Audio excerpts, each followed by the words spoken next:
불었니 불처럼 더운 시선들이 spotlight points at me 밀고 댕기고 개미 좋니 Listen to my voice 여자들이 게임이 아니다 이치를 소중할 줄 모르니 애초에 내가 과연 드림없다 함께 하늘에 기억 속에서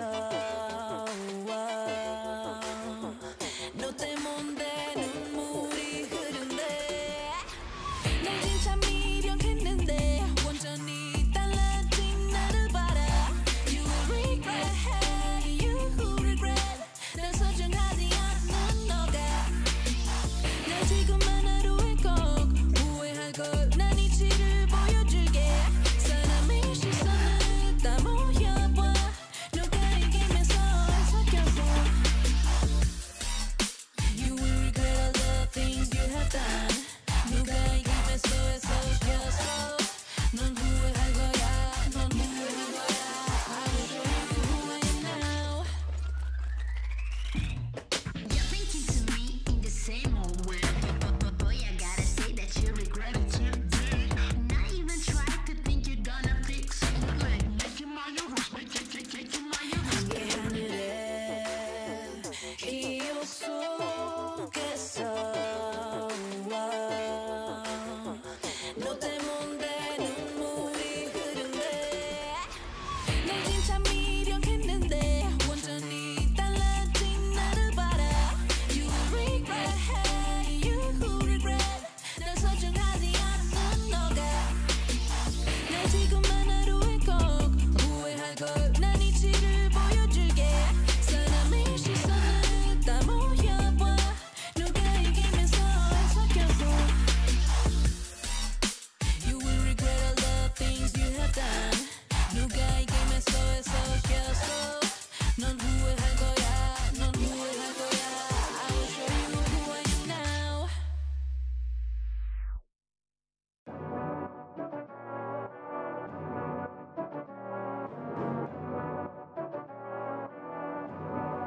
Yeah.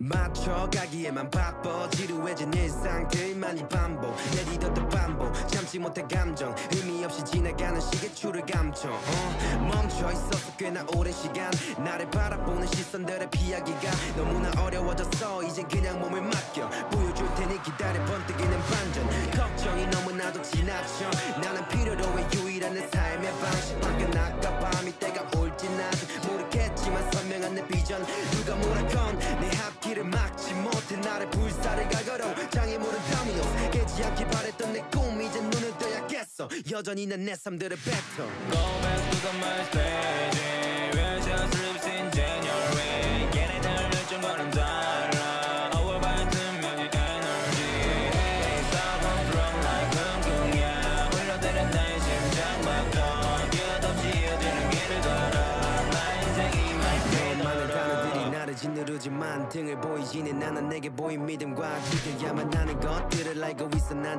아픔들로 인해 나는 더욱 단단해져가 넘치는 잔에 꿈 얘기로 하루 꼬박 세웠던 밤의 그 시절에 내가 어쩜 가장 주고 싶었던 모습일까 한이 맘속 깊이 자리 잡은 미련인가 두려움과 싸워 가진 것 없이 태어나 여기까지 왔고 나는 빈손으로 갈 거야 잃을 것도 없으니 내 목소린 더 커져 언젠가는 내밀어준 손을 다시 잡아 빛이 없는 방 알 수 없던 아지 앞 내게 문제만을 제기하던 나의 삶 눈에 뜨지 않기만을 바랬었던 지난 날들 그 시절로 나는 절대 돌아가지 않나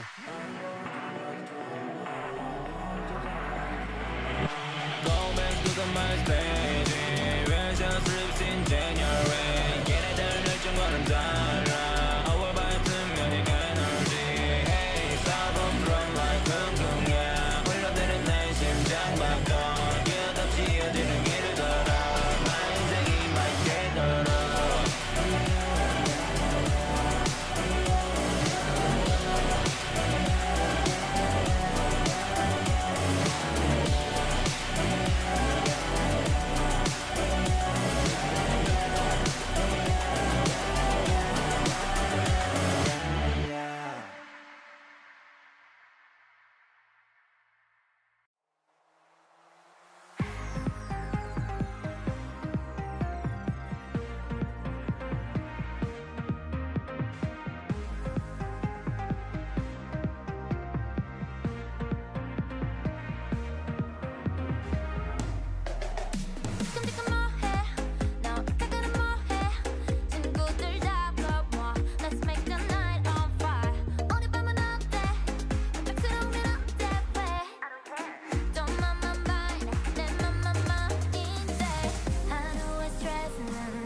그냥 follow me now 멈추지 말고 놀자 미치자 just follow my lead We going loco 춤출까 볼륨을 높이고 I'll take it to where 돌리고 보다 더 뜨거운 곳으로 하루의 스트레스는 뒤로 하고 내일 걱정은 잠시 접어둬 yeah. Oh baby it don't matter 오늘은 걱정 마 Oh baby 나를 따라 밤새도록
오늘 봤어 다 잊어버려 또 오늘 밤에 늦게서 내려 오늘 밥싹 다 지워버려 나싹 다 지워버려 오늘 밤에 I'm gonna drop it all Say 오늘이 힘들으면 눈을 감고 춤을 춰 뻔뻔하게 즐겨 말을 못해 Just living it up here 나쁜 순간도 잔을 부딪혀 잠깐 숨 좀 돌리고 즐겨 Let's party tonight Every day Every day 날 멈출 수 없었어 Every day It's my day Drop it low Drop it low Every day 볼륨 높이고 Every day 모두 함께 미치고 Every day It's my day 나 전부 다 챙겨 Drop it low Drop it low 의사님 어딜 아파 내가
가득한 곳 불편한 진실이 가로챘니 입을 잠궜나 아무도 모르는 마저 답을 알려줘 좀 더 어둠이 가득한 곳에 무덤덤덤 흔들리는 갈대처럼 사라져 다좀 서봐 신념들의 배경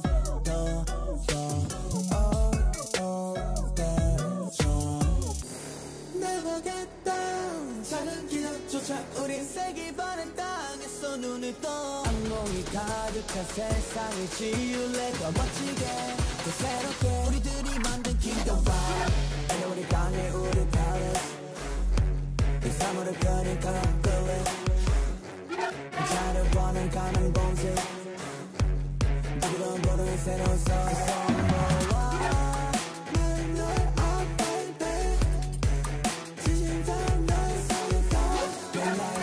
시작은 지금부터 윙이 빠라빠라빠 끝이 보인다 거울을 장악한 거리 빛이 되면서 희망이 쟁취 아직 가려는 진심을 뺐지 어떤 허들을 신경껏 갑작스러운 변한 우리 것 still fight 너네가 알지 못하는 부리 어떤 시련도 우리는 딛고 나지 우리가 만든 kingdom wow Let me out 거짓이 가득한 곳 불편한 진실이 가로챘니 입을 잠궜나 아무도 모르는 마저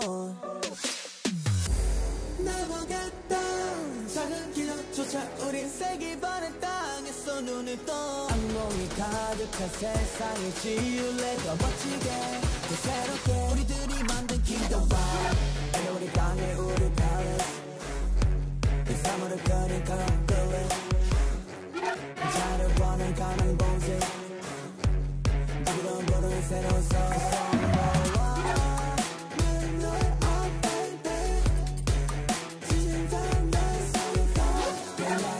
시작은 지금부터 윙이 빠라빠라빠 끝이 보인다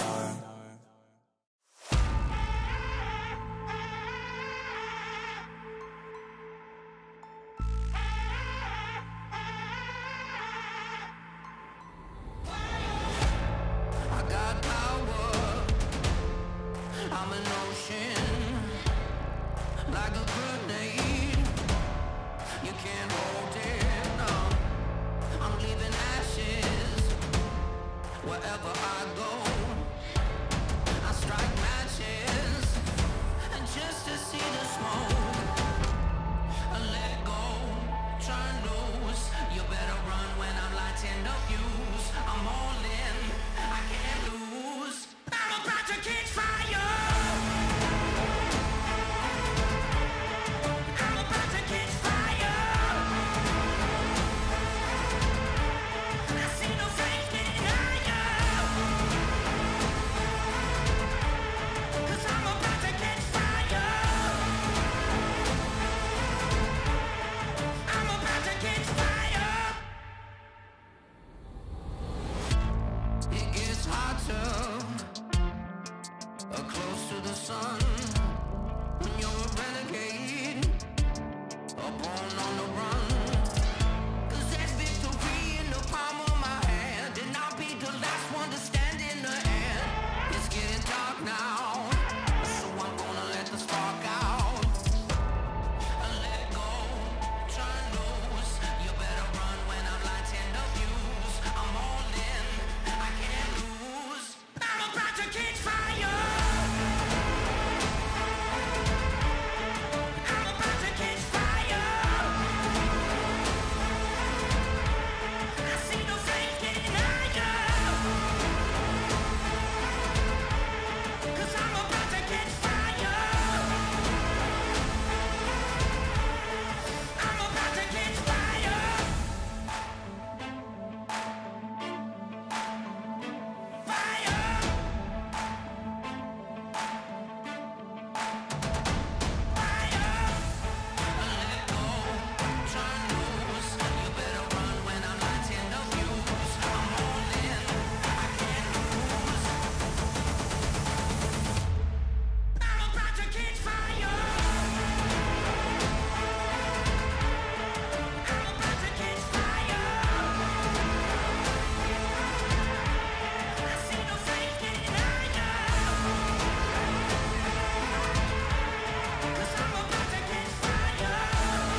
Let me get out of here. Sick of dumplings, Dion driving, yeah. 너무 쉬어 여기 나가면 모두 갈아 엎어치. 일상 공공망치 draw, looking for nails to disappear. Boys, 우리 목소리 키워줘. Waited long enough, 최근 시간 15년. 빛이 보여, fill the mind with live octopus. 우리 가도 무관심자들이 이제 모두 켜. 세척하던 놈들 이제 거기서 거. 다음에 스케줄면 정은 right. 맑으면 대답도 못해 영어로 하는 척하다 걸리면 혼난다 그래 지금 당장. We don't play game, we just not a gotcha game. Rivals good, 혼자 here we be the Reds, you be wrecked. Quit acting like you came up from the slums. 네가 작은 목걸이 looking hella dumb. 1300 수직 상승 모니터에 on your TV 넌 랩 못해 넌 못 비벼 지가 못하는 줄 아나 봐. 집 가서 접시나 닦아라. 어차피 하지도 못할 거 왜 자꾸 들이대 고천이 버릇. 이 새끼들 여기서 뛰놀다 맴매. 너가 백날 찜튀기며 뱉어도 절대로 못되니까 쌩쌩. 어서 가된 친하 대원 넌 우리랑 안 맞아 레벨이여. 경험치 달의 코디가 필요해 패션이 테러범이여. 이제는 이해가 돼. 어쩌면 넌 얼른 불러야 돼. Ambulance 달려와 빠르게 봐봐 그 사이렌 색깔. whole team with me, we cannot do nothing. 혼자라도 못 비비지 너 뒤져 뒷던 벽. 여기는 무슨 내 벽. 그냥 만드는 데 포. 그냥 늘려놔 너 진 그게 딱 너한테 어울려. 쉬운 애니까 좀 빌리자 rap 내 곁에 두지 않아 너 같은 rapper. 일삼 제대로 너 차일러 혼나고 나서 네 형한테 일러. 니건 오래 타자 내가 AK 니건 fresh 타자 구룩에게 무대 위 discharge. 무슨 테이저건 맞추죠. 무대 위 매너 그냥 내려가 주실래요? 조금만 기다려 완전히 뒤에서 따라오게 만들어줄게. 씨앗 사랑은 씨앗 원 에이스는 너 사랑해요. 없어 너무 그리 어렵고 대체 뭐를 했으니까 말해줘. 부답 쏘신 거고 말해줘.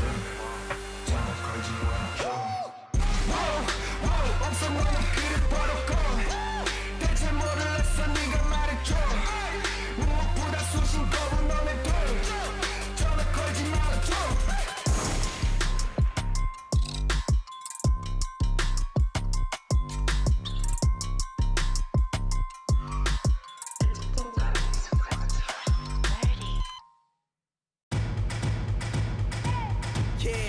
Want it, come get some. I will not come out as the victim.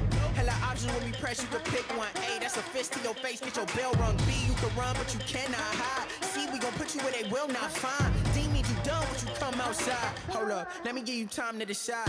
I'm like Nemo, have you down in an enemies? Gotta murder my enemies if they planning on ending me. I won't give them that victory, they be lacking the empathy. Put my shrooms like a symphony, now you going for infinity. So please, carry on, carry on. This ain't what you want, want. One phone call, have your bones for my dog. So problems what you want, be my guest, bring it on. Bring it on. The problems what you want, bring it on. Bring it on. The problems what you want, bring it on. Bring it on. The problems what you want, bring it on. Bring it on. You can't get it back when it's gone.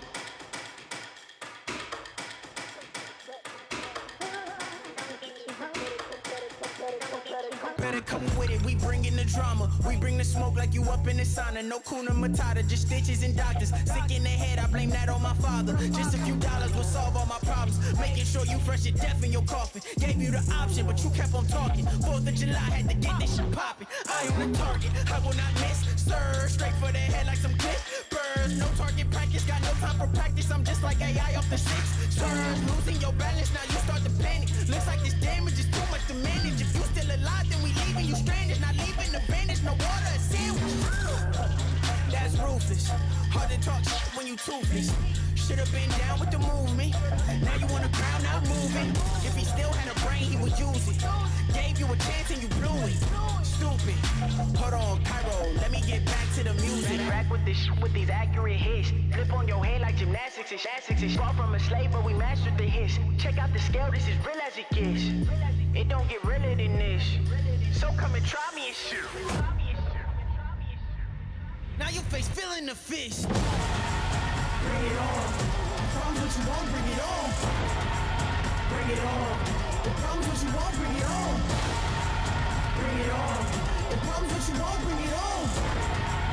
Bring it on. You can't get it back when it's gone. Bring it on. The problems what you want, bring it on. Bring it on. The problems what you want, bring it on. Bring it on. The problems what you want, bring it on. Bring it on.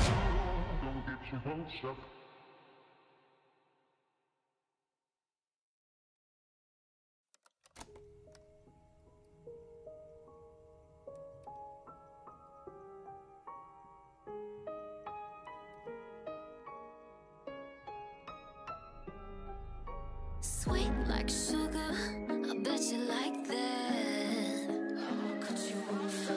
Playtime's over, take a step back. Think you've had enough? If you push me to my limit, there's no telling what I might do. Yeah, you're gonna regret it. Yeah, you don't wanna see my bad side. She don't know how to play nice. You can run, but you can't hide. Yeah, you don't wanna see my bad side. I'ma tell you one last time. You can run, but you can't hide. Yeah, you don't wanna see my bad side.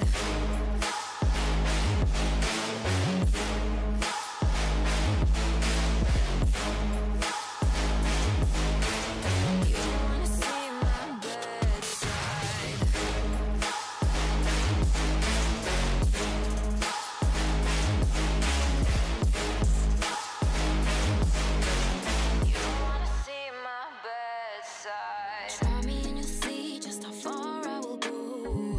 To the edge, where you step, don't you let curiosity get you in trouble. Heed your warning, just like you should know that. If you push me to my limit, there's no telling what I might do.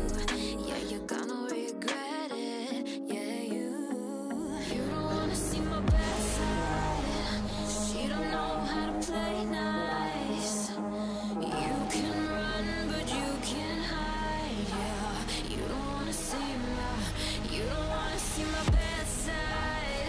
I'ma tell you one last time. You can run, but you can't hide. Yeah, you don't wanna see my bad side.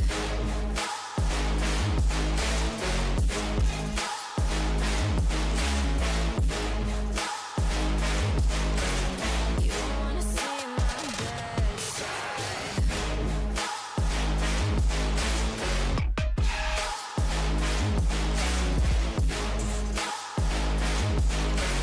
You don't wanna see my bad side.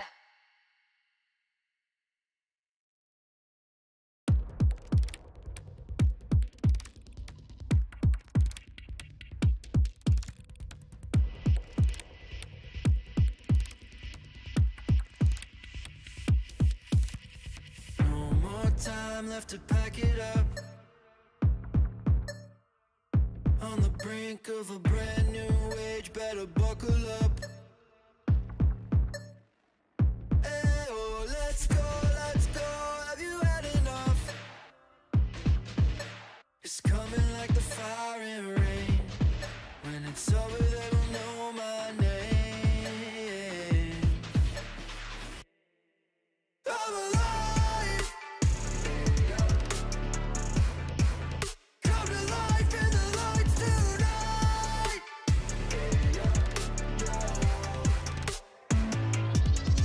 I was crawling through the ashes just to cross the line. Now I'm standing in the fire on the other side. I'm alive.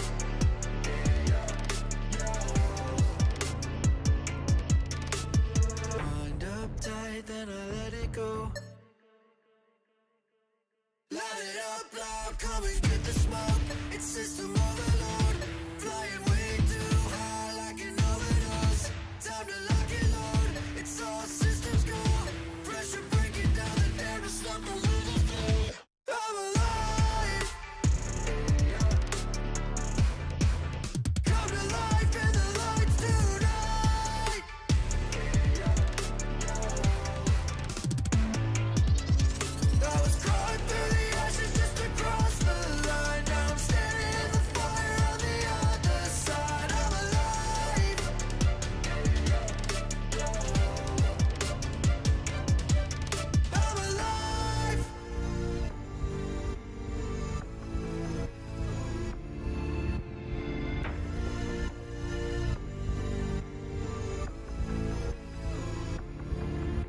was crawling through the ashes just to cross the line. Now I'm standing in the fire on the other side. I'm alive. I'm alive.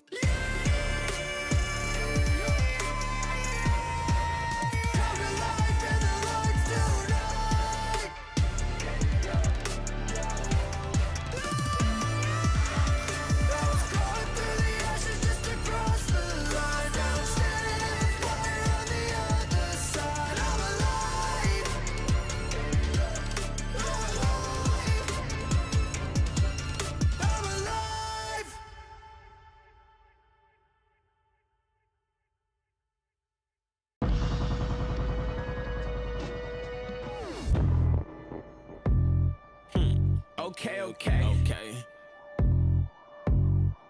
Okay. Alright. Okay. Here we go. We got it all. We got it all. Still we go hard. Reach for the stars. Move like a boss. We need a charge. Take it too far. You might do it large, but you missing parts, and we got it all. Yeah, we got it all. Yeah, we got it all. Foot stuck to the gas and we ain't breaking. Had to switch it up so we gon' shake it. Practice always lead to perfect paint this. Whole team on my back, now that's a statement. Say what you want, but when I'm on directions, we never get caught in the maze. Climb to the top of the mountain and lift up my wing, that's just cover for shade. I've been on duty for days. Play slip and slide through the rain. Success always edge out the pain. You better follow the train.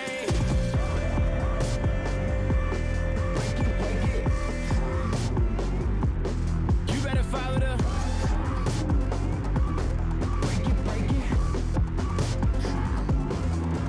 We got it all. We got it all. Still we go hard. Reach for the stars. Move like a boss. We need a charge. Take it too far. You might do it large, but you missing parts, and we got it all. Yeah, we got it all. Yeah, we got it all. Got that ditto. Got that ditto. Got that too okay. Claim it's love, but I can see what's written on your face. Walking to the stage, I might wear a cape. I'm like head of stay. I'm like head of stay. Muy caliente, like I'm on fire. Don't try to tempt me. Wanna learn the ropes, I can be a sensei. And we all about dollars, we ain't talking sensei. Make sense, eh? Break neck, eh? Cut checks, eh? They upset, eh? Boy's mad. Break it. Break it.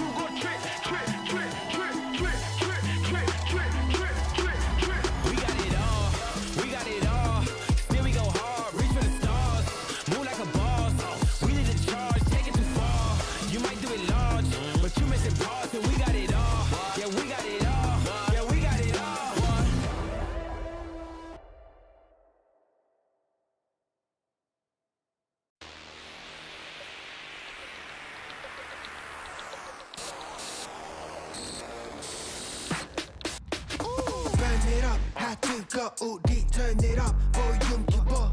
Burn it up, hot 뜨거. 우리 turn it up, volume 키워. Burn it up, hot 뜨거. 우리 turn it up, volume 키워. Burn it up, hot 뜨거. 우리 turn it up, volume 키워. 이제 넌 뻗고 저기 친구들은 땀을 얻고 있어 쇼. 만약 입고 있다면 fat 보는 걸 추천해. 섹시해지졌다. 빠르게 knockdown 이유는 탈진. 재미없는 들은 또 급발진. 우린 tell same thing. 앞질러가지 또 그 처음 보지 물건놀이 이건 너무 usual. up 말해 못하겠어 맡겨놔 어차피 no 갈 수 있는 건 멀리서 watch 거기에서 내도 돼 나 친한 척 여기 너무 또 내 몸은 텁텁 카리형 다 지워서 소스를 뻑뻑 Burn it up 핫 뜨거 우리 turn it up volume 키워 Burn it up 핫 뜨거 우리 turn it up volume 키워 Burn it up 핫 뜨거 우리 turn it up volume 키워 Burn it up 핫 뜨거 우리 turn it up volume 키워 우린 핫 뜨거 like the sun 넘어 우리 앞에서 너 까불다가 burn 구린 것도 내고 모른다고 너만 일상빈공내도 안해 절대 자만 갈 길 멀어 아직 기름을 더 부어 Then we burn it up 어셔처럼 let it burn We making classics Air Force One 쟤는 항상 지나서도 Hold up 이제서야 왔어 우리 season 봐버렸어 아예 새로운 인기를 거절해서 갑이 아닌 우린 딜은 겁이었나봐야 한데도 피 적셔 옷을 마치 킬빌 아님 데드풀 우린 직진하지 while they making false moves 막 춤춰도 우린 바다 길이 박수 1300 이제 돼버렸나 가수 Burn it up 핫 뜨거우리 Turn it up 볼륨 키워 Burn it up 핫 뜨거우리 Turn it up 볼륨 키워 Burn it up 핫 뜨거우리 Turn it up 볼륨 키워 Burn it up 핫 뜨거우리 Turn it up 볼륨 키워 Burn it up 뜨겁게 불태워 버려 배로 버려 배가 부를 때까지 Turn it up 안 들리니 볼륨 키워 시끄러워로 참아고 막 찢어져도 죄송지고 온 나의 범인은 일삼 No doubt no doubt 뒤따라와 지금 제일 핫한 팀 일삼 No doubt 부정 못하지 넌 Burn it up 핫 뜨거우리 Turn it up 볼륨 키워 Burn it up 핫 뜨거우리 Turn it up 볼륨 키워 Burn it up 핫 뜨거우리 Turn it up 볼륨 키워 Burn it up 핫 뜨거우리 Turn it up 볼륨 키워 Burn it up 핫 뜨거우리 Turn it up 볼륨 키워 Burn it up 핫 뜨거우리 Turn it up 볼륨 키워 No mercy for the weak. It's blood in the street. They slaughtering the sheep. Ah, yeah, jumping out the window cause I'm born to fly. Sliding up on you, caught you by surprise. If it's do or die, I will survive. By any means necessary, stay alive.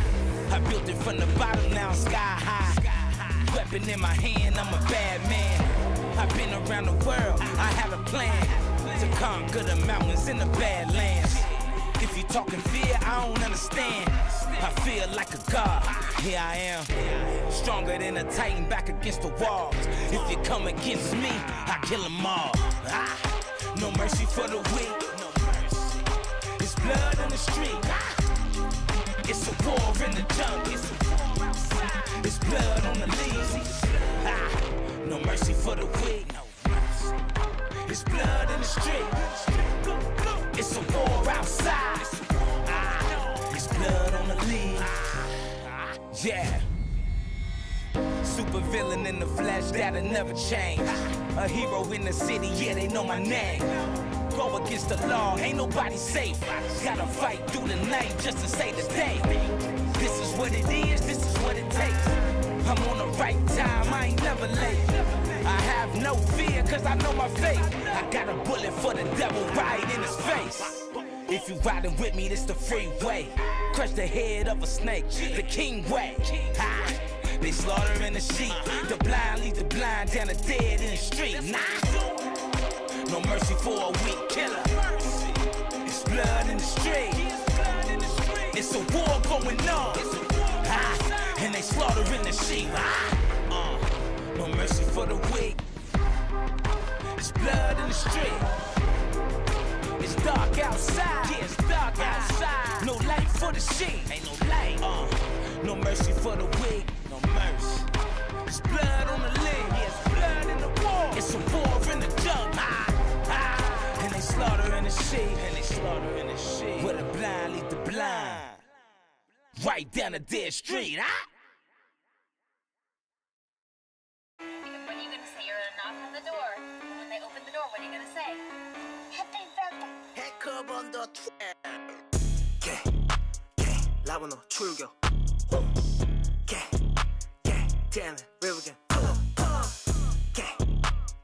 Chest, lifestyle Get it, let's get it, let's get it, let's get it Okay, let's get it Like 입지만 내 face 난 미리 All black out, 안 보여 밤 get it Smoking on gas, I 내려다 get it All of the ups, I 내려다 get it Brand new kicks, I'm clean, I'm with it 거주던 새끼 이제 낭비를 다리에 wrist, 손목에 감기고 똑다리에 알 손가락에 감기를 Trapping, 어차피 난 trapit 한 번에 다 사고 I make that shit back 시간은 쌓이고 돈도 쌓이고 쌓여 내 형 이름 stacks 선물은 사지만 아냐 형 생일 선물을 사지만 아냐 내 생일 축하해 생일을 매일이 생일 샴페인 나 밥이 또 파는데 plenty 머리에 천둥이 돌아 like 팽이놈 결국에 챙기지 백 오늘은 팬디고 내일도 챙기고 생일도 아닌데 생겨 new back 파티를 하지만 나는 내 생일 마지막까지만 봐도 팬이 새롭게 태어나 이건 내 생일 trapstar lifestyle shit let's get it gang 라보노 출교 gang damn it river gang pull up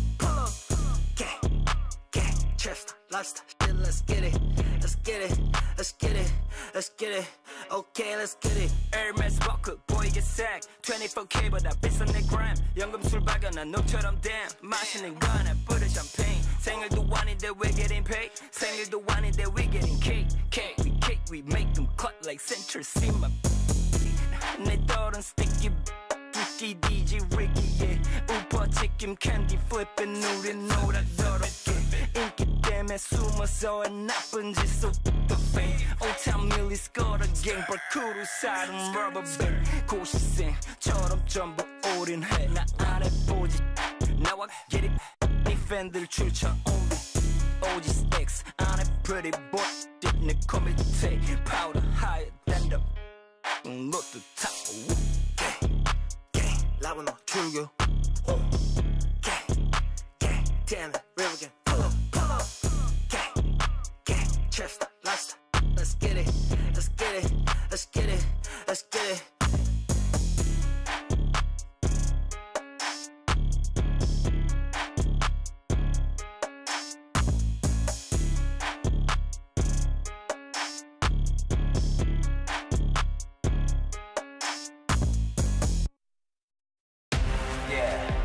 You don't want no problem.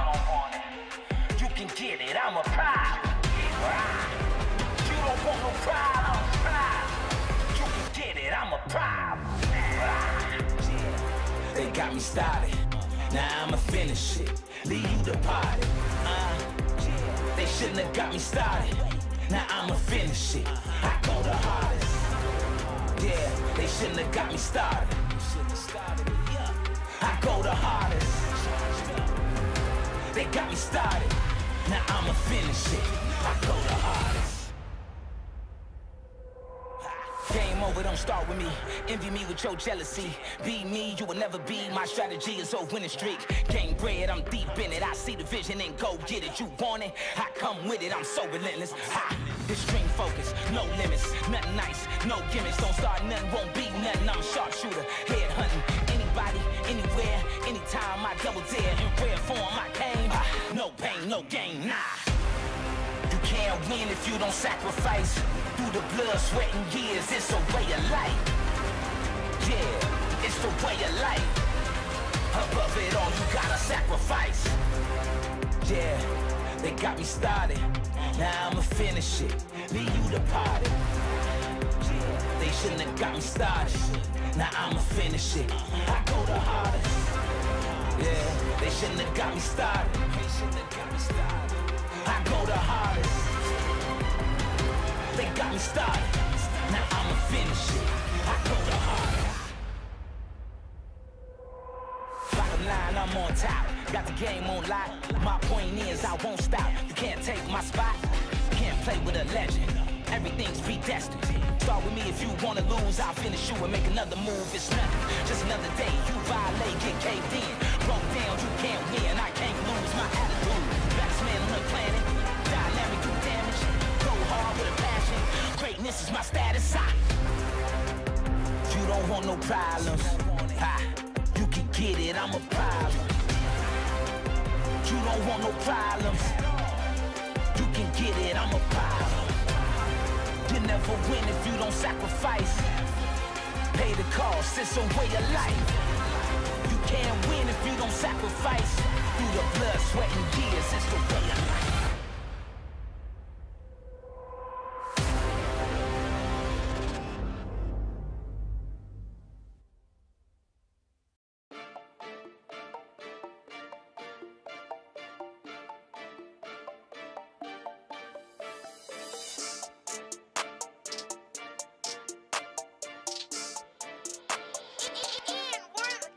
Look at my whip, all in my lane, all you gotta do. Good on that look, just at my chick, all in my lane. And where's your steam, painting and green, good on and green.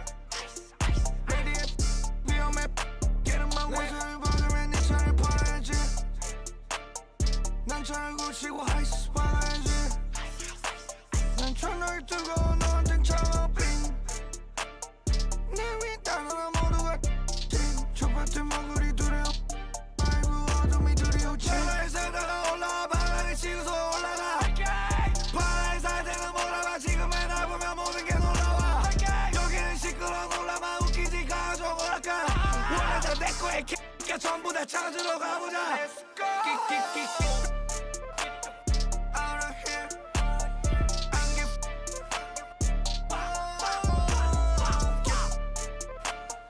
Out of here. 안 give fuck. 여기 너무 차가 붕신. 너 아이스. 내 손을 박으면 네 차를 팔아야지. 난 차를 고치고 아이스 팔아야지. 난 천을 뜨거운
Welcome back, everyone, to the World Swiss Stage live from the KBS Arena in Seoul, Korea. As we can see the fans filing in, there's so much cool stuff for them to do, and a lot of them look absolutely amazing. All of them, especially when you're wearing that shirt. Yes, I said it. So today we are going into our 2-0 matches, and we find out our first two teams that can go directly to the quarterfinals here at Worlds. My name is Shox, joined by Jat and by Azael as we get into our first best of threes of the Swiss Stage. Yeah, I feel like we get to take a little bit of a deep breath today. It's a slightly later start time. There's only 4 unique teams playing instead of 16.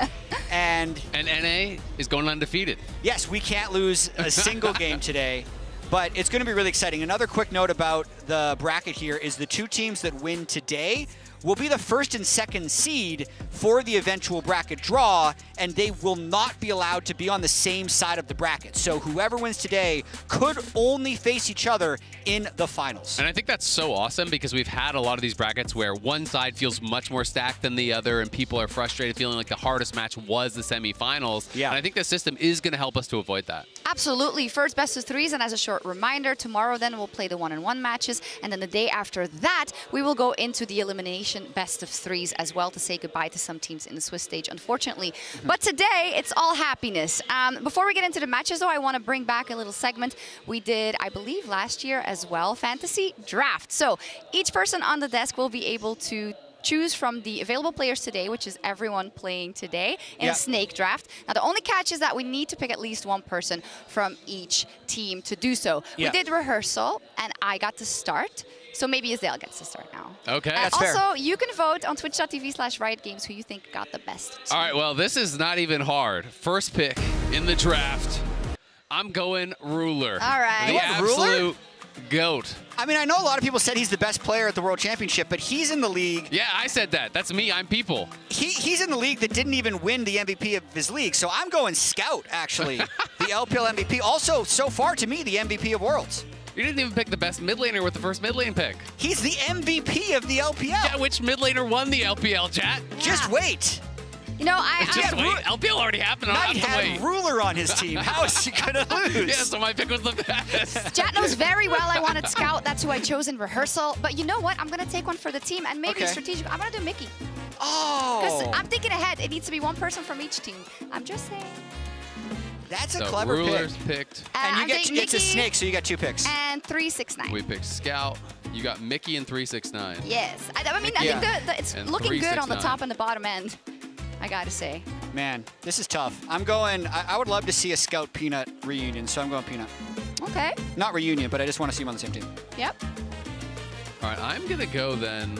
I I'm get going to two. go with Kanavi and Zika. Okay. So I'm going to write this down. I got Zika. Oh, it's already my turn again. And I got Kanavi. Who do I have to scratch out for you here, Jat? Yeah, I mean, low-key, I think Delight is very underrated, so I'm going to go Delight. Okay. I'm going to go Hayes Okay. and Tarzan.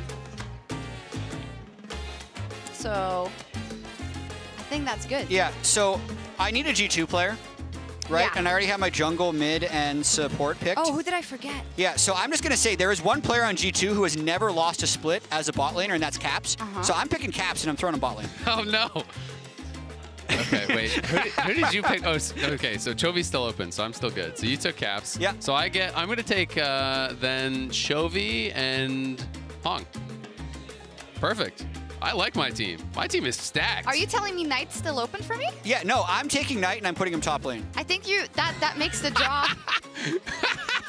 Wait, what? You can't do that. Yeah. You can't make a draw invalid for me when you have a different choice. You just have to put someone mid. I have to put someone Gala mid. can go mid. Hansama can go mid. Broken Blade's going mid. Okay, there we go. Sounds fun. Well, I think I win by default. Your team is probably the best, but I have 3 mid laners, and that is the hardest position. So I have 3 of the best players on my team. Sure. You're going to lose, though. How did Caps do when he went bot? He last won the time? split. That's true. True. That is true, actually the true. best caveat. Yeah. He's All right. never Awesome. lost. There you go. Okay, you can vote on twitch.tv/riotgames to think who you want. I put Mickey and I chose him first, okay? I put him first. True. Oh, wait, saying. I didn't choose someone from G2, so my draft was invalid, Oh, too. you lose. So it's between Jad and I think... I had to pick someone. Well, I could have... it doesn't matter. Okay. Hansama's got I to go spaced somewhere. out. Yeah, I would have put Hansama in We'll there. do this again later Yeah. when you understand the rules Yeah, as my well. bad, my All bad. right, cool. Anyways, moving into our first matchup of the day, we've got a best of 3 coming up, which is a LPL Finals rematch between JDG and LNG, and we caught up with JDG's Knight in the Verizon Game Day interview.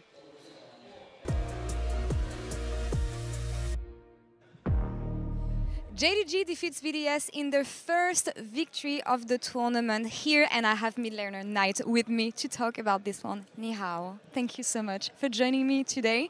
Tell me about the preparation against BDS, because we saw that their top laner Adam play some weird champions. So how did this influence the preparation, especially when it comes to drafting and banning champions? 首先，恭喜你们拿到了在本次世界赛的一个首胜，也感谢你接受我们的一个采访。想问一下，今天对阵到 BDS 的一个整体准备是怎么去做的？尤其是当对面的上单 Adam 选手，他可能会玩一些比较奇特的一些英雄。那针对这一点的上，你们在阵容选择上的时候有没有说特别去注意呢？其实打他们也是很注意他们上单吧，就他们的上单英雄就比较特色吧，就还有注意他们中野胜率比较高的英雄就都ban掉了。 Yeah, definitely. We pay a lot of attention to Adam's champion pool, and also we put a lot of attention to their mid jungle as well. So we banned out some the champions that they're really good at. And it looks like you had the right approach, which is something you had all year long, winning so much.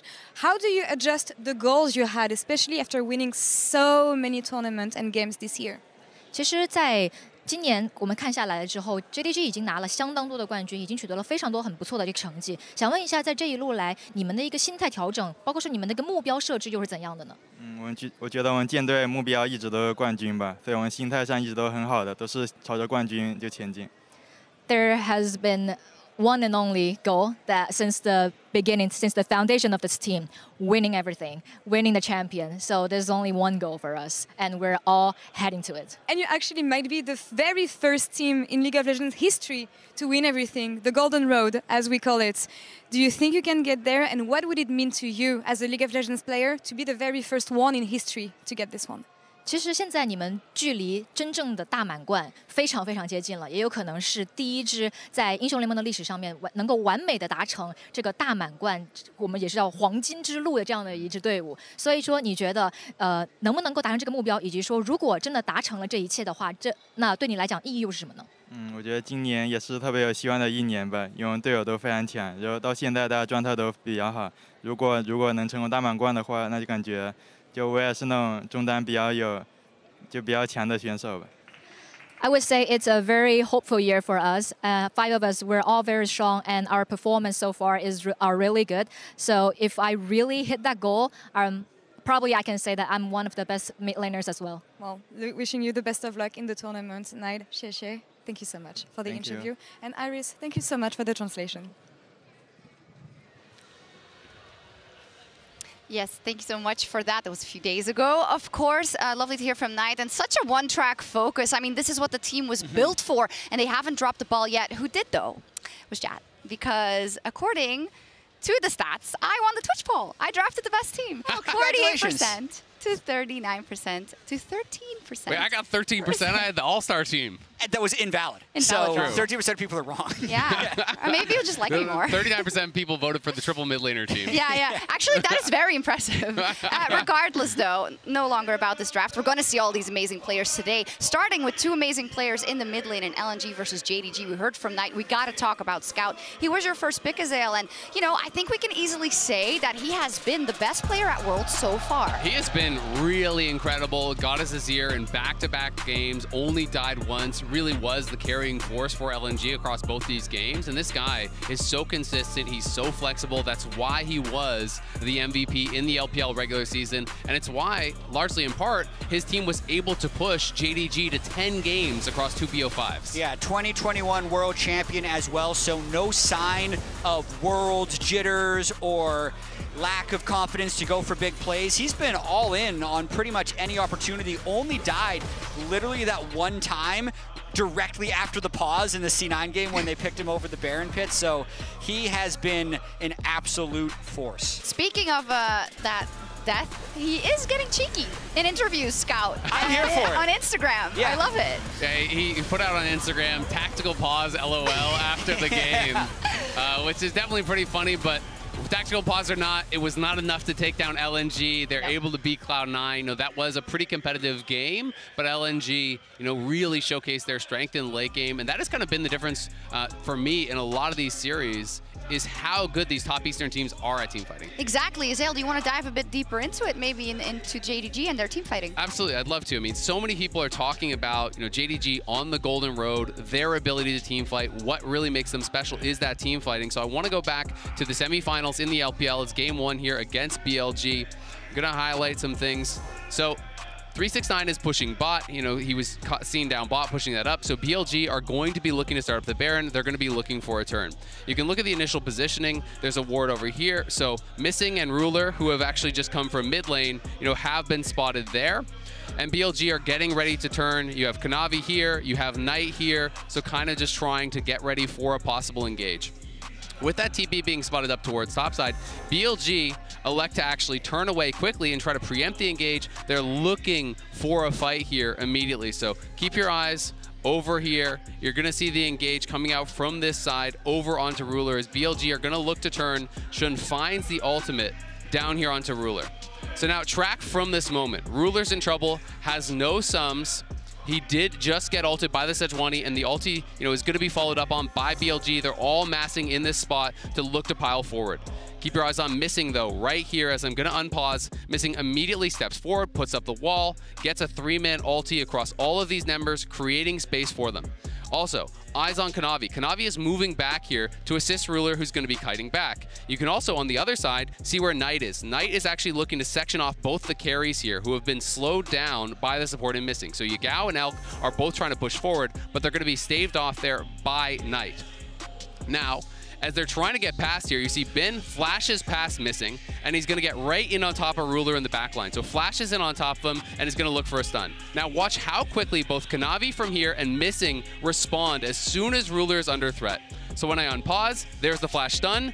Immediately, Missing flash W's onto him. Kanavi W safeguards over the wall and immediately kicks Bin away for the disengage. Again, at the same time, Knight pushing up here onto Yagao and Elk, keeping them back. And you can also see the line of feathers there that are coming down from Ruler with that ultimate. Now, cooldown usage is something that's so important in team fights, and notice how even with Ruler now at low health and multiple people there, he didn't immediately pull back on the feathers. He waits until this perfect moment because Knight is pushing both these carries in on this side, and now as everyone is grouped up here, we're going to unpause and watch this feather pull there. Straight through, gets all 5 members from BLG, had the patience. 369 arrives, Knight arrives, they crush through the team fight, and you can only do this because of the absolute coordination, the absolute trust in your teammates to delay these abilities, that everyone is going to do their job perfectly at the same time. They're like one mind controlling 5 characters, and I think it's incredible that they're able to pull off team fights like this, even though 369 was basically never a part of it. And I think that's one of the big things that makes them the favorites for this World Championship. They are on the Golden Road. They've won both LPL splits. They've won MSI. But I will say LNG, of all teams in the world, have come the closest to being able to defeat them. They went to 5 games twice, early in the round of playoffs and also in the summer finals. And if I had to pinpoint some of the things they were able to do in their JDG wins, even though it's only 40%, that's actually really good against JDG. Yeah. One thing is Tarzan ganks a lot, and the individual laning skills of Scout and Gala limit the amount of lead that Ruler and Knight can individually get in the laning phase, so they can stay close enough in the game and then still win the team fights about 40% of the time. And something that really impresses me about LNG is their patience. They're so good at actually pouncing on mistakes and punishing any individual errors. So if JDG does get a little bit over aggressive, as that's one of the things that they do sometimes fall in the trap of, is being maybe a little bit overconfident, LNG always feels like they're in the perfect spot to punish. But it did come very close between these 2 teams, and especially in the best of 3s, I think LNG can feel confident. Maybe it's them that booked their ticket to the quarterfinal. It's going to be difficult, but it's time for the first qualification matches of the World's 2023 Swiss stage. 2 spots in the quarterfinals are on the line. Let's kick off the LPL finals rematch between JDG and LNG. 我觉得对于自己来说，没有比冠军还有兴趣或者是兴奋的事情吧。我觉得很多人对想击败我们也正常吧，因为我们拿下了之前所有的冠军，但我们也不会给他们这个机会就击败我们的。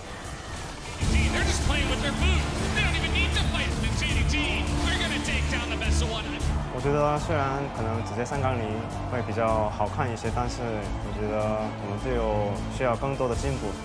想要变成最厉害的选手的话，需要不停的努力坚持吧。面对Scott的话，就在LPL也和他交手过很多次，我也非常了解他。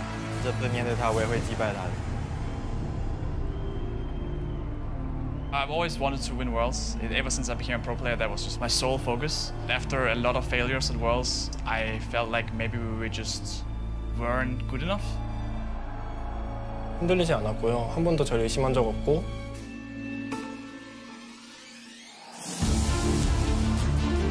그럴 때마다 경기가 아쉽게 되어서 증명하지 못해서 저에게 아쉬웠을 뿐이지 이번에는 증명하려고 많이 준비해왔습니다. The last few years, I have regained my confidence. I really think that I need to step up big time if I want to see the World's Trophy for myself, but also for Europe. And G2, they're able to take the fight in a huge manner. Triple kill for Hansama. I know that I need to just shoot my shot and aim for the throne. 저에게 왕관이 씌워진다면 그 무게를 버틸 준비가 충분히 되어 있습니다.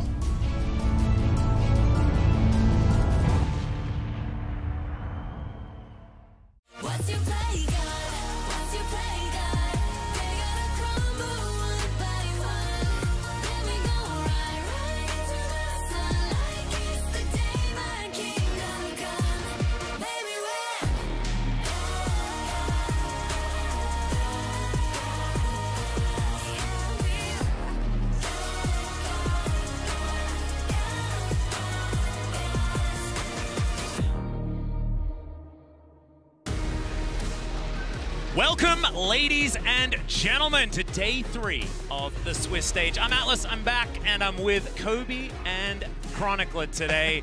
I wonder whether we're going to get a fourth. There's been a lot of invading commentators. Yeah. Okay, perhaps we'll get another one. We're set up our defense right now. So no one is coming in here. You box out on the left side, you box out on the right side, and I'll just come over the top with a haymaker. Nobody's getting in here. This is our desk. Exactly. But there is a place where people are getting into, and that is the knockout stage, because we are promoting 2 teams out of the Swiss stage today. The victor of this one, the LPL Finals rematch. Yeah. JDG and LNG. It's come around pretty quickly, and the stakes couldn't be higher. Best of 3 as well, and we know that's going to go the distance. If you have plans after Worlds today, make sure that you give at least leeway for 5 games. There is no way we get less than that, okay? Definitely agree. No way, he says. No way. And no universe out there. Yeah, never happens. There isn't a universe with that possibility. I mean, honestly, re-watching the playoffs from LPL, both best of 5s were so winnable possibilities there for LNG. So I'm extremely excited to see them match up again. I think a couple things already coming into the draft, since we've seen so many matchups with them. One of the big inconsistencies actually with mid laner champion pools. Knight, as good as Knight is, as amazing as Knight is, he simply does not play Azir, which is completely opposite to almost all of the other premier mid laners in the world. And yet, we've seen Scout absolutely dominate so far at the tournament. Possibly the most dominant player in the first couple of days at this tournament on the Azir.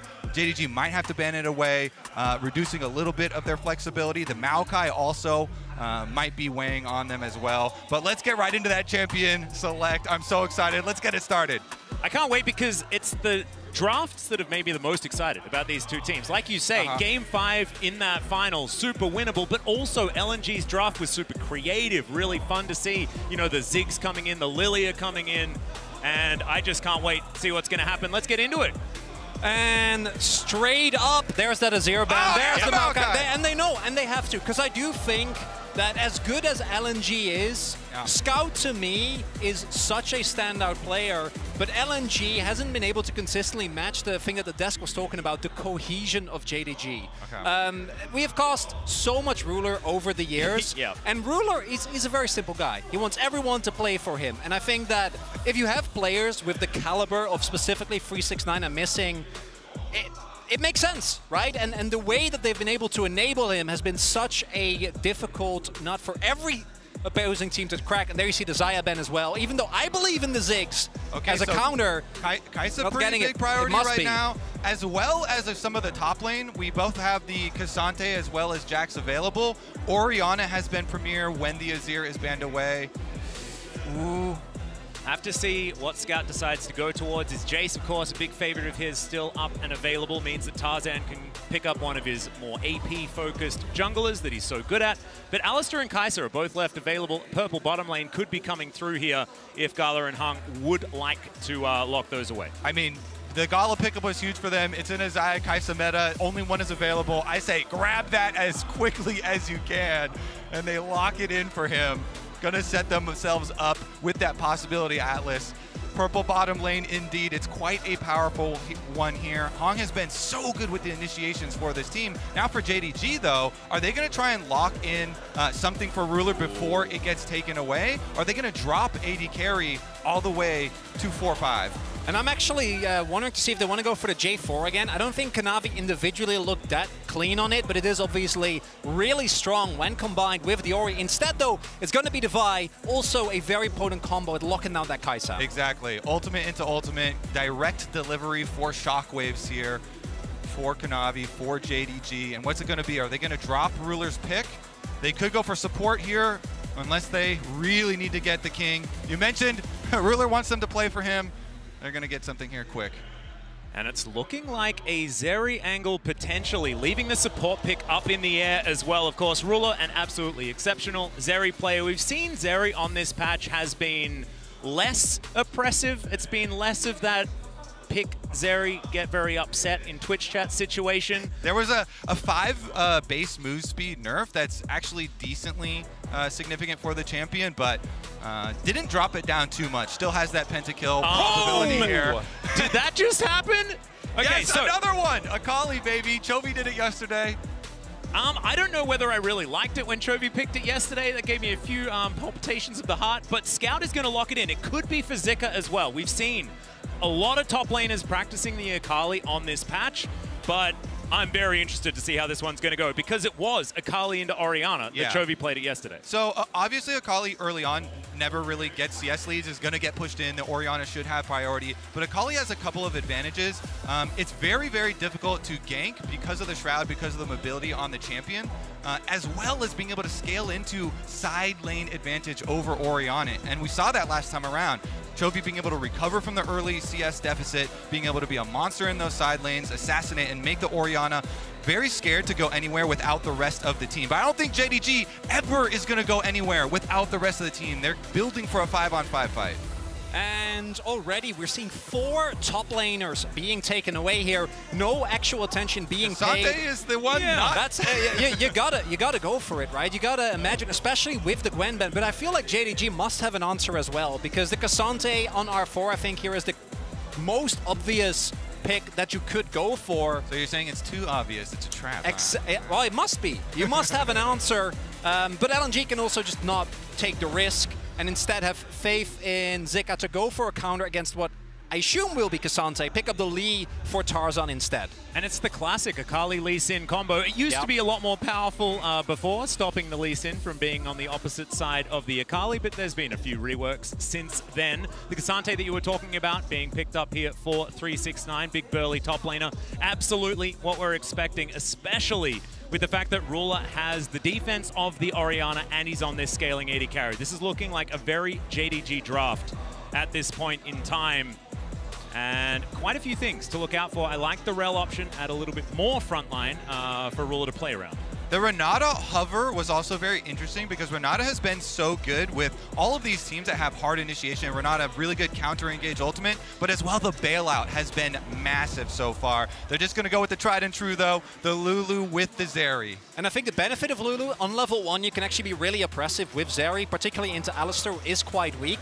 The downside is this means for JDG your only reliable engage is a Vi ultimate. If you would have picked Rel, would have had a little bit more opportunity in the mid game to try and start up fights. Now, what is the counter going to be towards this K'Sante? Personally, I really like the Camille way more than the Fiora because it really allows LNG to play side lanes here. Since JDG is going to be playing straight up 5-on-5, they've got a Lulu comp, an Orianna comp. They have massive, massive advantage in supportive skills here with all of those extra shields. For the rest of the team, LNG basically have to play side lanes. They have to make space on the map for Akali to pick people off, and Camille Ultimate is a perfect tool to try and facilitate those picks. Not only that, I think that with Kai'Sa especially, as once you hit level 2 on the Killer Instinct, the ability to set up immediate picks inside lane, particularly with the Camille, or if Tarzan can get a kickoff on someone, it's so hard to deal with. This is going to be a classic. JDG have constructed a fortress here, and will LNG be able to split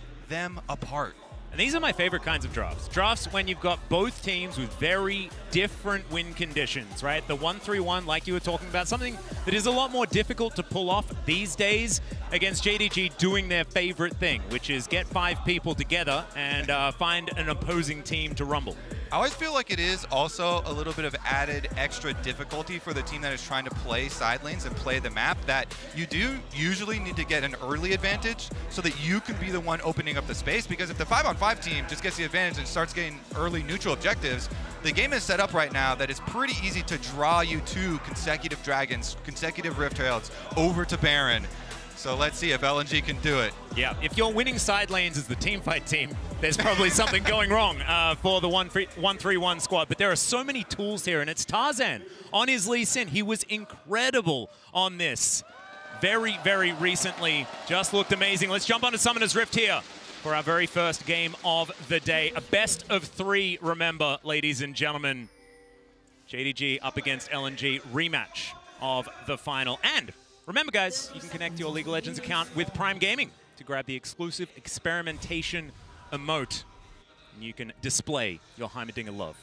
And as we take a look here, both AD carries actually starting with Cole. My expectation is that both junglers want to start on top side, because to me, this bot lane is the key to victory. If you're able to build up a Drake lead as JDG, as we already mentioned, it makes it so much harder for LNG, even if you get to the point where like Zika outskills, right, is able to win the 1v1, Scout can easily kill Knight, because if you're facing a Soul, what you gonna do? Yeah, they might even go for a late invade here as Knight and 369 have come over. They just want to get the Raptor ward, but I would also like to point out it's an Ignite Cassante in topside for 369. He is not messing around. This is a champion that can go from tank to assassin pretty quickly with the press of 1 button, and now he's going to bring Ignite for those takedowns, try and take down Akali. Definitely does help trying to keep track of that champion as well. We'll see about the extra edge here versus Camille. And it's really interesting because I think Cassante is actually a really good champion specifically for 369, because he's playing with Ruler, there's the misconception that he cannot play carry. He can. and Cassante is both a tank and a carry, and particularly with Ignite, if Zika missteps and 369 gets an early laning lead, it can take away so much of the power of LNG's comp. I love you bringing it up, because the origins of 369... Yeah, right. This is what I was going to talk about as well. They were as a carry top laner. Exactly. And it's simply because the demands of the way the game is designed now, and obviously having Knight and Ruler on his team, he has become this premier tank player. But sometimes people get carried away with the stories when you consistently play a similar style. They feel like you can only do that.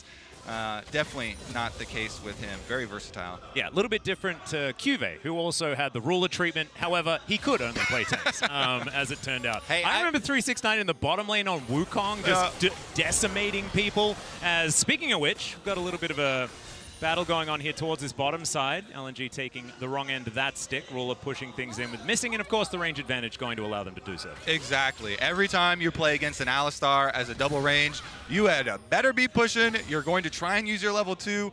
Sometimes they'll call junglers early, but it looks like they have not, and they're allowing Kanavi to just full clear on this Vi. I do like that. Vi is a fairly scaling jungler, really, really good for setting up plays later, allowing this team to scale, and missing and Ruler already a turret plate taken for themselves, really trying to abuse it early on. We'll see if Hong pulls out some of his classic engages with this Alistar. Maybe once you get a reset from Tarzan after the first Scuttle Crab is taken.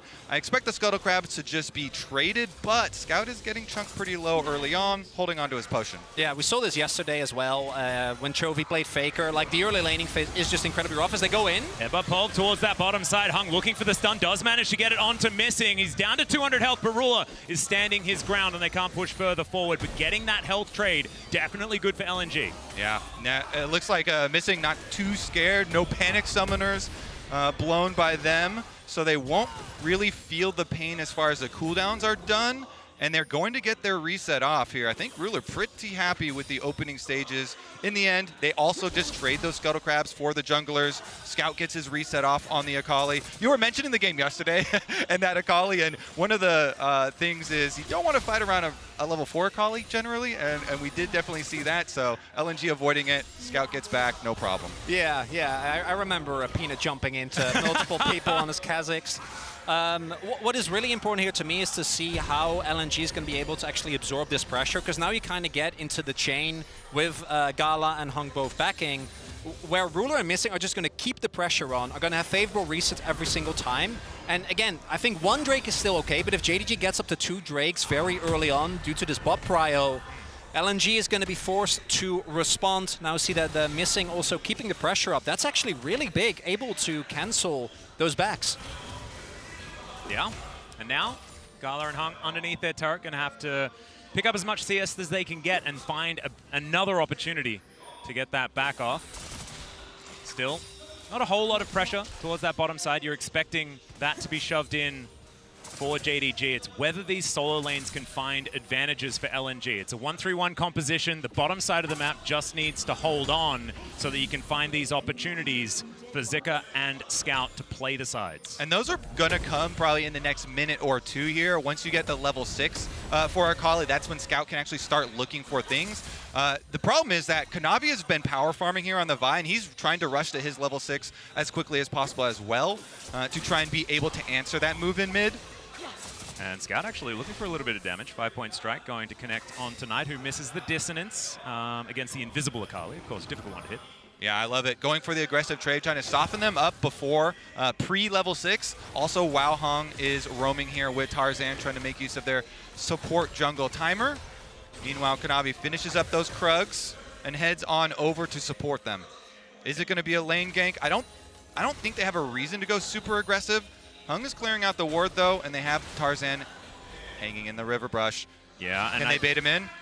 And Tarzan senses that something's up, waiting in this brush here. We'll see whether Kanavi does show himself, and there he goes. Sweeper has been activated. Tarzan going to be spotted here by his former trainee. Both of them, of course, coming up through Griffin. Very fun story. Yeah, I love the history here. You know, such respect as well between these two junglers. Tarzan definitely has been one of my favorite over the years just because of how creative he is, like weaving in redemption into his builds oftentimes, really playing for the team, trying to always set them up. But in this case, it is just going to be a draw on the bottom side, and we continue farming away with JDG coming out with a very nice lead with those turret plates, with the farm advantages for themselves early on. This bodes quite well for how secure their champion roster is right now. If they can get to those 5-on-5s, feels pretty good. Tarzan will take the opportunity, though, to grab themselves the first objective. Yeah, that's really big. I think as LNG, the more leeway you can buy for yourself to be able to draw JDG towards the mid-late game across the map, the happier you are going to be. Kanavi has it 6 now, though, and I think Vi, one of the few junglers that can actually reliably lock down the Akali as long as Scout is a little bit further up the lane, doesn't get to jump back to his own turret. Yeah, and the other benefit of grabbing this dragon for LNG, if they do disperse into side lanes later on, they don't have to worry too much about JDG trying to pull them into another 5-on-5. It basically buys you 5 minutes later into the game, and those are going to be a very precious 5 minutes to have. Absolutely. Of course, tempo is so much more important if you are trying to play 1-3-1. It's why we don't see it all that often, because there are so many steps that you need to take for side lanes to be a win condition for a lot of these compositions. It's why we see mainly team fight coming in. So things already working against LNG after the draft, but we'll see whether they can execute, because if there is a 1-3-1 composition that can work, it is built like this. All right, this is pretty big because Tarzan needs to finish his Raptors to get level 6. Looks like he didn't even get the level 6 off his Raptors, but Kanavi leashes the Rift Herald anyway. The small timing advantage is pushed out because Hong comes straight through mid lane. The cow rampages on through, kind of bluffs them off of it for a second, and that buys enough time for Tarzan to finish his red, get his level 6 on Lee Sin, see if they want to do anything about it. Both supports also leeching that experience in mid lane. Yep, 4v4 potential here. Around this Rift Herald is already. Zika's diving in. There's a Hextech ultimatum. Q is going to connect as Kanavi taken down to half health. 369 in trouble. As the Camille is so low that his first blood going over to Knight to start this one up. Hung should be the next one on the menu, and there it is. But Ruler is down, missing. It's so incredibly low, and there's a perfect execution from Scout. He's trying to do what he can. He finds the backflip, but now he's the last man standing for LNG. Can he get Kanavi on the way out? And yes, he can. He's looking for even more, taking no. Oh, there it is. As finally Knight finishes it off 4-3. What the heck was that? Wait, the eyeball died right before he got there. Pick it up. He was pixels away from picking up that eyeball. He did not get it.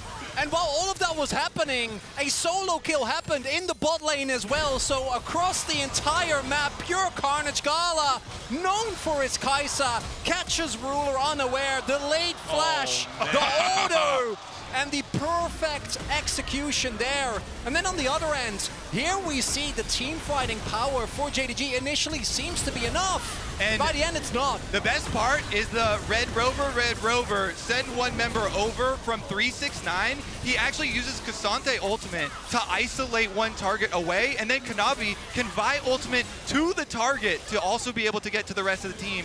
That way, JDG kind of collapses into their own jungle and gets the early lead in the fight. Scout doing his best, though, to try and get something back. He dies. The eyeball just disappears in front of his fingers. That is just heartbreaking. That's because painful. Already, he was the hero of that team fight for LNG, and then he almost manages to get all that potential money. Oh, just the whisker. Still denying it, I guess. There's some positives as well.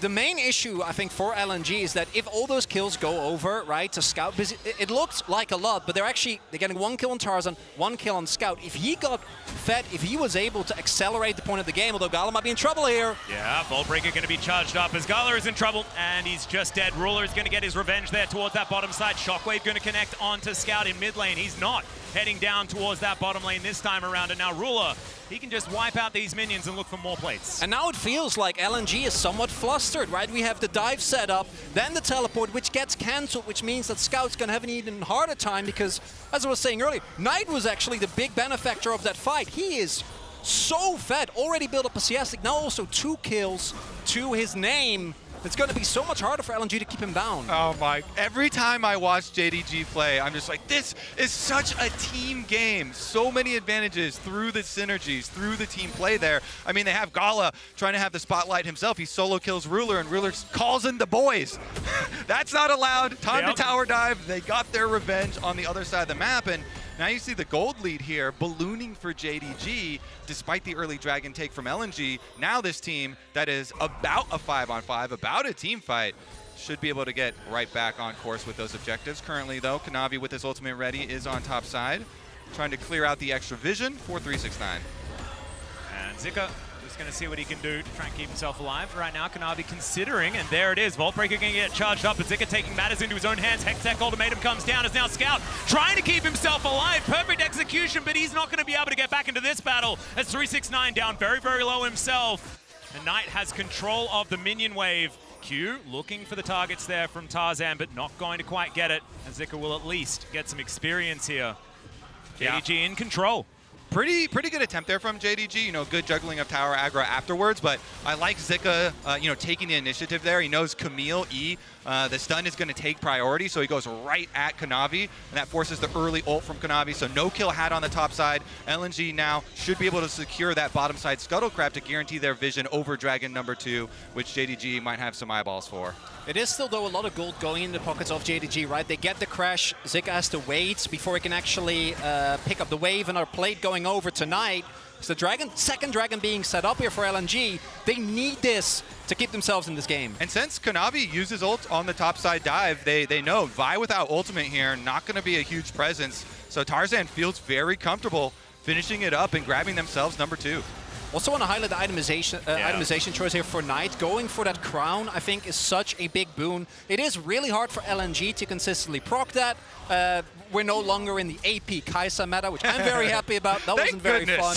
Yeah, I did not enjoy that build. but it also gives him so much extra safety and time to stall inside lane to avoid the scenario we saw yesterday. Yeah, you're looking across the line and you see Camille ultimate, Akali. Okay, we see Speaking bottom. of across the line, Ruler is going to have the Sonic Wave soaked by his support. He's now ulted, trying to get himself out of here.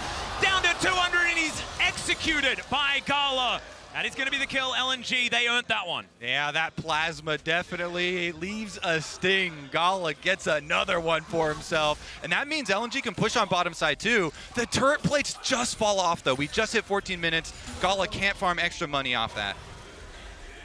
Additionally, with the Camtech Dragon coming in, as LNG, I think you take that as a win. Even if you do end up giving up a substantial amount of Drakes, if it ended up being like an Inferno, I think the individual Drakes have so much power, but across the board, you're a 1-3-1 comp, and as we see here in the MasterCard lane economy snapshot, every member on the enemy team is ahead. They forgot to put LNG's ones. Well, they forgot to put the Dragon lane. Where's the Dragons? It's the one thing they got. All right, look at this play They though. also got this. Tarzan goes in with the ward hop, with the flash. They get him against the wall, and then Plasma is stacked up, so it's only one more auto, and Ruler stays there. He goes for the auto. Gala knows he's going to be able to get it with that one. They take him down. Shockwave here towards the top side. Scout trying to stay in the shroud. Ults to try and get himself out of there, but there is the cease and desist. And Scout, oh, the clockwork wind up, not enough, but once again, it is going to be command attack coming in. Now it's Knight's turn to fall as Tarzan picks up the kill. Another Q going to connect. As Kanavi should be able to get himself out or back in if that's where he'd like to go. Hung has turned up as well, but 369 is here. Headbutt for the disengage. Yeah, biggest thing is Gala stayed mid there, so they know that LNG are not going to continue on this fight, and he's getting a lot of damage done on this mid tower. Let's see if JDG can just rotate down, pull out this Rift Herald, and go for it. And Gala could be in a little bit of trouble here. First Q going to connect there from 369 as he misses the flash over the wall. Still, Gala going to be all right. Teleport coming in to support. LNG 4-man strong here in the mid lane. I think he went for the evolve. I think that's why he had to blow his flash. If he just walks out of the lane, it's he's an fine. ambition move. Sorry, that is a very, that's like 2013, I'm sorry. I know what you're talking about. He's not Kha'Zix. Oh, Hung! Okay, Shuriken backflip, not going to quite connect onto 369. I thought that was going to. Might have grazed a buttock there on its way through, but doesn't actually land. Rift Herald, though, has been pulled out of the pit. They're messing around. Let's see if they take the fight. Looks like they've got the reset coming from base here. Lulu's on the way. 369 waiting in the brush, but is spotted on that control ward. Gala keeping his distance as Hung just being the bodyguard as the cow. They should be able to take this one, and the eye is collected this time around. JDG not quite grouped up in time. Objective going over to LNG. So, 3 of them, I guess 4 of them so far this game, although the eye wasn't collected for the first There's a flank. There's a flank. Mega cone. Okay, Scout is going deep. See whether he can actually catch up to them. Q did connect onto 369, but it's going to dissipate. No resonating strike this time, and he's still waiting. They're still trying to find that opportune moment. No. Doesn't happen. Too dangerous, too dangerous. JDG not going to split apart. They don't leave the opening. Even though Knight doesn't have summoner spells, he does, as you say, have that Crown of the Shattered Queen. So take another look at it. And Scout, because he's able to dodge here, he walked back. The sweeper's a little delayed on the reveal, so he was able to walk back and draw them deep enough under tower that it allows Tarzan the counterplay here to even it up and grab mid laner for mid laner. And then, as we already pointed out, Gala stayed mid, so they didn't want any more. Also a big shutdown, actually, a really big influx of gold. Because Knight already picked up multiple kills, sitting on a pretty big bounty, so Tarzan going to be relevant for a little bit longer. We all know Lee, once we get to the later stage of the game, basically is reduced to a kick bot. But with the amount of damage that I think the rest of LNG is able to provide, if Tarzan is able to stay ahead or even in items, makes a really big difference. That I'd love to have that bot on my team any day of the week in solo queue, the Tarzan bot. If it can play as well as him, deal. I don't think the AI's quite got to that level just yet, Kobe, but we'll just have to wait. Maybe it will get accelerated. Yeah, Tarzan, like, you talk about the kickbot situation. Tarzan does things on Lee Sin that are pretty extraordinary. So I have a feeling that he should be able to stand the test of time. Oh, he's a don't get me wrong. It's a pretty good one. It's not a Tarzan problem. It's a Lee problem. We'll see what he can do, even if the champion is going to fall off. Because I think that having the pick potential and the fact that Lee Sin is so good in skirmishes, if you're playing for side lanes, if you're playing for skirmishes rather than team fights, I think the relevance will be held onto for a little bit longer. This is going to be a critical dragon spawn here. So LNG, in order to get priority, they're going to drop the Rift Herald mid. It does pull out the teleport from 369. They don't want to give up position. Vision here through the river as Dragon is already up will be paramount. They take down that Rift Herald. It doesn't get any sort of charge off, and they push it right back. They're going to get the turret before. Yeah, Extender Beam going to come through there, and it's as if it was JDG that dropped the Herald because they got full control of that mid lane. See LNG going to move Zeka towards this bottom side of the map to look to crack open that outer turret. Close to 2,000 gold, a little bit more going to be the lead here for JDG. So far the early game going well for them, but this should even things out. Just one kept Tech Drake is basically what LNG have bought. With the fact that they've collected the 2 early Drakes, they can afford to give these up, but now Hung in a little bit of trouble potentially. Kanavi can close the distance quite easily. Q not going to connect there from 369. The Alistair isn't out of the woods just yet. Kanavi going to get headbutted back, but Zika's not going to be able to protect the cow. Gonna have to flash to get himself out of the way, and now the Drake is going to be taken. Tarzan! It's highway robbery here from LNG. It's merely a distraction, cow, Atlas. Look down to the bottom lane. Hung deceives them all while the rest of the team picks up Dragon number 3. They don't even get the cow. The cow just walks off. They get cow They and got his Dragon. flash, you know? Well, there you go.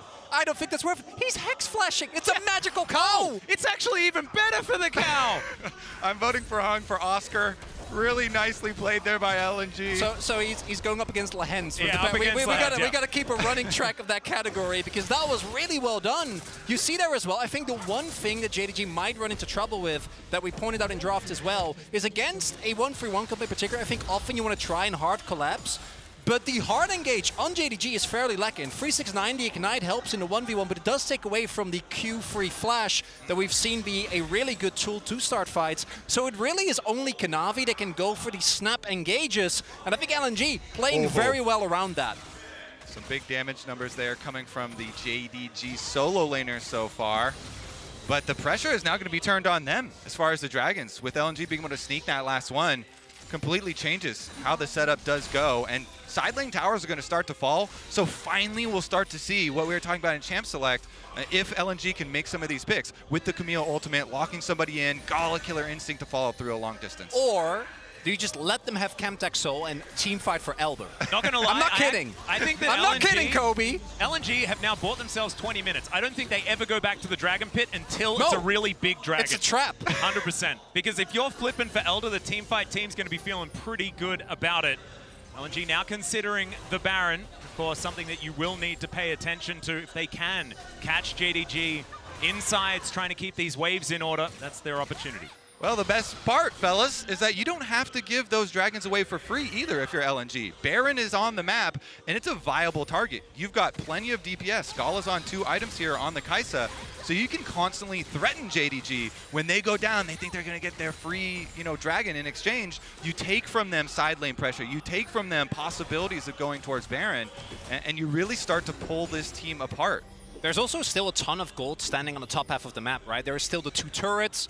So the moment that JDG slightly overextends into making sure that they start stacking those dragons, that they get the objective, could provide an opportunity, particularly for the Camille, to mow down these objectives and really accelerate to the point where eventually Zika's going to be able to just blow up anyone that tries to face him. Really, we're going to be looking at, wow, how well LNG can use their mobility, because JDG relies so much on Kanavi's engage.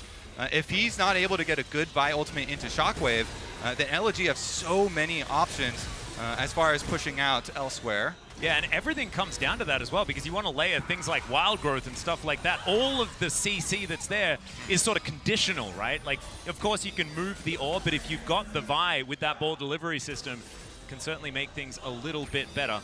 And I did kind of tell a lie, because there is no way Ruler would let that wild growth be used on anyone other than him, but you know what I'm talking about.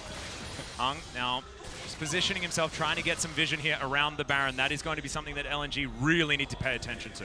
So they've got the key binding in game for target champions only, but Missing added a special one that's target ruler only. Oh, Is that what no, you're saying? they've taken out target champions only. Like, it's just target ruler only Okay, for got Missing. it. Like, that's the only one he's allowed. Yeah, You can't even consider the other one. We have the one caveat, which is his ruler. If not, it's not within 2 turrets distance, right? Like if it's the other end of the map. Okay. But maybe it's I don't know. Not knowing ruler and the way that he demands attention and his kills. Wouldn't be surprised if even then he would raise a little bit of ruckus. We'll see, though. I think it's going to be really telling how JDG and LNG are going to respond to this Drake that's spawning in about a minute, right? Are we actually going to see LNG try and team fight to get themselves that, or are they going to try and get objectives on the other end of the map? Right now, Zika is in top, unmatched, trying to push down those turrets. Yeah, I mean, it's going to be hard for JDG because they have to keep track of vision around Baron at the very least. LNG, at least at the minimum, would get like topside turret if they overcommit for it, and JDG getting that vision we're talking about right now. Speaking of which, Ward not actually being spotted. So full vision for LNG, for what feels like for free. JDG not going to be sweeping in there, probably assuming that that control ward does manage to mow down the whole of the pit. And now Knight's starting it up, and it is on full vision for LNG. Let's see how they respond. As you can see, Tarzan in the back of the pit. No one knows that the Lee Sin is there with full information as to what's going on. Now they do, as the Sonic Wave does fly in, but Zika is on the flank angle, and these pincer movements can work out when you have a Camille on your team. The Orb is now trying to keep them in check, but Kanavi locks down the Baron. Now Tarzan dives in, he breaks his stopwatch, but Ruler has been kicked out immediately. He pops back over, and the team fight team is popping off. Ruler unchecked in the pit, and he's just going to grab as many kills as he would like. It's 2 for now, but Gala is running for the hills. Oh, JDG dare LNG to enter the arena. Please jump in. Kanavi has the confidence. Oh, they're going for Gala. They can... The Mega Cone is going to disengage Gala for now. Does he have the supercharge? I believe he does. He's going to be able to get himself out of there. Kanavi now going to deny the first Chemtech Drake for JDG. And Ruler going to take down an inner turret. You got to have some big confidence to be able to smite fight against the Lee Sin. And Kanavi does. He hits it. And then the shockwave is so big. To be honest, though, I don't even know if JDG, if they lose this Baron, I think they're still happy. They just want to fight. You see as well, Nitro, so much attention, stopwatch keeps him alive, and even with Ruler not in the fight, the work being done by 369 is that double knockback. And Gala, he just doesn't get to walk up because everything is happening in the pit. If he moves forward, he gets blown up in an instant. And it's always, it's so unfortunate as well because the kick is used onto Ruler, who just effortlessly skates over the wall, and he's back in the fight, right? Like, it's not going to perform that disengage that you want to break up this fight so that it works for LNG. And JDG, this is how they win this game. They mind control LNG into 5v5s. Wow. Wow. I love it, too, because LNG had almost painted JDG into a corner with the dragon stacking. But JDG knew our vision around Baron would be too hard to defend while going for dragon. So we are just going to start up the Baron ourselves, force the issue, and they come out rolling at the very top here.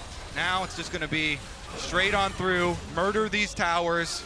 And it's dominoes, isn't it? Basically, like after that team fight is won, now JDG, they have the Baron, they have that extra push power. There is no way that side lanes can be a win condition here, and it does put once again into perspective the danger of trying to play a composition like this for LNG. But JDG, they just picked their team fight comp. Now they are knocking on the door of LNG and looking to move up to 1-0 in this best of 3.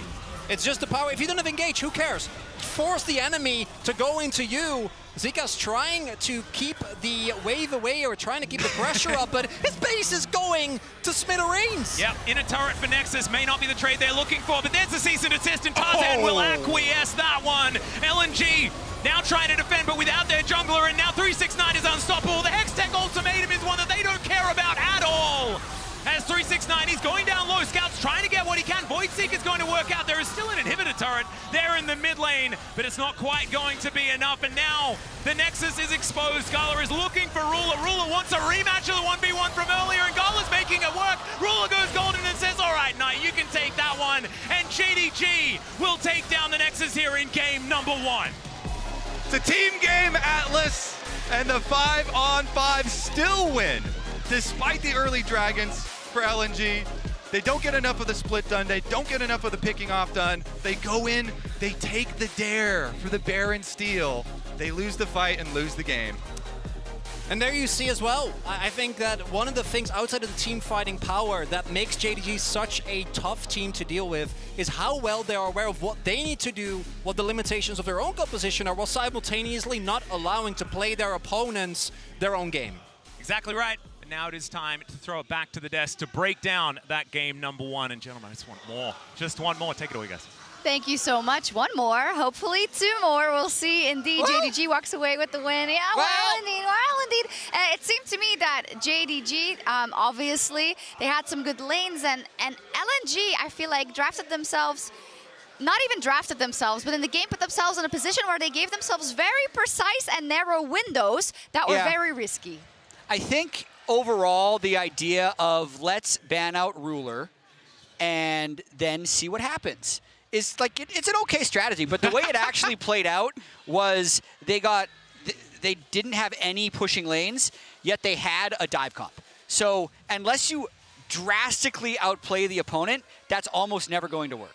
But I will say, they actually played really well towards, base timings. When Ruler was basing early, they get first dragon. They're stacking up dragons, which generally, when you're playing a comp, a Kali Camille, you want to be able to split the map. Dragons are going to give you time to do that. So I think, they did in the early game still set themselves up pretty well. But it was such an interesting draft because there were so many firsts coming through in the Swiss stage here from Worlds. It was the first Seri, the first Lulu, the first Camille, the first time we've seen Ignite Cassante. Yeah. And some of these were also first for the entire tournament. Yeah. And I can't personally remember the last time I saw an Ignite Cassante in Pro. It is extremely rare. Yeah. So it's really interesting to see, even on this day 3, how quickly things are kind of evolving. We obviously saw Genji bring out the Akali mid yesterday. Yes, it got buffed recently in the patches, but it hadn't been getting played at all. And then the following day, another top team is bringing that out.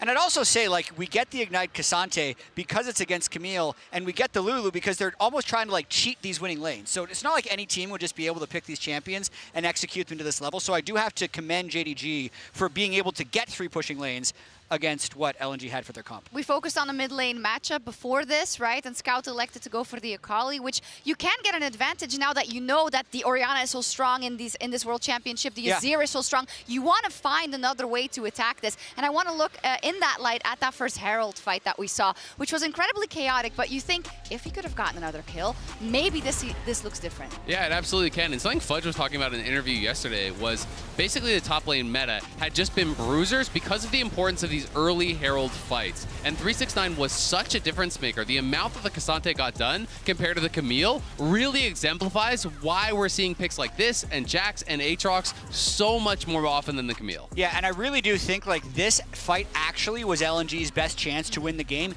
if they could have gotten there before the Lulu hit level 6, because in that case, Alistar would have been able to bring so much more to the fight than the Lulu. Once Lulu gets ultimate, though, I feel like it becomes a bit more of an even fight. And once they can win that 4v4, you can see the fact that they had advantages individually in all 5 roles in terms of gold. So that's a hard thing to overcome when they're also the best team fighting team in the world.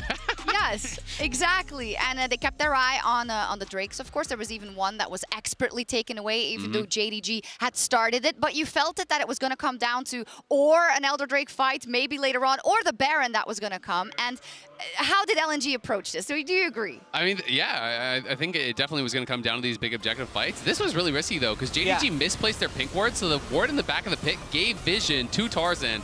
And you're flipping it against the Lee Sin, who has better smites here than the Vi. Yeah. So I was getting nervous for JDG seeing this, but at the end of the day, whether the smite came through or not for Tarzan, it would not have mattered because JDG obliterate them in the 5v5. And this is why when I've talked to some of the LPL teams, and I've asked them sometimes, why do your teams go for these crazy fights, these risky Barons? And they're saying, well, it doesn't actually matter if we secure the Baron. That's why we're not peeling off, because we know we're going to win the 5v5. So starting the Baron is just a vehicle to make them come and fight us. Yeah. And through that lens, a play like that makes a lot more sense, because I think that in the West, we would be flaming this team for, oh my God, no one's marking Lee Sin. Are you kidding me? You flipped that? What if they stole it? They're saying, we made them come. We win 5v5. GG. the whole point is, haha, Lee Sin is in the pit now. Yeah. It's like, that was the goal. You came to me, now you're dead. You made it work. Exactly. I think it's interesting to highlight these things that we see differently. I've noticed a couple of things, actually. But, of course, this series is going to be, go like usual series go. LNG knows the way this has gone. So where does their adaptation lie? It's only a best of 3, right? So to get to the quarterfinal, you got to win that next game. Yeah, I mean, it's a little tricky. I would like to see Knight on a control mage. I think obviously they should take blue side, which I think I see right now they have selected blue side, which is going to be better because their red side ban of getting rid of all the 80 carries and then having the Orianna first pick didn't work. Yes, the Akali did work yesterday for Chovy against Faker, but that's because he was able to get to a state where he's actually isolated in the side lanes, get Faker, and has time to execute. In the 4 games that LNG actually did beat JDG in the playoffs, 2 of them were with a Scout on his ear and 2 of them were on LeBlanc. So I also expect JDG to just keep perma-ing LeBlanc every game, but we'll see what happens. Yeah, I mean, I was going to say, I think it just depends on LNG's read on, was it the fault of the picks in that game or was it the fault of the execution? Because you're saying, hey, had they won that first fight, then maybe the game goes differently. So they may still have confidence in their picks, but they are changing over to blue side, and they are going to be able to, try to draft a more standard comp if they want to. My experience, draft is rarely the problem, but usually the solution. So they're going to change it up. There we go. It is match point already for JDG. That was fast. Hope that LNG can elongate this series when we come back after this.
Red Bull gives you wings.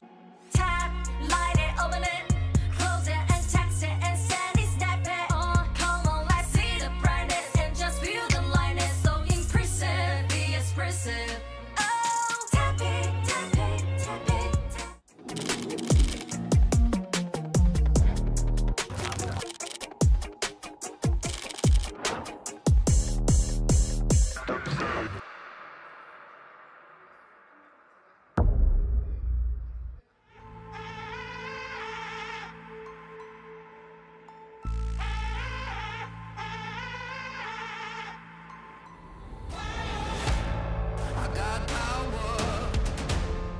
I'm an ocean, like a grenade. You can't hold it, no. I'm leaving ashes wherever I go. I strike matches, and just to see the smoke, I let go, turn loose. You better run when I'm lighting the fuse. I'm all in, I can't lose. I'm about to catch fire.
pressure from Scout. He's trying to do what he can. He finds the backflip. No, there it is. And finally, Knight finishes it off 4-3. What the heck was that? On your team, the Orb is now trying to keep them in check, but Kanavi locks down the Baron. Now Tarzan dives in, he breaks his stopwatch, but Ruler has been kicked out immediately. He pops back over, and the team fight team is popping off. The Nexus is exposed. Gala is looking for Ruler. Ruler wants a rematch of the 1v1 from earlier, and Gala's making it work. Ruler goes golden and says, all right, Knight, you can take that one.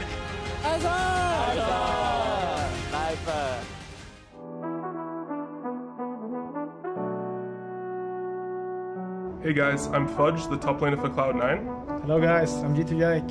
Hello， 大家好，我是 GTG 副手 Missy。 Hello guys, it's Miniski, mid laner for Mad Lions. My favorite champion is Jace. It's a very fun champion, also in Arcane.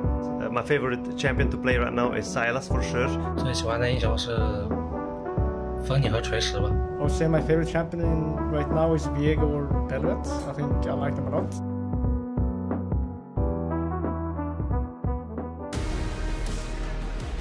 We just heard from some of our players here at Worlds 2023 thanks to the Oppo Cam, and LNG 2-1 over JDG. I assume there's been some edits to that one, but of course 2-1 is the only way you can really predict this one. That's how it's been all year, and I assume that's how it's supposed to keep going.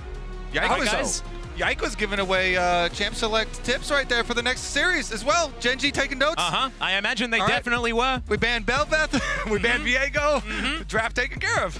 Speaking of taking care of drafts, let's jump into this one. Already, the Callista is going to be taken away alongside the Vi. Kanavi going to have to try something else. And some Scout champions being dealt with here on the side of JDG. Scout definitely an issue. But it was easily dealt with by JDG last time around. Just build the fortress. Already you see it too. Another Ornn ban here coming from LNG. The 369 staple. That thing is just provides so much front line. Yeah, particularly after seeing the Azir incidents in the first game, or rather, you know, what the opponents had to deal with. I think the Azir always is going to get taken away. The Orianna is interesting to me, though, because, as mentioned, we have started to see some possible answers to it, although, based on last game, the Akali not quite working out does mean that Gala is going to get his hands on Xayah, and I expect there to be the classic trade. Although Jace Maokai is available, and that is an LPL staple. And Jace Maokai Kai'Sa is on the table for JDG. There is no way that we're going to see a Kai'Sa and Xayah at the same time unless Scout wants to try his hand at it, but I don't think that's happening. Blind Kai'Sa mid? Yeah, it does mean that the Lovers Duo is available, so Tarzan can lock away this J4, and then they can take the Rakan if they would like to, and it looks like that is going to be the goal. So definitely LNG still with a bunch of power. Yeah, very, very much like to. And you mentioned the Jarvan for Tarzan previous. I feel like the first game was like, it was warming up, calibrating, and then second game was almost perfect with it. So expect those early ganks coming as well. Very, very annoying for the solo lanes. Probably just get that trade. The Xayah Kai'Sa we will see 100 times over probably this tournament. Yeah, we have seen some experimentation. I do think that, you know, the Ziggs remains an answer, but let's not kid ourselves. Ruler is never going to play that when he can play a normal AD carry. I mean, Ruler, he's just not the guy. No, he doesn't do it. And even also in the full awesome dude meta that Papa Smithy coined, he was not one that went down with these mages. And I think that the power of Kai'Sa right now is worth it. The fact that you're playing into a J4, which with the Cataclysm is going to have a guaranteed way to, at the very least, force your ultimate, right? Kai'Sa is somewhat susceptible to getting locked down, particularly when you pair it with a Rakan. I do think the Maokai provides a little bit more safety. We'll see what Missing ends up going for here as well. Wouldn't be surprised if it's something to try and keep Ruler even safer. Yeah, and I like JDG continuing bans here towards Scout since they've already got the Jace 4 Knight, double protection bans, really just push Scout as far down as they possibly can, dealing with two of these champions that have that CC that can make those skirmishes happen and make Jace's life a little bit more scary. Yeah, like, they've actually taken away 5 of Scout's favorite champions, right? Including the fact that the Jace has been locked in here as well, most likely heading towards Knight. Of course, Korean teams do really like putting the Jace towards the top lane, but I expect 369 is going to be playing a tank. As speaking of 369, the Poppy is going to be banned away as well. He's, of course, incredible on that champion as well. So anything that can peel is what he wants to head towards. Does mean that compared to the previous game, the top lane pool is a lot more open. We'll see if they want to prioritize picking up something like the Cassante. Instead, it is going to be the Rel lock-in. Rel Kai'Sa, very strong 2v2. Rel, obviously, one of the most versatile champions that we have at the moment, and will also synergize really well with the Maokai to set up big engages. And it's crazy two-layered engage. You know, sometimes you're always like, oh my god, Xayah's so hard to engage on. It's the counter-engage champion because of the ultimate. But when you have Maokai as well as Rel, you get to space them out.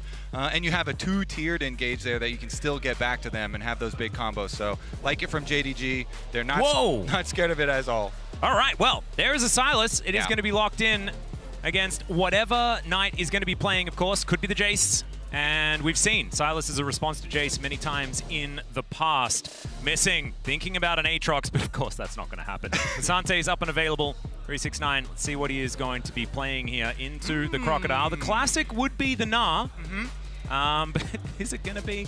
We'll just have to find out. Always. He's like, look at all these fun tools that I have. We've got Jax still available, Cassante still available. Like, this is last pick, and he can pick from anything he wants. Well, can he? Because I assume Rule is sitting there going, no. Frontline, please. Yeah. I do like always, though, the Sylas when you're picking into the Maokai. Obviously, the two most talked about ultimates are always Maokai and Alistar. But I actually think Maokai is way better than the Alistar because it has offensive use, and Alistar ultimate is purely defensive. So really, really interesting pickup here where they're going to have some big plays from Gala, I feel like. The carry pants to come on here from LNG if they want to stay in this series. Exactly right. And Magnet Storm from a Sylas as well is something I'd be very, very scared of. And the fact that a Sylas can go all out just seems really weird to me. So very, very cool stuff here from Scout, and I think that eyes are going to be glued to him trying to get them to a Game 3. And I think Tarzan specifically will be one of those, if not two of those eyeballs. Sometimes he looks multiple lanes at the same time. That is true.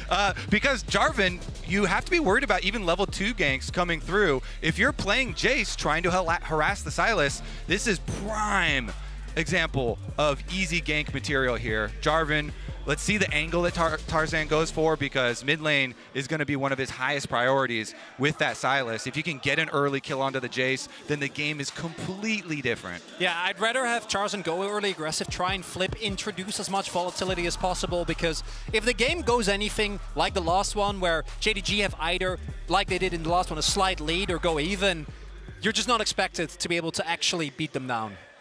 No, exactly right. But it is now time, ladies and gentlemen, to head towards Summoner's Rift here. All year long, LNG versus JDG has gone the distance. All year long, it has been JDG reigning supreme. But this would be a 2-0 if they were to win here, and that is just not how this one goes. So we're hoping that LNG can make sure we get as much as possible out of this series. Speaking of getting as much as possible, you can earn exclusive Worlds 2023 drops just by watching on LoLEsports.com. Really Free smooth stuff. Yeah, that's great. Yeah, I love it. Do you like that segue? The best things are free. Yeah, I always knew you were a true professional. I did not know you were such a good sellout. Love it. That's what I was trying to do. We don't get to sell out that much because global. Okay, never mind. This is what I'm talking about, though. When you're facing a Jarvan, everything running through your mind is, all right, where's this guy at level 1 immediately? Because Tarzan could come at our mid lane level 2. So I love that JDG, that play right there even just shows they have it. They're aware of it. So we're going to see Kanavi do a lot of work on this Maokai, trying to lay those saplings down, keep track of Tarzan. That's your #1 job for the early stages of the game. The best Maokais starting out the game can possibly sometimes have Flash W ganks and Flash W plays to get some offensive potential, but I would just settle for keeping track of that Jarvan. Oh, Scout already pressing the 2 buttons that he has available to him. Of course, it's the same button, but it does different things. So if you press the same button twice, is it 2 buttons available? Well, I mean, the button changes to a different button when you press the same button. Yeah. So I'm going to say it's 2 buttons because it's like abduct, abscond, right? 2 different spells. Maybe I shouldn't say buttons, I should say spells. You're pressing E twice. Chronicler, let's give it to him. No, but he had a really good sellout. He's earning. Okay. I need to let him. No, but like the entire year, I'm letting Atlas get away with stuff. Yeah, that's I got actually enough true. of it. Yeah, no, don't do that, Kobe. He needs this moment more than I do. You don't get it.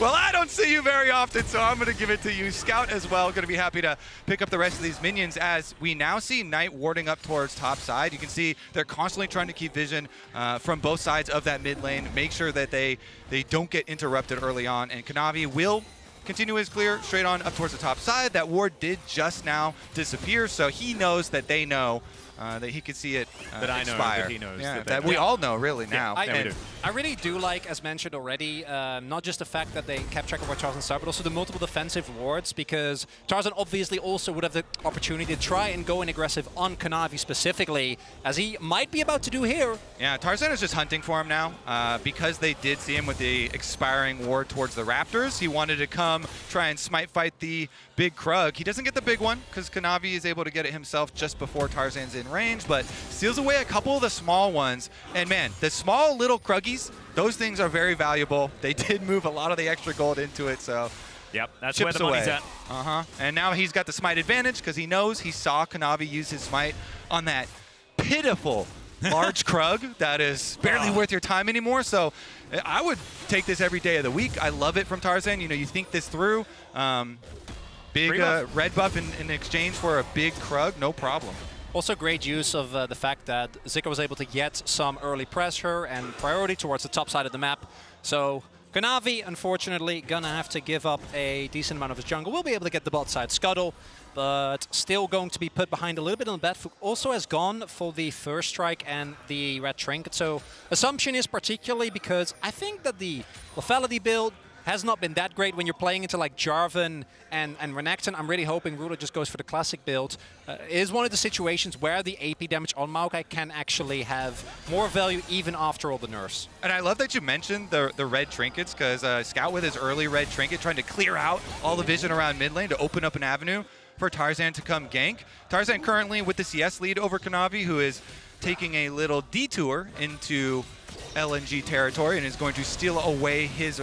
Oh, never mind. He's looking for the steal away the Raptors, then possibly chickens, and then a potential gank onto Scout. Perhaps. Well, look at all of the brush as well, dropping saplings everywhere. So he knows that when Tarzan comes to retake their red side, retake their own territory here, they will be alerted to it. And it is a support roam timer as well, with Hung being the first one out on Rakan. All right, here towards the top side. What I did really like, Zeka sort of illustrates what he's been doing for LNG a lot as well. It feels like he's a selfless top laner. There's not a lot of those if you've had experience with top laners, but Zika is very quick on the roam oftentimes. He buys advantages for himself and then uses them for his jungler, for the rest of his team. And we saw that illustrated just earlier on. Has hit level 7 first as well. Of course, in the Cassante matchup, you do have a little bit of an advantage, especially once you get access to all of your spells. And LNG having a pretty good time here in this early game.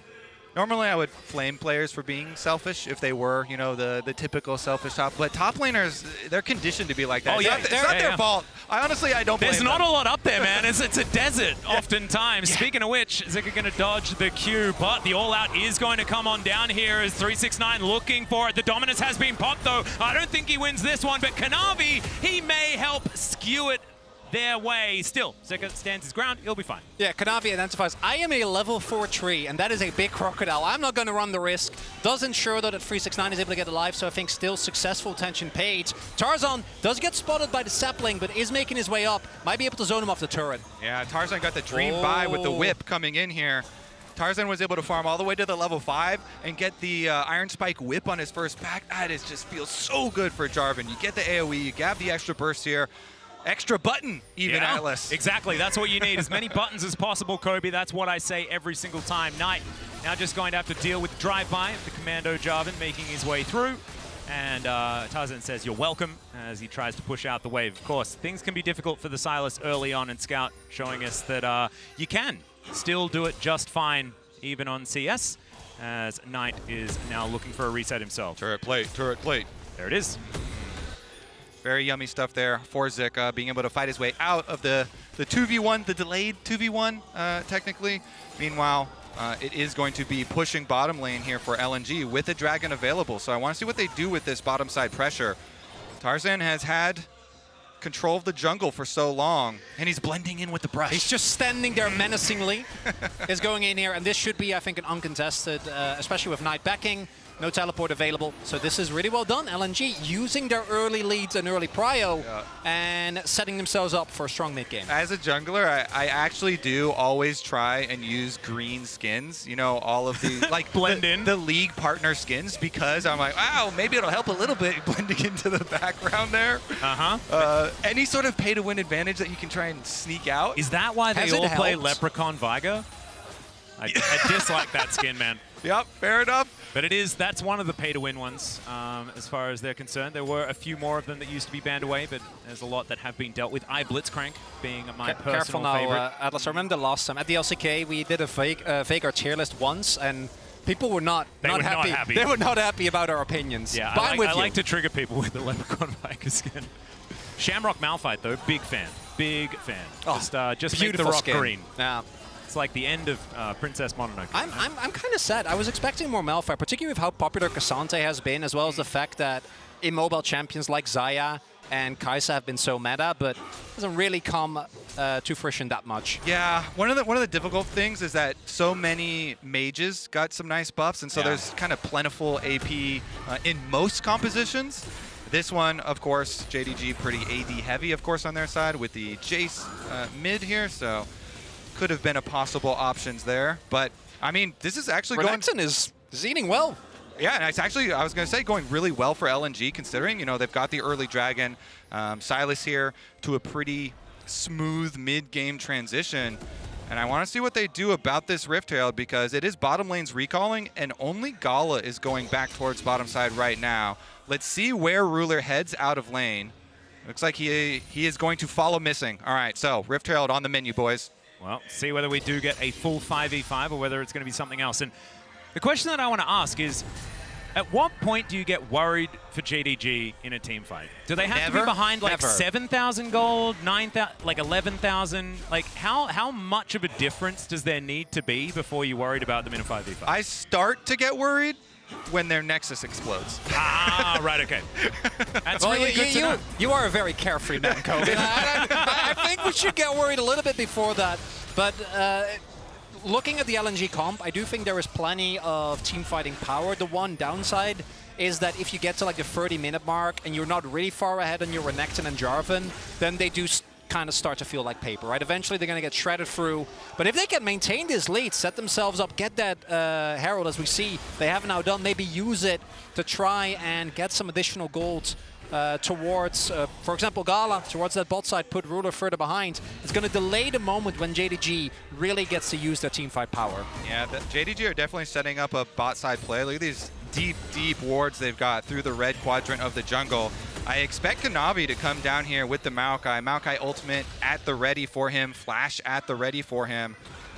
JDG might make some sort of strong push for themselves. Jarvan. Moment. All right, Ruler and Missing is getting things shoved out here towards the bottom side. And I think we're looking at 2 minutes before we get another kerfuffle.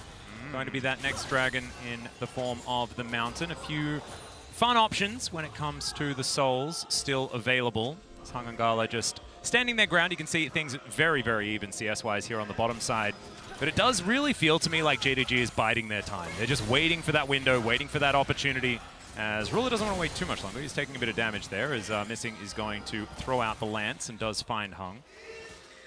But still, LNG looking like they do have a bit of a tempo advantage here in this early game. Feeling a little bit better than perhaps how things were going in game one. All right, Rift Herald options here for Tarzan as well. Pushing bottom lane, doesn't want to go for it there.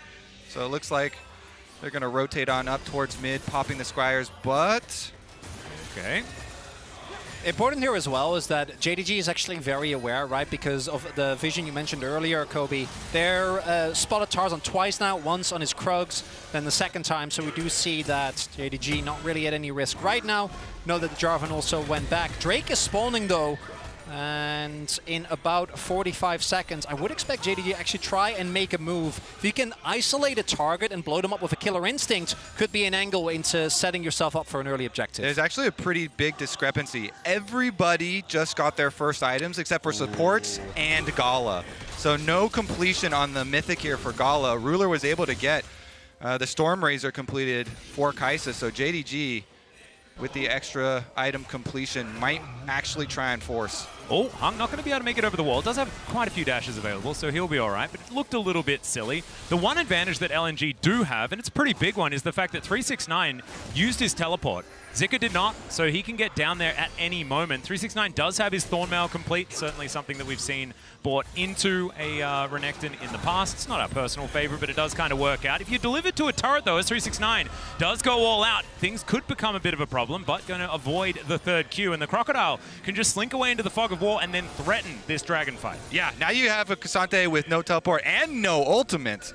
So definitely huge advantage as far as LNG goes, and they're going to use it. I actually do like that attempt from 369. I don't think he actually expects to take Zika down there, but if you chunk him out and force him to back, then that might in of itself be enough as Herald gets placed down mid. All right. Shelly going to get a bit of a headache here. Unless Kanavi can stop that one from happening, she is readying the charge, though, so there go the plates. And, gentlemen, this is the latest First Blood that we've had this Worlds. I was not expecting it in an LPL versus LPL match. I was promised action. As an LCK commentator, we are starved for that oftentimes throughout the year. It's just not really delivering on that front. But still, I do love the jockeying for position. I don't find that I'm actually... I don't need any kills. Honestly, like, if someone's Nexus is threatened and it's still 0-0, not worried. You're literally lying to my face. You don't love nothing happening right here. No, we actually do. We do, have actually. to. Yeah, we have to. Like, this is how we're conditioned. Otherwise, there is no choice. Yeah. We wouldn't be in our region. You just have to. I feel like I'm getting gaslit No, right you're not. now. You have to. Okay, my favorite part Trust us. My favorite part of the last sequence, though, is that Zika, he's not forced back to back at all. The Gore Drinker Renekton is proxying between two lanes, and then Scout comes on up with the Maokai ultimate. He's able to just get rid of that one. Yeah, going a little bit aggressive here. Does find the Chain Lash, but not going to get the second portion of it. And the MasterCard lane economy snapshot is looking a lot more LNG this time around, and especially a bit crocodilian. I do kind of feel bad for LNG, though, because, again, we have Chemtech Soul, right? Like, it's the second time in a row, and in this one, they're actually looking really good. Imagine if you're able to get Inferno or Hextech, which gives so much combat power, might actually help you to tie you over, because obviously the JDG team comp later in the game is going to be really big. Right now, though, with that first turret blood picked up, 2.5k gold lead approached here for LNG. And we'll see when JDG decide to pull the trigger, because you know they're biding their time, they're waiting, right, getting their item finishes done. But at some point, they're going to have to do something, because if they keep giving up every single objective, even though I'm not the biggest Chemtech Soul enjoyer, it's going to be a problem eventually. I'm glad we got the LCK experts up here for the games without kills, and you know that at some point they are, in fact, going to have to do something about it. Yeah. Well, I mean, it's Chemtech, so maybe not. I'm getting the full experience up here. I love it. What was our latest First Blood? I think it was 18.5 minutes. No, I think in the LCK this season. We can beat that. We're not far off. Exactly. I think we've only got 3 minutes time. Having a look at the clocks, we have the second Rift Herald. Shirley might ruin us when it comes to getting even later on that First Blood, but maybe it'll just be given up as 369 is pushing out this top lane. Should be able to put a decent dent into this turret, but Cassante not exactly the best at doing that. Zika getting a bit aggressive, but 369 not looking too worried. Let's have that ultimate back available once again, and he's going to settle for some minions. And JDG, on vision, just going to look to take down the second Herald. Scout has teleport, but he's up at the bottom turret right now. Oh, it's being used. Let's go. Now let's see whether this is actually going to be that First Blood. The Rift Herald is going to be secured, but now Kanavi's in trouble. He's jumped up. He's taken down First Blood at 16 minutes for Scout. Teleports in, picks up the kill. Now has a Magnus Storm. Can't get over the wall to save his life, but he's already done a pretty good job. It's so anticlimactic. I was faking actual action. What do you mean that was First Blood, Chronicler? Only Kanavi goes down, and that's the end of it. Objective goes to LNG.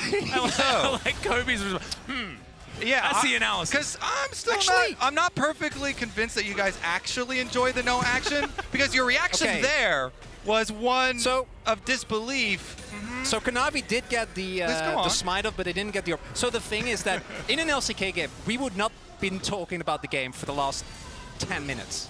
Yeah, we'd probably be still on Shamrock Malphite at this point. Is missing, in a bit of trouble as well. Could be a second kill pretty quickly. Flag and Drag comes in, he avoids the knock-up, but not going to be able to avoid the takedown as Knight throws in a Shock Blast. that is not going to really do anything. And LNG retain a stranglehold on the game. I mean, it's looking pretty good for LNG here. Scout now able to get his Zonias as well. Shiny new active item for him, and they can just rotate the rest of them down to bottom side, push it on this turret, keep on snowballing for themselves. Super deep vision being dropped. Jungle starts to get taxed a little bit here.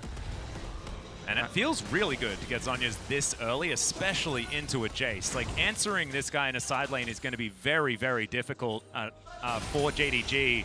And Ruler going to be pretty happy that he hasn't gone towards the lethality build himself. Yeah, it's also, again, the only reliable source of AP damage is specifically the Maokai.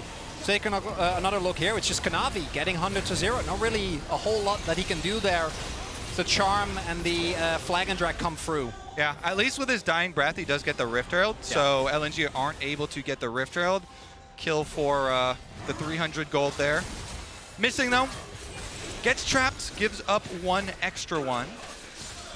Yeah, not going to be able to get out of this one. Pretty slow when you're wandering around wearing your horse instead of Who would have thought? Metal pants, kind of. It's not it. Kind of hard to run in those. It seems uncomfortable as well.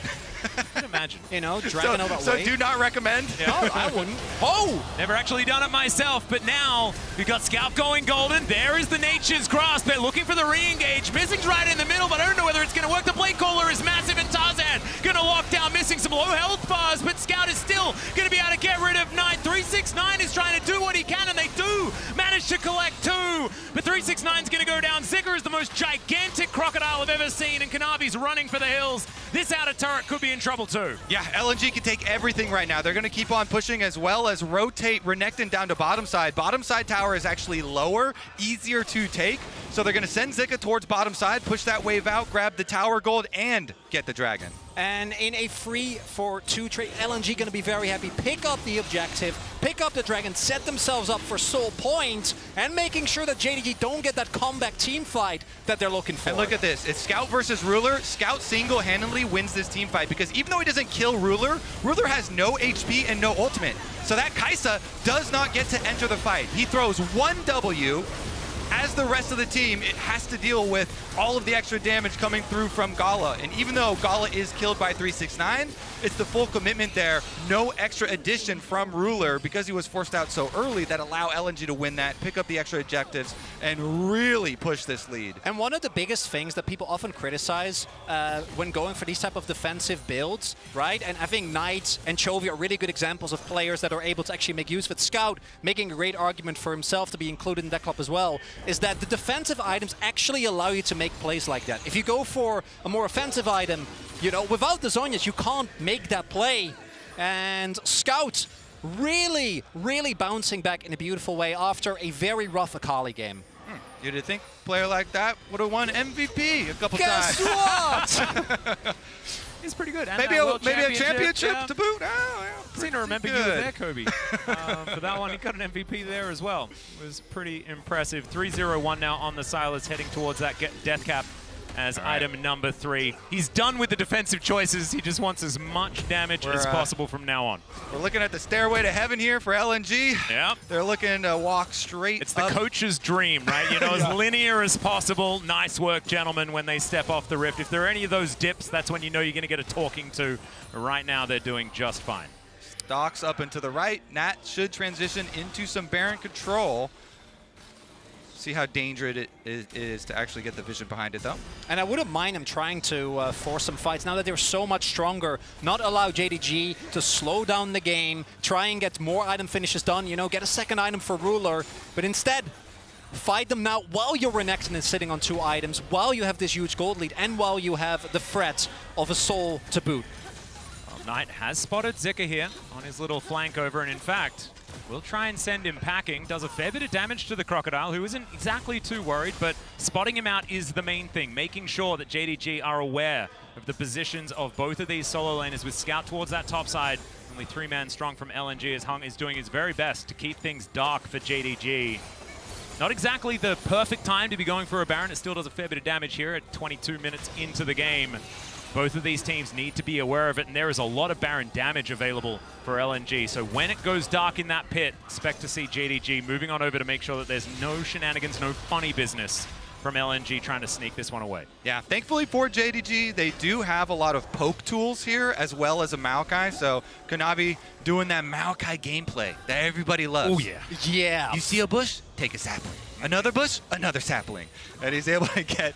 And if there's action that could potentially happen, Kobe, you press your ult button and you walk away.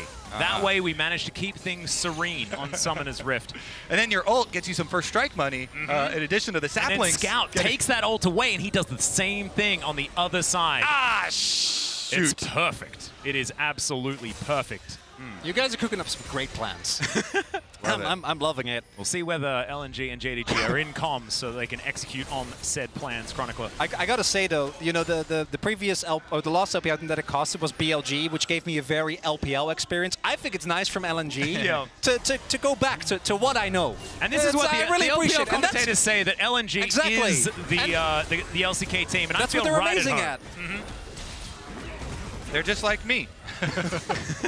I've been transplanted into the LCK as well with you guys. Hey, there we go. And meanwhile, Zika here working away. It's going to take a while to really make a dent in Cassante, so he decides, not worth my time. Yeah, even with Black Cleaver and trying to carve through, it's Iceborne Gauntlet and Thornmail. It's not going to happen, unfortunately. That's Scout's problem. Just leave it to Scout. It's fine. Once he gets Death Cap between that and First Strike, he'll be all right. Yeah. In fact, the game will be Scout's problem at that point in time, and I have a feeling that he might be up to it. All right, well, we do have the 2-item power spike for Gala now, finally. The Quick Blades plus the Kraken Slayer here on this Xayah. The Death Cap will be short to follow, so Scout is almost at 3 here going to peak. And LNG, they've already got the arrival of the Chemtech Soul in their eyes. Open arms will be waiting, fighting for the vision leading up to it. JDG trying to work their way to enable themselves to have some sort of pathway. Oh, yeah, they got a bit of damage onto Tarzan. Now they're going to try and start this one up, but the chain's just barely missing onto Kanavi. And JDG, they'll grab some control of this river. LNG getting themselves into fog of war. They have control vision all over this bottom side of the river, but JDG now have access. Ruler is going to move into the mid lane to put pressure on there as well as Scout. He has the Nature's Grasp. Knows that he can get over this wall. He's unseen by JDG right now. This angle is looking fantastic. But Ruler, he can be there in an instant. He has that killer instinct available. JDG missing. Can he find the engage opportunity? Can Scout then find the answer, as Nature's Grasp is going to be used on both sides? And it's no button and no button for both of the jungler and the mid laner here. To Drake down relatively low. Tarzan in the back of that pit. He's going to be kicked out, and that is going to be the soul denied. Blade Caller is good, though, is missing, looking to be the first one to go down. And there is the kill for LNG. 369 on the bottom side of the fight is Scout. He flashes for it, and Ruler is going to answer. The health buzz is so low as the Cataclysm comes in, and it's the Crocodile that reigns supreme. 369 going down incredibly low. Ruler close to full health, but there's a 3-man queue, and Tarzan fights that knock-up. LNG win the fight. They denied the soul, but it cost them everything, Atlas. That is going to be the Baron as well for LNG. 369, he had eyes only for Tarzan. He keeps him out of the pit. Look at this. He initially forces Tarzan's flash by threatening to ultimate towards the rest of the team, and then they're going to keep up the pressure. After both those Maokai ultimates have been nullified, 369 takes Tarzan away, and they do deny that soul. But look at this team fight from Gala. Sets them all up, and they're able to take down Missing. And then here, the turn, absolutely incredible. Scout making sure, almost going down, baiting in Knight, but then staying alive. And big for me at the beginning of the fight, Scout, not only did his ultimate do way more damage due to the fact that he's Silas, but it also immediately forced Ruler's cleanse. So Ruler has to play way more defensive, waits with that killer instinct. And yeah, you lose one Chemtech Drake. Who cares? You get the Baron, you get the team fight win, and we're looking good for 3 games. We absolutely are. This is what everyone was expecting after how these two teams have faced off against one another all year. 10-2 though. This is a shellacking from LNG in this game number 2. Looking absolutely fantastic. Might be enough momentum to get themselves towards the next one, but this one isn't over just yet. As Kanavi gonna have to break that stopwatch. He actually stopwatched to deny Scout the hijack. So he didn't want to give over the Maokai ultimate. So Scout's ult now on cooldown. There you go. I don't know if that's worth, but... it's a very short cooldown. It's an expensive denial. No, it's already bad. It's never stop. Now you need to just stay out of vision. Stay out of the way of level Scout. 16. Yeah, this is going to be very, very difficult. Now there it is. He gets it anyway. So maybe not the best use of that money. It looks cool. As we got a bit of a battle towards the bottom side of the map. Zika at 50% health up against 369. Taking a fair bit of damage back now, though, as JDG trying to deal with this siege. LNG just standing, protecting this siege minion. And there's a bunch of empowered minions heading towards his bottom side as well. So many leaks for JDG to patch up here on the sinking ship that is their base right now, as the channel is going to be used. The Hex Splash gets missing out of the way, but Kanavi's not going to be so lucky, as the Nature's Grasp is so dangerous from Scout and LNG. They'll break down the front door, and they're looking for even more here. Moving towards the Nexus turret. 369 has a decent angle, but he just doesn't seem to be able to find any way into a potentially good fight. Ruler trying to rain down his Q on the enemy team, but now it's 369 that's just going to get picked off, and JDG have not a lot of options left. They've only got one Nexus turret left here. Ruler and Knight, they're going to have to do a lot of damage. Yeah, they're diving forward. Tarzan just trying to get Knight, and he'll be able to pick that one up. Now there's no Nexus turrets left, and LNG just mop the floor with JDG here in Game 2. And as everyone predicted, we are going to a third. Whoever wins this next game is going to knockouts. LNG have consistently been able to push JDG to the edge. We get there again, another decisive game coming up next. And it is, to me, the top half of the map, right? Scout, the early pressure from Kanavi, or onto Kanavi rather, and then Zika's individual performance. Absolutely incredible stuff, but now it is time to head to a short break before we get ready for game number 3.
A team against a king. Seeing against believing. A moment against a moment for the ages. Countless battles, one arena, the realm. The only thing capable of powering the game, the stage, the broadcast, and the worldwide spectacle we know and love, aka the Cisco Network.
friends, they killing my ghost. Will I ever go find it? Get away that nobody told. Tell me why you went around with me to set me free. Do I need to wait a little more for the right time? Do I need to kill somebody for my life? Now climb with me, ecstasy. Say you're going dance for me, dance for me. Make love with me, ecstasy. Stay with me, need to run away.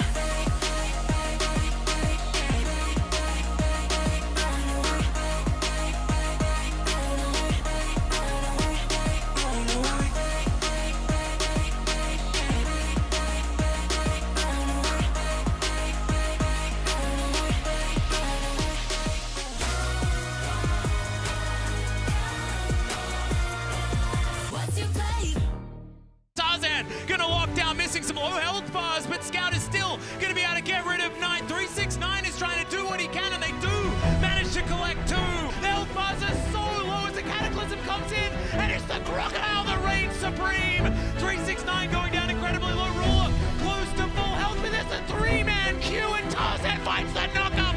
LNG win the fight. Yeah, they're diving forward. Tarzan just trying to get 9, and he'll be able to pick that one up. Now there's no Nexus turrets left, and LNG, and as everyone predicted, we are going to a 3rd. Whoever wins this next game is going to knockouts.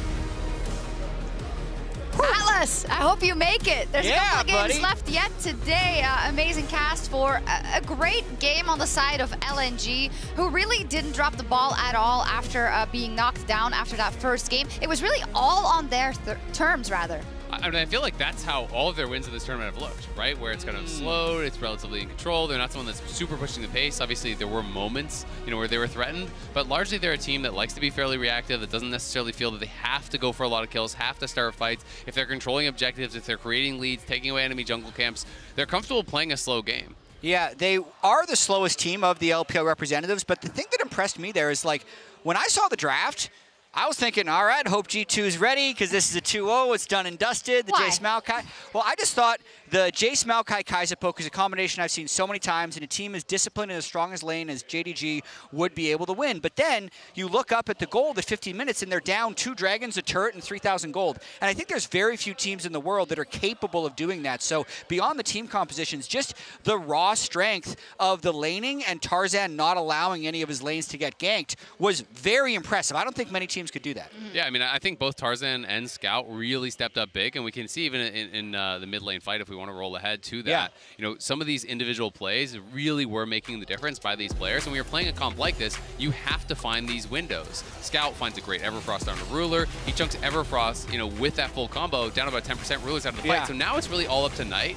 And the big thing for me in this fight was Knight. I think he just doesn't see the flag and drag. He has flash available, doesn't react to it, and he gets comboed down. And when he gets caught there's no longer any shot in this fight. And Knight didn't have an abysmal game by any means, but he really didn't show up in a big way. He wasn't that difference maker that you can normally count on him to be.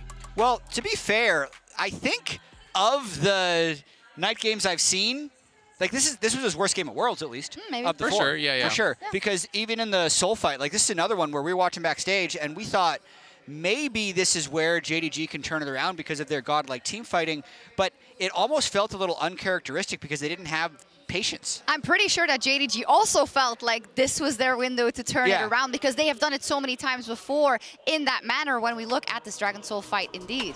Yeah, so this was a little bit of a Hail Mary because it's a Soul fight and they are down in gold. But just watch the way that this fight begins, right? Even though Scout had amazing position, he burns the Maokai ultimate and not that much happens. So once you see 369 kidnap Tarzan over the wall, there's going to be a moment basically when Kaisa flies in. You can see this positioning. I expected Knight to continue to poke there. Yep. Not only did he miss the EQ, he then flashes in and instantly dies. So really uncharacteristic misplay, because I feel like with the Jace Kaisa poke, they could have just kept their distance there. They prevented the Soul and maybe even won that fight, but they were just impatient. Yeah, I mean, Scout was down at 10%.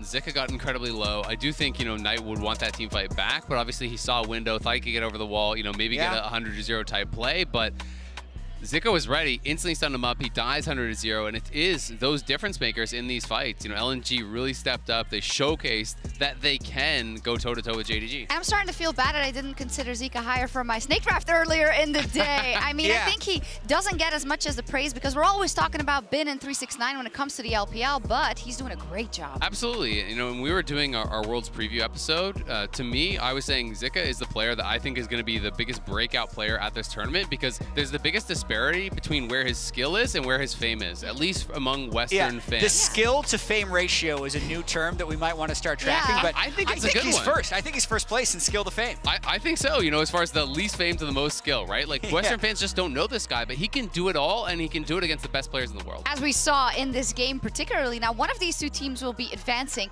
straight to the quarterfinals, will be a top seed in this World Championship. The other will be going down to the 2-1 pool, which is extremely scary, but we don't have to think about that yet. Let's first talk about this third game we're going to see where JDG, unsurprisingly, is moving back to the blue side, Jack. Yeah, and look at this. Look at the blue side in general. Now, 15-3 in the Swiss stage so far. It's not necessarily blue side OP because the way blue side is decided is if you were a 1 seed going into the tournament and you're playing anyone that's not a 1 seed, you're just getting blue side. Yeah. So it is usually the better team that's getting blue. That's a good caveat. Yeah, the better team is, but it's also, you know, a big advantage and a big reward for those teams that are coming in as those Pool 1 teams because they're going to get it against everyone except one other Pool 1 team. Yeah. So what is it then? Because it's not only the big skill disparity, for instance, not in this one, or is it? Well, go ahead. People are still feeling out the meta, for sure. And it seems like Orianna was possibly permid. It's a first pick. Now we're seeing a Akali start coming in, but this, I need to do a little bit of research before I know exactly what it is. We'll come back to you. The general TLDR, I feel, is blue side dominates in a meta where there's too many OPs, there's too many must bans on red side because you lose a lot of your advantage. Blue side in this meta can often cater bans to the team they're playing against, whereas red side I feel like is having to cater their bans to the meta, so they have a lot less flexibility. I also feel because we have a bruiser top lane meta and we have less of kind of like these explosive picks, it's a lot more control mages and things like that. You're getting less of an advantage out of counter pick on red side. So to me, those are the biggest factors that are making blue side so strong in this meta. Yeah, and what's really interesting to me as well is that red side, at least in these first 2 games, has said, actually, there's too many OPs to ban, so we're going to target ban. In game 1, it was trying to target ban out Ruler's 80 carries. In that last game, it was trying to target ban out Scout. So I do wonder if there's going to be another pivot from LNG here, since when they tried to throw all their bans at Ruler, it didn't work in game 1. There's going to have to be if they want to buck the trend, not only about their record versus JDG, but also in terms of blue versus red side wins. Let's see what happens and head over to our casters. Thank you so much, Shox, and welcome back to the caster desk. Blue side was selected by JDG, no surprises there as to what our desk was talking about. Has been pretty strong so far this tournament, and maybe JDG can use that to leverage a victory like they have all year long against LNG. That's a pretty good win rate they were sporting so far on blue side here. JDG, though, they also have a pretty good win rate all year long, the reason they've constructed this golden road. And I don't know, I still have to have faith in them. Yep. But throughout Worlds, we're teaming up with Amazon Web Services to highlight the importance of expanding access to clean drinking water and sanitation to people around the globe through a new campaign called Take the Drake for Water's Sake. The way the campaign works is that every ocean drake taken will result in a donation to water.org. Our goal is to help water.org bring clean water to more than 70,000 plus people. We'll be updating you at each stage of the tournament, so stay tuned. So far at Worlds 2023, 33 ocean drakes have been slain. So we're hoping for Ocean Souls, as many Ocean Souls as possible, unless you're an LCK fan, in which case we hate Ocean Souls because they impacted our ability to win one of our games. No more Chemtech Souls. You know, that's what we definitely do. Yeah, we don't want those. It's like Captain Planet. We don't want the pollution soul anymore. We need the Ocean Souls. I loved Captain Planet. Let's get into the draft here for the third and final game. Remember the stakes, gentlemen. There is one team that is going to be promoted to the knockout stage. It could be JDG, it could be LNG. LNG, it feels like they have momentum, but it also feels like a worry because the blue side has been very, very powerful so far in this best of 3. Both teams have won on blue, and JDG is back there now. And that means that they can continue the easy bans, the comfort bans that we talked about, that we expected coming into the series at the very beginning. The Azir plus the Maokai here, keep that off the table, really reduce that possibility there for Scout. Following up with the Alistar here, as they already see the Xayah ban again, so we'll see if Kai'Sa remains up and they can go for the Kai'Sa here. Yeah, it's really interesting because we see the adaptation, then immediately the counter-adaptation on the side of JDG. Seeing the Xayah banned away this time around is going to warrant that response. So a different first pick as the Orianna is banned away as well. Yeah, banned away last time, the Orianna. There we go. I guess we're heading down the tier list, gentlemen. All right, honestly, there's a lot of things up in trade for it still here too. Poppy available, that has been a very difficult one to get your hands on. Super high priority there as a flexible pick, especially for 369 up on top side. JDG loving to make use of that. And the Rakan, another big one. Zika is hovering a champion that he's not going to play. There is Vi Ari. Oh my goodness. Okay, we're opting into some mid-game shenanigans. Chronicle? Yeah, and I gotta say, this is not only an incredible strong 2v2, but I think it also puts a little bit of pressure here on the JDG, because I think ideally you'd want to go Rakan and then try to maybe pick either a mid laner or a jungler, but now with that really strong mid-jungle duo, you might not actually be able to get both and a great mid lane matchup and a jungle that is going to be decent in the Divide, which has been really powerful, as well as access to a support that works well with the Kai'Sa. Now, of course, there's a lot of options. Rel comes to mind as well and has made it through a lot of the bans, but it does provide LNG with an opportunity to maybe target.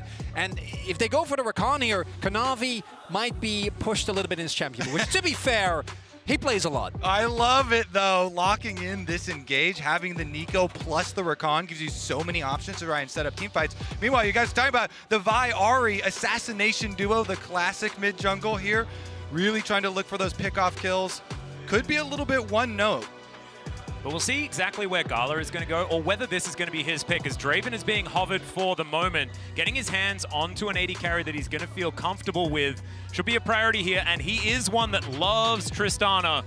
Utilized towards that bottom side of the map. LNG do lean towards that quite often, and that is going to be the option that he's looking for here. Has historically been something picked into Kai'Sa in the past, and is something that LNG are very comfortable with. Especially when you compare it with things like the Rel, which is technically still up, but probably JDG going to throw a couple of bans here at Hung to avoid some of these kill lanes that the Tristana loves to run, because you have a engaged support, just jump right onto the Kai'Sa, see which ones they're most afraid of.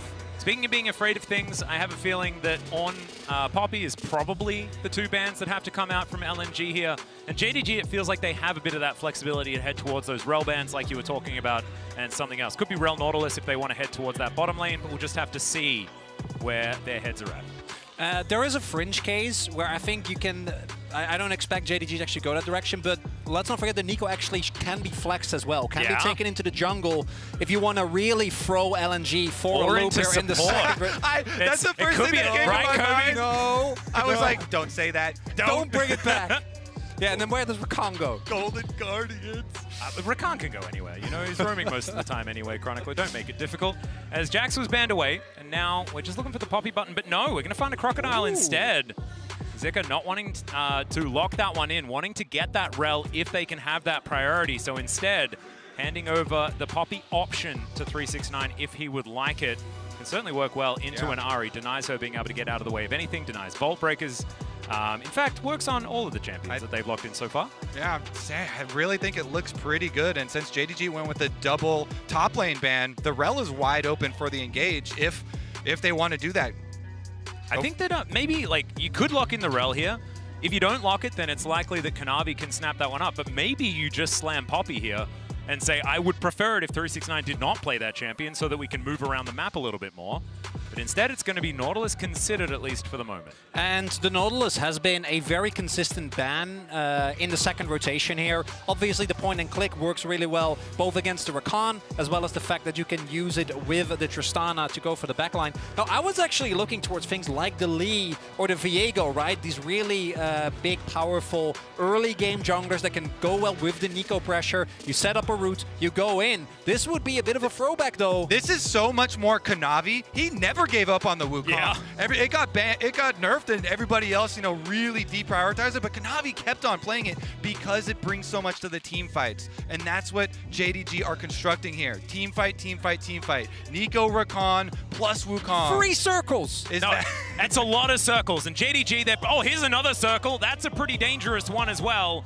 But we'll see what is actually going to happen. The third Q circle, also dangerous on this one, but we won't talk about the hovers for the moment. 4 circles! 369 is going to lock in a bruiser / carry instead of a tank. A big moment for him towards the top side, as what is Zika's answer to this going to be? Because Poppy just going to be ignored in this draft.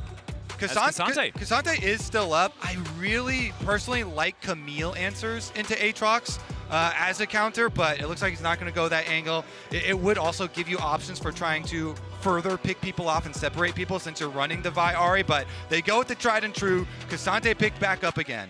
And I would have loved that. Even though it didn't work out in game 1, I do think that as LNG, particularly when you already have such a strong mid-jungle duo and a composition that kind of centers around find one target, blow them up, the Camille can really work well with that. With the K'Sante, obviously a very versatile pick, but you do kind of opt more into a teamfight style, which against this JDG comp is a big risk. And something that it can offer way more and that Camille cannot is pushing people out. K'Sante ultimate, try and get one of these engagers away from the rest of the team, not just used for hunting down the carry. And it pairs really well with the Buster Shot as well. So if you want to isolate your targets, which is exactly what you want to do when you have Vi and Ahri on your squad, you want to split up these fights as much as possible. Absolutely something that LNG have the tools to do. But if JDG can get these fights on their terms, the War of the Circles is something that they can certainly utilize. And what I loved was in the player cams, 369, biggest grin on his face ever. He was so excited to be playing something with a little bit more firepower. And you saw Ruler, who was looking concentrated, like he was ready to try and play a more difficult game of League of Legends. And you can understand exactly why. This is a little bit outside the ballpark that we've seen from JDG as far as these teamfight compositions, but so much potential for damage and for that wombo combo.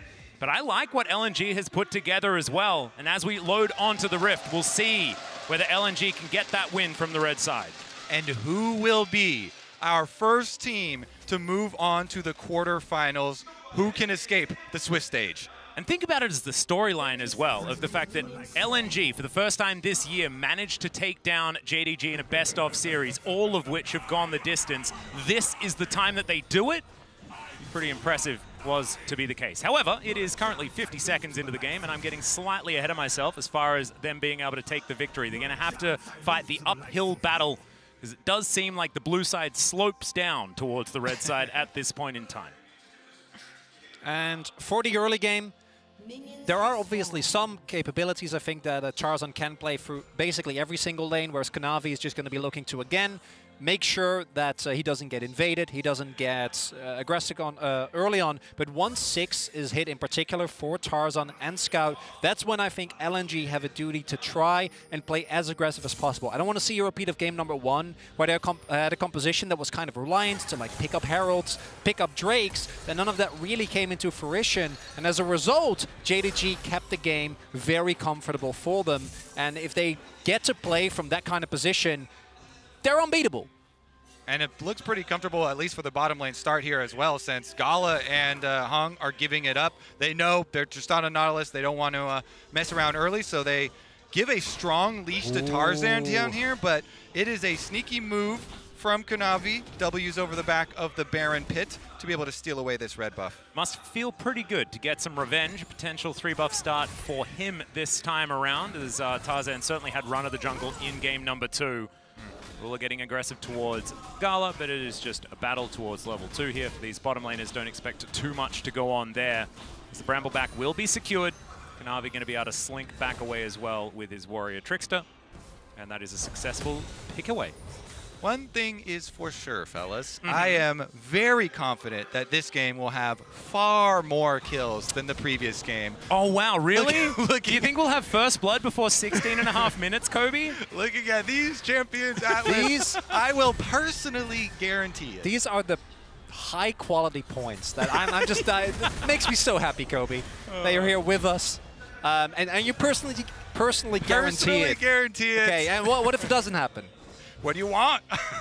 Atlas, this is your area of expertise. Name your price, fellas. I want you to dye half of your hair orange.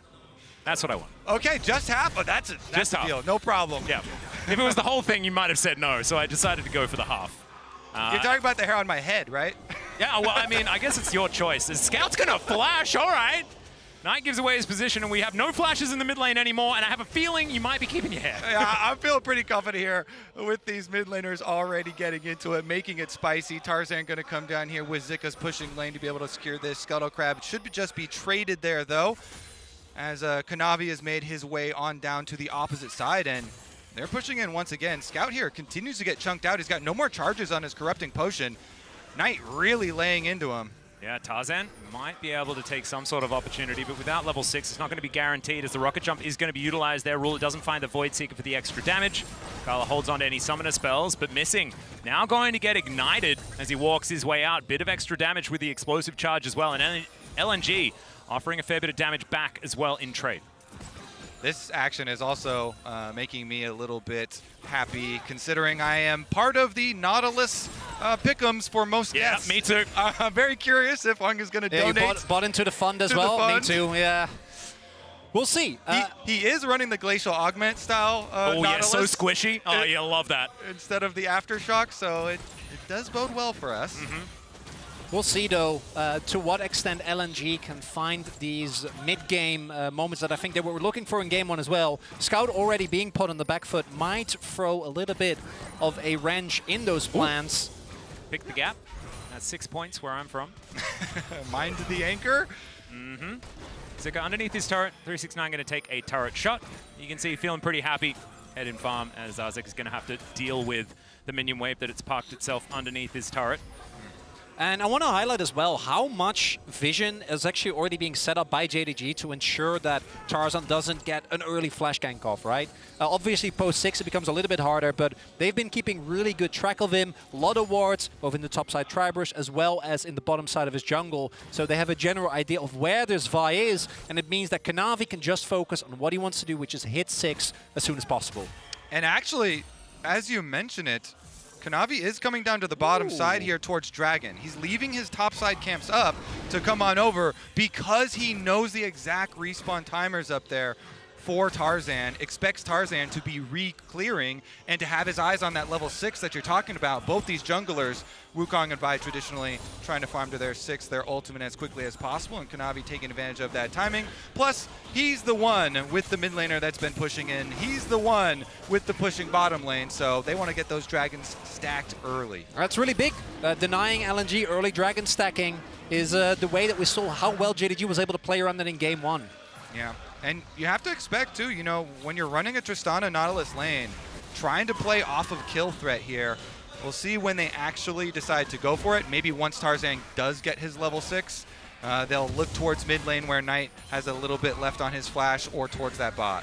And I do think that they need to try and actually use that, right? Tarzan, the one advantage he has been able to get has been experience, even with the early invade, just by the virtue of Kanavi going for that dragon. If he can actually use his ultimate early on to try and get either Scout or Zika an advantage, maybe even towards Gala, get the Tristana going, because the pick can be so oppressive when you actually get to feed a lot of gold into it, because otherwise, I do think that the Kai'Sa is going to be a really big problem with the amount of backline threat that JDG have. I'd also say now that Knight is ready with this Nico to start making some sneaky minion line moves, you have to press your tab button and it will let you know when the Nico is within vision, so you don't get tricked. Always count your minions, always press tab. Yep, that is the rule. Is that Nico lit up? Can I actually see it on my screen? But I like the counting minions option. Just anything more than 3, you start needing to press the button for doubt wherever you've mapped that one to. Speaking of which, Knight now trying to figure out exactly where he wants to be. Decides that he's just not going to opt in for it this time around. Wasn't feeling it. Missing going to be moving towards these brushes, wanting to press up. And This Tristana into the Kai'Sa matchup, I actually really like it. Tristana has one of those weird power curves where she's kind of strong. Right now, they are going to go aggressive, and the hook is going to connect here as well, but missing, of course, can move quite far. Does have an explosive charge, so we'll take some delayed damage there, but is going to be A-okay. And they get the ultimate out of Gala and the Ignite as well. Yeah, exactly. This is another Ignite window that JDG are dealing with quite nicely here, reducing a lot of that all-in power, a lot of that threat. Missing's able to survive, no extra cooldowns blown, and fully clean up that wave for Ruler. No problem so far for them. Leech level 6 here for Kanavi. What can they do? These two champions have so much explosive power when we get towards Rift Herald fights. And it looks like with the support roams, they're going to go for it. Missing is heading right on up there through the lane, so LNG will see Missing. They will know. And it looks like they're going to give it up in exchange for some turret plate mining. Yeah, and that is one of the advantages that the Tristana has. Attempted catch maybe here, but Tarzan by himself, I don't think is going to really be able to do anything but chunk Missing out. But with Tristana specifically, the amount of turret damage you can do with explosive shot makes it really, really tough. If you don't shut her down, can start generating some large gold leads. You need to take down Ruler though, because the Herald went over to Kanavi. Yeah. And not going to be able to get that last plate, but Scout has moved into position. There's the knock-up. They managed to get the cease and desist as well. Ruler's going to be taken out. First blood goes to Scout, and Missing is now underneath his turret. Last shot not going to come through there, and that is the double kill for the LNG mid laner. Scout has been so good this tournament, and now he is set up for success. Great execution by LNG. The immediate flash from Hong. No hesitation there. Ultimate from Nautilus into ultimate from Vi. Ruler does not get to move at all. They immediately execute, and they punish JDG for trying to defend on bottom side while also taking Rift Herald, you know, sending Missing down there, trying to defend and stay under turret without giving up those minion waves. LNG say, no, no, no, you are going to be punished. You will definitely have to pay for that Rift Herald. It's a rare moment of greed from JDG because it means that, yes, even with the Herald, the trade is so favorable for them. If you just give up the plates, might be able to be worth it, but as you point out, look at that point-blank immediate double-man knock-up, so it doesn't even allow for Missing to try and absorb some of the initial blow, and then by the time the damage is done, Scout with his mobility easily able to get underneath the turret, take down the targets, and this is key because Scout being big, when he has as much help and getting into the enemy backline with the Vi, with the Tristana, and with the Nautilus is going to be really, I think, the main way that LNG is able to take control of this game. Oh, exactly right. Set up for that mid game that the Ahri can really thrive in, and now all of this pick potential is something to be scared of. You see a fair bit of extra money going over to Scout in this game. Knight, of course, the teamfight prowess of Aniko cannot be understated. So still, JDG need to be respected in this one, and only 500 gold behind, right? Like, not a whole lot has really happened, even though the plate did indeed go over to LNG at the same time as the double kill. We'll just have to see how much can be leveraged, how much Scout's advantage can be used by LNG to set up the rest of the map. And Tarzan's ultimate will come up right about now. Last second does tick away, so they're ready for another Vi play.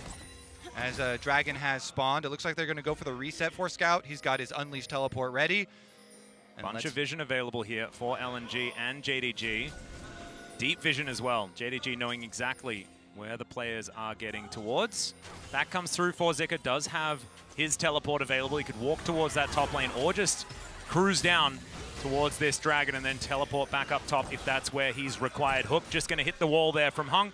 Sometimes these things happen, you know, as now Tarzan charging the Vault Breaker is going to find the flash onto Kanavi to get into the backline. He can't do anything, but the Pop Blossom is absolutely huge in response. It's just not huge enough. As now Scout trying to get out of there. 369 gigantic as he gets over the wall. Hung just sees his death as he breaks his stopwatch on the ground. The Aatrox will pay for it as Zika's here to tidy up, but LNG, that was a little bit of an overstep, even though it wasn't that bad. Yeah, I mean, in the end, they do go for the 2 for 2. They went for it because they saw Ruler on bottom side, and they're like, quick, let's go before Ruler's able to join. But then they didn't initially have enough big damage to finish him off. It does end up going over with basically a draw there. Allows Ruler, though, the ability to push out an extra minion wave, and so JDG a little bit happy about that one. Yeah, when you go into the circle comp, you better make sure that you 100-0 them, and particularly against a champion as slippery as the Wukong.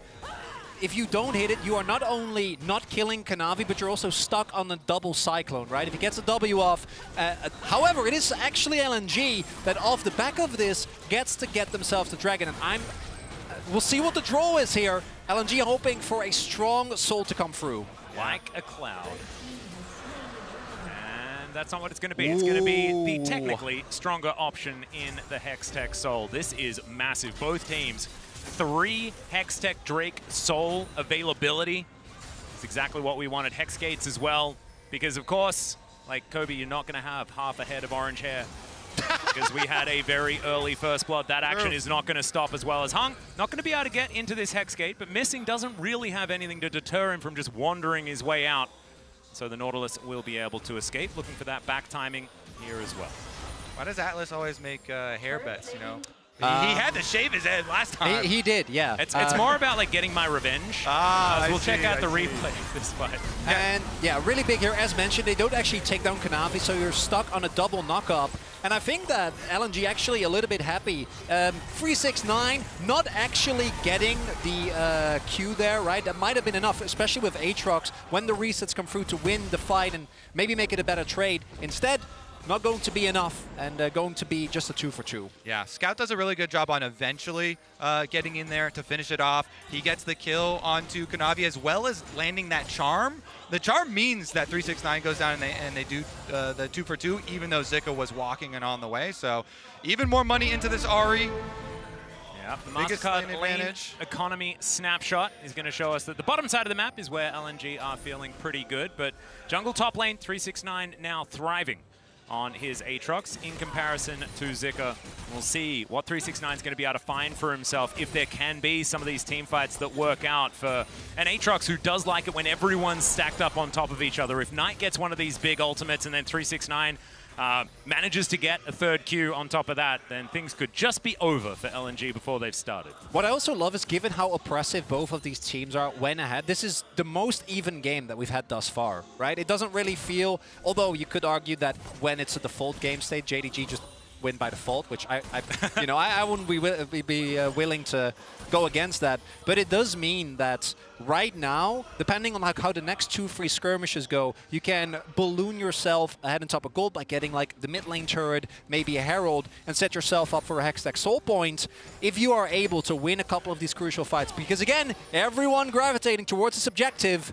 And one of the big things here as they do approach the objective for LNG is keep your eyes on Knight and keep your eyes on Missing. They need to track these 2 players from JDG. Those are going to be the ones that could cause a lot of harm. Grand Entrance does come through there, and Hung is going to respect the Infernal Chains. That means no more Nautilus Flash R's to start these fights off. Possible opportunity here for JDG as they get control of the top side of the river. 369 moving back towards that top lane, has a minion wave to deal with as Zika spots out the fact that this Rift Herald has gotten a little bit distracted by JDG. Information now going to be given back. So LNG not giving this one up without a fight, and with control of the mid lane means that they get to move into the fog of war themselves. Ooh, Knight is going for a recall right now, too, on the Nico. He cancels it, waiting for the wave now for Scout. Scout pinning him under that bottom turret's pretty big, since he does now have all the tools necessary to be a fully completed Nico. You have your Proto Belt, your Flash, your Ultimate, and your stopwatch there. That is a full team fight package. Nailed it. Item spikes, that is probably our most favorite, at least for this game so far. 500 gold, absolutely nothing in it for both of these teams. LNG with a slight lead. I think that this Rift Herald fight, if it ever does happen, could be very important for LNG. Opening up the map, getting that mid-outer turret for this pick composition that they do pseudo have for themselves, right, with the Ahri and the Vi, could be very, very nice. And they are going to get to work. Yeah, I think the constant pressure there from Scout, pushing him under the bottom tower, meant that Knight gonna be delayed in joining, and that allows LNG to grab the objective. Yeah, now Zika looking for a little bit here onto 369. Does manage to unstoppable the Infernal Chains, but honestly feeling like a wet noodle fight towards the top side. All right, what about round 2? Because Dragon's about to come up. Okay. This time around, Scout doesn't have teleport, so we'll track his movement, because currently he's coming to actually shadow Zika up here towards topside instead. A little bit of a heart monitor here as we have a look at the gold difference over time, powered by AWS. But it is moving towards LNG. Do note as well that outside of the flash for Hung, basically every single combat summoner is available. However, LNG do have the Herald, so they can also say, we don't care about this dragon. We're going to go all in, try to really blow up our gold lead, already overloading the top half of the map. And JDG seems to be moving people towards it, but not actually having a response right now. And I think if there's no Rift Herald, you can just go for the other end, right? As the teleport comes in to dissuade Knight from trying to take this turret. Yeah, really nice sequence of events here from LNG. They push down, they force that topside tower, rotate then Scout over towards mid lane while they just teleport Zik at the bottom to defend the counter tower attempt from Knight, and they reposition and still keep control of midfield. Yeah, this proactivity from LNG, it looks like they're the ones setting terms on the Rift almost all game long. And now Tarzan has the ability to move towards this Drake. Not a lot of vision, not a lot of control from JDG like you were talking about, as the Everfrost is going to connect onto missing, of course. Not in a lot of threat of death, but with this Rift Herald, it buys you that mid priority. It's going to get that charge, and you can see they don't really care about monitoring the state of the Rift Herald. They just want to get towards this Drake, use that control that they bought for themselves. Knight now, though. Teleport in from 369. Yeah, they're looking for the opportunity. Yes, 369 may have been a little bit early as the hook is fantastic. The chain CC comes in, but look at the charm. It's onto everyone. There's the follow-up with Kanavi. He's going to cut them down with the Cyclone. It's Ruler that grabs the first kill. Knight collects one as well. And JDG bought themselves all the space. They'll take the first Hextech Drake. Never count out JDG. All calculated, says 369. It looks like an overextension, but Gore Drinker plus Starix enough to keep him alive. And even though Knight gets swept away by Zika, the fact that Kanavi is already in the backline, there's just not enough damage for LNG. Intentional punching bag, 369. Does it again? He goes in, he absorbs all the single target focus from LNG. Massive, massive stuff from him. And we thought, you know, that he was playing a bruiser now, that he'd be doing some damage now, but no, it's just playing a tank called Aatrox in this game. And it's working out absolutely fantastically. This combination of items wasn't ready for it as we have a look at the replay once again. It looks like a crazy teleport. Yeah, so sectioned off from the rest of the team. You see them all focus on him. Everything goes in, and yet they can't get through it. The Sterix shield pops, the Gore Drinker goes off, and by that time, the rest of JDG are here with all cooldowns up. And it's just the amount of AoE CC that's available for JDG is so hard to deal with. As we saw, again, Knight didn't even get to have that much value in that team fight, right? Didn't get to get a multi-man Pop Blossom, but still with just 369 missing and Kanavi keeping the backline for LNG occupied, they were able to win the fight, take the Drake. There we go, in JDG's favor yet again. Moving back up towards the north. Of course, LNG have an opportunity to try and get back into this one. It is only one Drake, but JDG getting those Drakes starting to stack is so huge because that hasn't been the position they've been in all game long. Here's the win probability powered by AWS. We're really putting it through its paces in this game as it's just up towards a JDG advantage. And this is exactly what we wanted in the final game of this best of three. As the Everfrost from Scout, but he's going to land on the first Q of 369. Gets the ult out of Scout. A big cooldown here for JDG. Yeah, there's basically no vision towards the top half of the jungle, so Scout just says, hey, I'm not going to risk it. I don't want to end up dying here because that might be enough for JDG to just start up a Baron attempt. So we'll be down his ultimate. We'll see if JDG want to really try and push them. At the very least, they're going to use this opportunity to take control of the topside jungle. 369 takes a little bit of damage. It's fine. Suboptimal. It's all calculated. He likes it. You know, he's if he was a boxer, he'd be doing the rope-a-dope, where you're just absorbing punches from the enemy until they tire themselves out while not going down. I mean, that turret is really tired now, Kobe. Don't you worry about it. Give me another turret shot. Well, Zika is going to get some work done here towards the bottom side. Gets that outer turret for himself to move that gold to exactly even between these two teams. Perfect. Yep, that's what we wanted. Balanced in all things. Now we just need LNG to get the next Drake. Yep. Keep it going. And then we don't know how this game is going to go at all. They're going to be able to take the outer turret here in response, though, on JDG's side, so that's going to move the needle towards them as well. And also getting vision around the Baron. 22 minutes in. It's not exactly the easiest Baron, but there is a lot of damage on JDG. If they ever get some spare time with it, it will be going down extremely quickly. And it feels almost all worlds long that it has been on Scout's shoulders to find the angles for LNG. feels a little bit like it's back there again. And I think it's really hard for LNG, and as we now get into the mid to late game with them not really having a lead, there's obviously on-item parity, but who do you actually try and focus down here if you're LNG? Because we tried 369 last time around, didn't actually end up working out, even though he literally teleported into the middle of your team. And then the amount of safety that Kanavi, Knight might be having a little trap here, but I'm pretty sure they were aware of it. Yeah.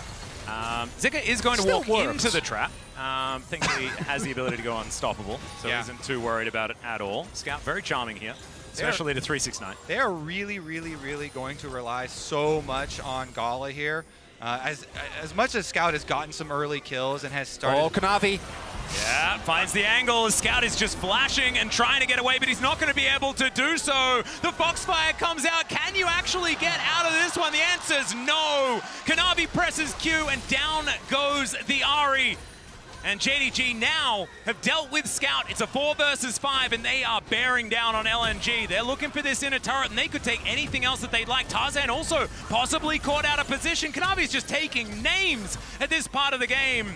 Knight not going to find the Pop Blossom there, so that's a cooldown they don't need to deal with, but this is one that they have to, as the quickness comes in and they are just torn apart. Goal is taken out. The turret was still up, but it doesn't matter because Ruler is there to take it down, and JDG, they should get a Baron, and this game was so close until it wasn't.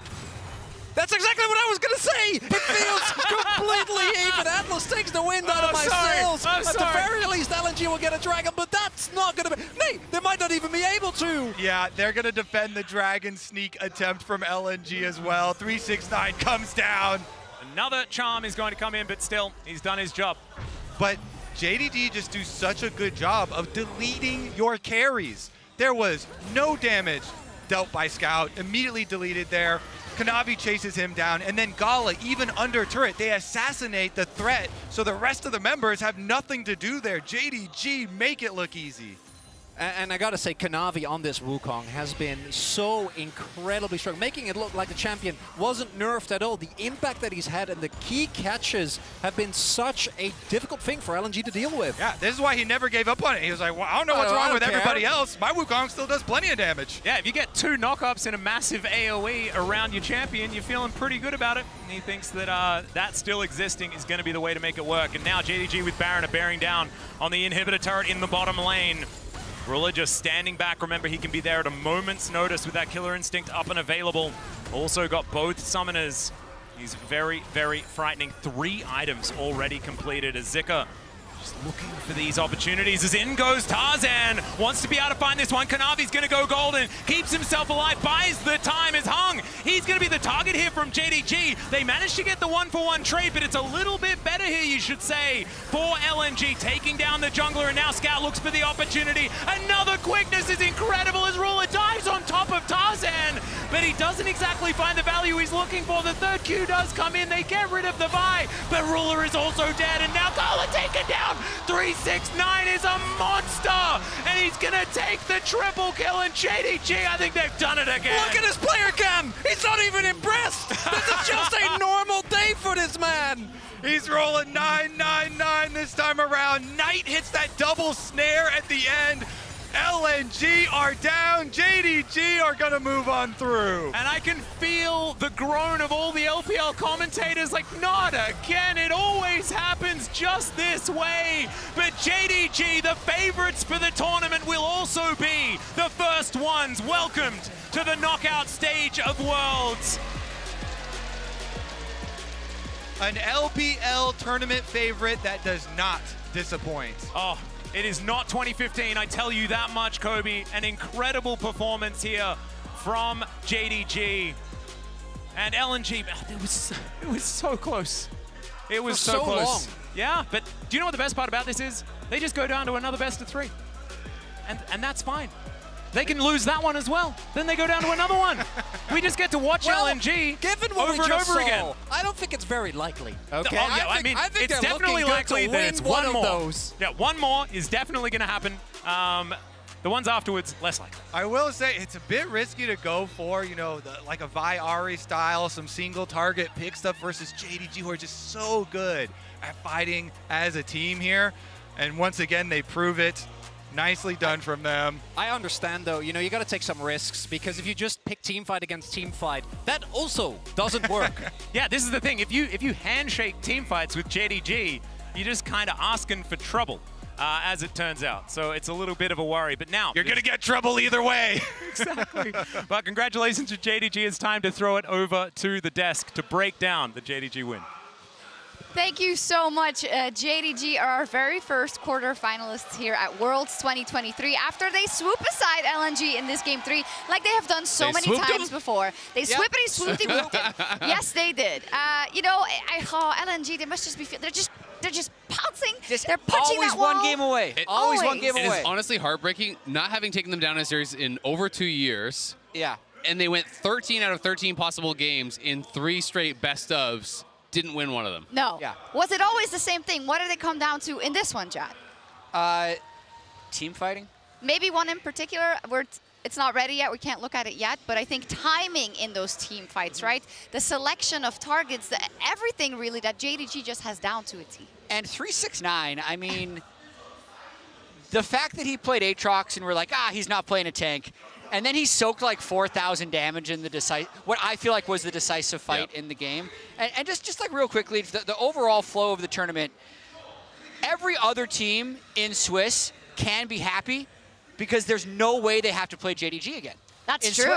In Swiss. In Swiss. Yeah. So JDG can't stop them from getting out of Swiss anymore. But do you want to play LNG? I don't know. More than JDG, yes. Well, we'll see. Indeed, you make a great point. There was actually one deciding fight. As said, they're still working on it. Well, we have it, and every second counts, also in the making of the replays, thanks to the reliable Cisco network. 369 gets off his Gore Drinker in time to survive and secure a huge teamfight win, and I want to say game win for JDG. So he just bought Gore Drinker, TP's in, and when you see this TP, you're thinking, this is a free kill. He TP'd in too far, but he has it perfectly calculated out. He pops the ulti, he survives through the CC with the Sterix pop, and then watch this Gore Drinker. That is ridiculous. That is like 1,000, 1,500, maybe even more health that he gets back from everyone piling on top of him. They used all of their resources to try to burst them down. That creates the space for Knight, for Ruler. You were kind of joking about it, chat, but he's doing the same thing that he does on on tanks, and that is creating space for his carries and letting them succeed. Creating space, soaking all of the damage that LNG had, and it still wasn't enough. And then also doing the most damage. The nice thing about Aatrox is the damage is the healing, so the more damage he does, the more he can tank. So it's perfect. I mean, the crazy thing about 369 is everyone talks about him as the tank guy, because that's what he's been this year. People forget. This guy dominates everyone on carries as well. So if the meta dictates, if the situation dictates, he can crush you on a Fiora just as easily as he can on the Ornn. He definitely can. He won't break a sweat. And JDG didn't really break a sweat so far in the tournament. Their golden road is paved already to the quarterfinals for Worlds. They get a big break now, but we also get a break, but it isn't that big because after it, there's another quarterfinal spot on the line between G2 and Gen G, and with G2's Caps and Gen G's Chovy facing off in our featured matchup presented by Mercedes-Benz. The LEC's collapse has been styling on LCK and LPL players so far this Worlds. Now he faces his toughest opponent yet, the colossal Chovy, in our featured matchup sponsored by Mercedes. The triple kill for Caps as G2 win the fight. These two superstars led their teams to the top in their home regions. And now they have their eyes set on a spot in the quarterfinals. The current LEC winners, however, will now have to contend with the current LCK champions. Chovy on the chase. It's really difficult to get away from this. Akali hits the shuriken. Caps is looking unstoppable, but will it be enough to subdue a player like Chovy? Both of these players are legends in their own right, but have not yet taken home the grand prize. Now they stand in each other's way on the path to glory. You won't want to miss an unforgettable showdown between two of the top mid laners in the competition. It's G2 versus Gen G.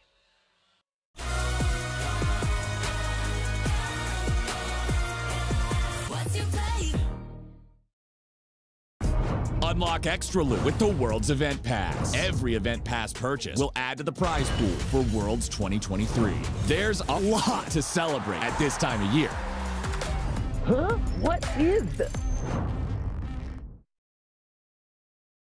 Bringing in a new roommate to save money, is that the plan? Say hi to Glenn from work. Yeah, I think I have a much better plan. We switched to my plan from Verizon. That is a good plan. Glenn? Get my plan starting at just $25 when you bring your own phones. Plus, save when you add perks like the Disney Bundle. It's your Verizon.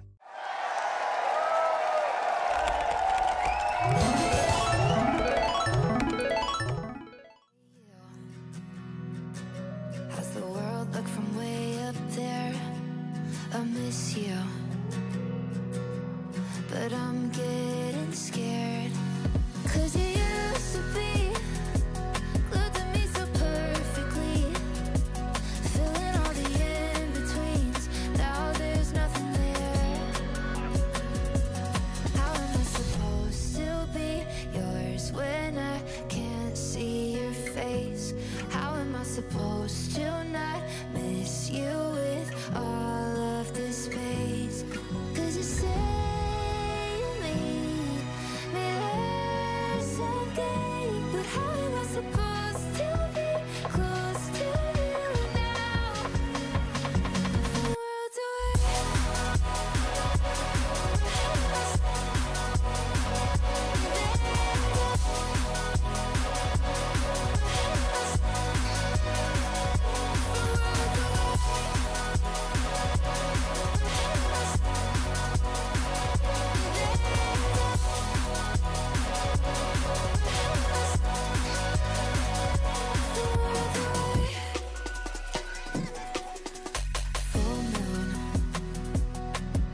It's always when I feel it most.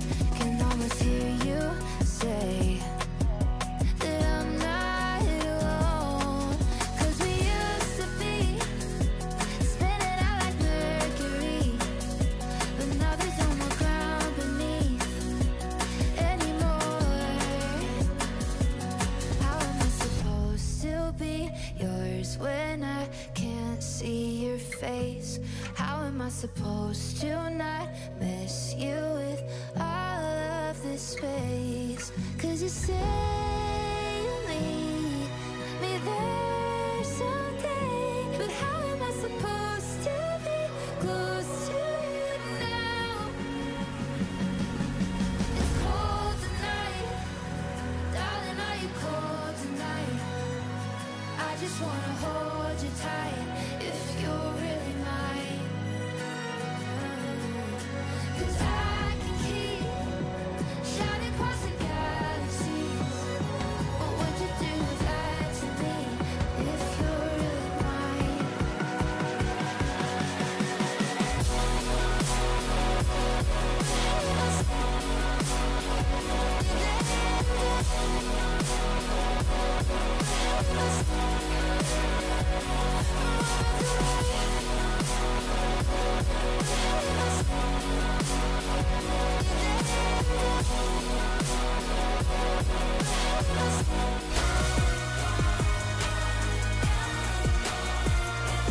What's your play?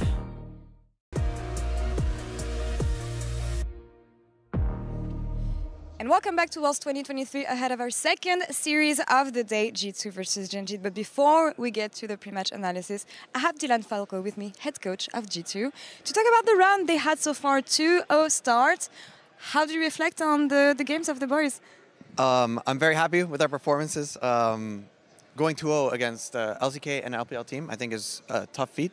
And we're here to try and make a deep run in the tournament, so going 2-0 is the best start we can ask for. Obviously, the games were a bit shaky. I think we were in very good positions and threw both and then came back. So I hope today we can play a bit more consistent, I would say. I want to say it's a classic for you, being the coach of G2. Of course, people have been talking about the infamous Baron setups for the team, and I want to show you the one from yesterday against Weibo. So I'm going to roll the clip here. Talk me through what you thought of this play, what they could have done better, and mostly how it went. So we actually have like some 2-item spikes here, and I think we're actually quite a bit stronger. We reviewed this with our comms today. And I think our biggest issue was we were panicking a bit over whether to burst the Nash or not. And I think if we just peel back and hit their front line here, this actually doesn't look as bad as it does look in the game. I think we were a bit indecisive. As a Nash hit about 3,000, and there were some split calls. And we talked a lot today about the sort of things we should be talking about in the future to kind of help these sort of scenarios. I think it's interesting because it echoes to what BB was telling me yesterday, the fact that nerves playing into these specific setups. When you listen to the comms from the player, what is the biggest issue, according to you? So I think that from the day before, we didn't have Smite when we started Nash. And that was just purely a planning issue of like, guys, can we do Baron right now? Is this the appropriate time to do it? Do we have the resources? Can we hit Nash? Can we turn? Can we burst the Nash? Do they have flash to steal, etc.? And we just like, the nerves, I guess, made us make a bad decision. This case yesterday, I think, was a little different. I think our decision-making was clear and calm when we rewatched it. And it was a lot more of the execution about how we played this scenario. And I think the more we get in these scenarios, the better we will be. I think especially when you scrim so much, this happens a lot less actually, these sorts of very tight Baron scenarios. And I think it will build our strength in these clutch moments for the rest of the tournament. And for me, that's the main difficulty because you don't get a lot of opportunities to train on this kind of setups. And if you tell me that it doesn't happen so much in scrims, how do you solve this? Well, we do like we did today. We talk about it a lot. We set kind of guidelines and priorities of what we think about and talk about for what happens next time. And ultimately, we just need to make the right calls and play well in the moment, right, when it comes down to it. So. All right, all focusing a bit more on today, rematch against Genji. We saw this one at MSI. How do you think this one will go? How much of a different team is G2 right now? And what's your read on Genji? At MSI, I think we went, what, 1-3? We did take a game, and I think that we actually scrimmed them quite a bit leading up to this World Championship. They were, I think, one of the strongest teams we faced, but it definitely felt like we were going very, very close to them. So, although I do think they're one of the best teams at the tournament, I think we have a definite chance. And I definitely feel that our team can play at the level of the top teams of the tournament. Wishing you the best of luck going into today. Less stress, hopefully, on your side. And Dylan, thank you so much. Thank you. And Sharks, back to you. Thank you so much. Less stress. Have you watched G2 play any game ever? Thank you so much, Lauren, Dylan, Falco, in the Verizon Game Day interview. We got to talk about this game yesterday that they also touched on. The craziest game of Worlds so far. Easily, and the late game team fighting from G2 was really something to behold. I also loved the Shy. I saw a quote afterwards, G2's really good at baiting you into mistakes, he said, as if they also, it was actually an unlosable game for Weibo until all this stuff happened. I mean, the reality is, I thought Hans made a couple big mistakes, but the team covers for each other. They don't just collapse when one mistake is made, and I think that's one of the things that he's talking about. You make a mistake, Weibo thinks they can go in, and then they get crushed. And these are the win probability graphs from both of their Swiss stage games so far. The Baron throw in the top one, you can see, took them a little below half chance of winning. This one took them to a 99.4% chance of losing, according to the algorithm, which would say one of every 167 games, one of every 167 games, they're going to get that comeback, which is what they did. This is fuel. G2 watches this and they think, really? Really? We can also hear from them because we've got some voice comms from that crazy game. Keep control. I'm ulting him, okay? Just don't give him ult, don't give him ult. No flash on him, no flash on him. Should be dead. Nice. Yeah, I can look at Nasir here. I want to poke Azir. Yeah, I'm ready. Good. Yeah, Azir. Guys, group up. Play together. Group up. Yeah. Cassandra, kill him. We win this. Okay, guys, go next wave. Okay, get ready. Kai'Sa maybe. Yeah, do it. No flash. Nice, Kai'Sa. Nice. Together. Okay, guys, let's calm down. They're gonna be full sweating. Guys, we got this, okay? Yep. Help hands. Needs to just run. Just run. Okay. Steal it again. Yeah, I've still. Oh, help me. I have ulti. And I've help. Just ult. Kill Cassandra now. Hey, look. Alright, dead. We win. Acid dead. Cassandra. Only Kai'Sa. No. Yes! Nice. Oh my god! Let's do it! Oh my god. Nice. Good job, guys. Nice.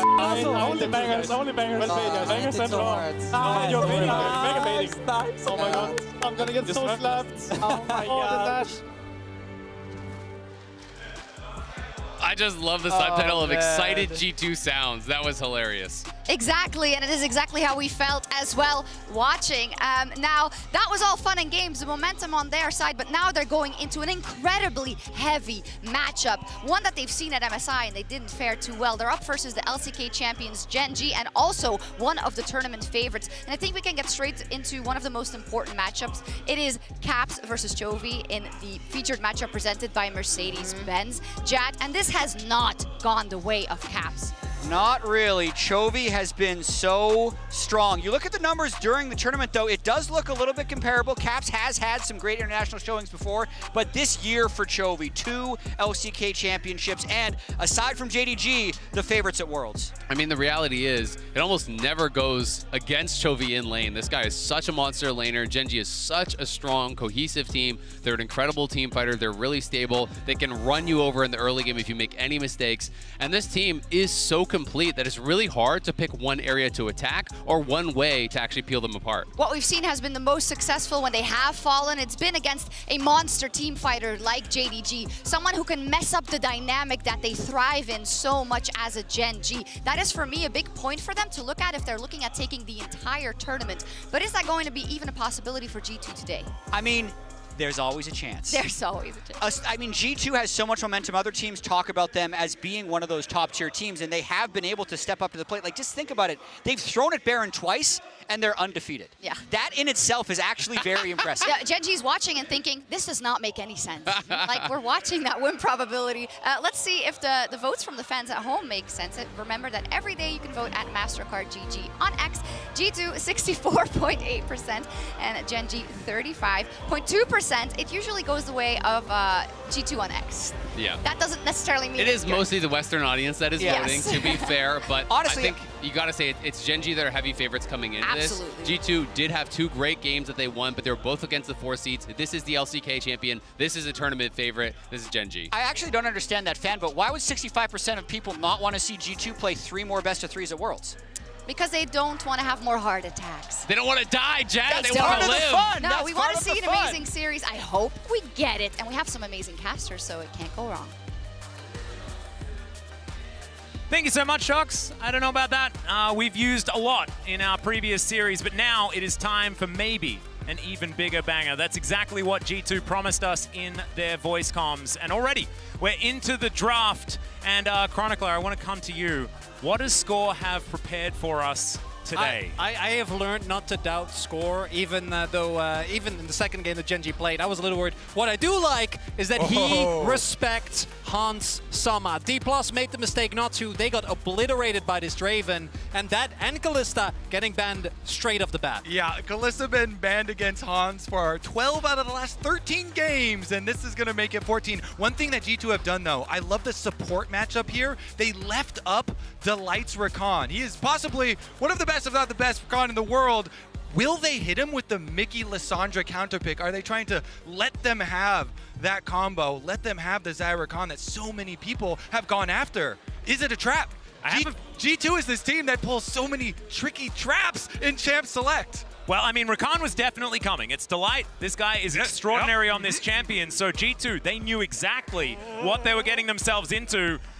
Maokai Jace, definitely available. But I wonder what Mickey X does have up his sleeve. Because, of course, you don't necessarily need to show it now. I see Lissandra poking out.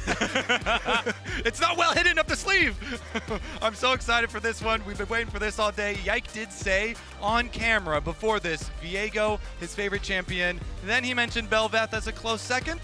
But I like the shout out. I'm not the biggest Azrael and Jory champion. Hasn't looked too good thus far. Is it happening? It's happening! The combo, though.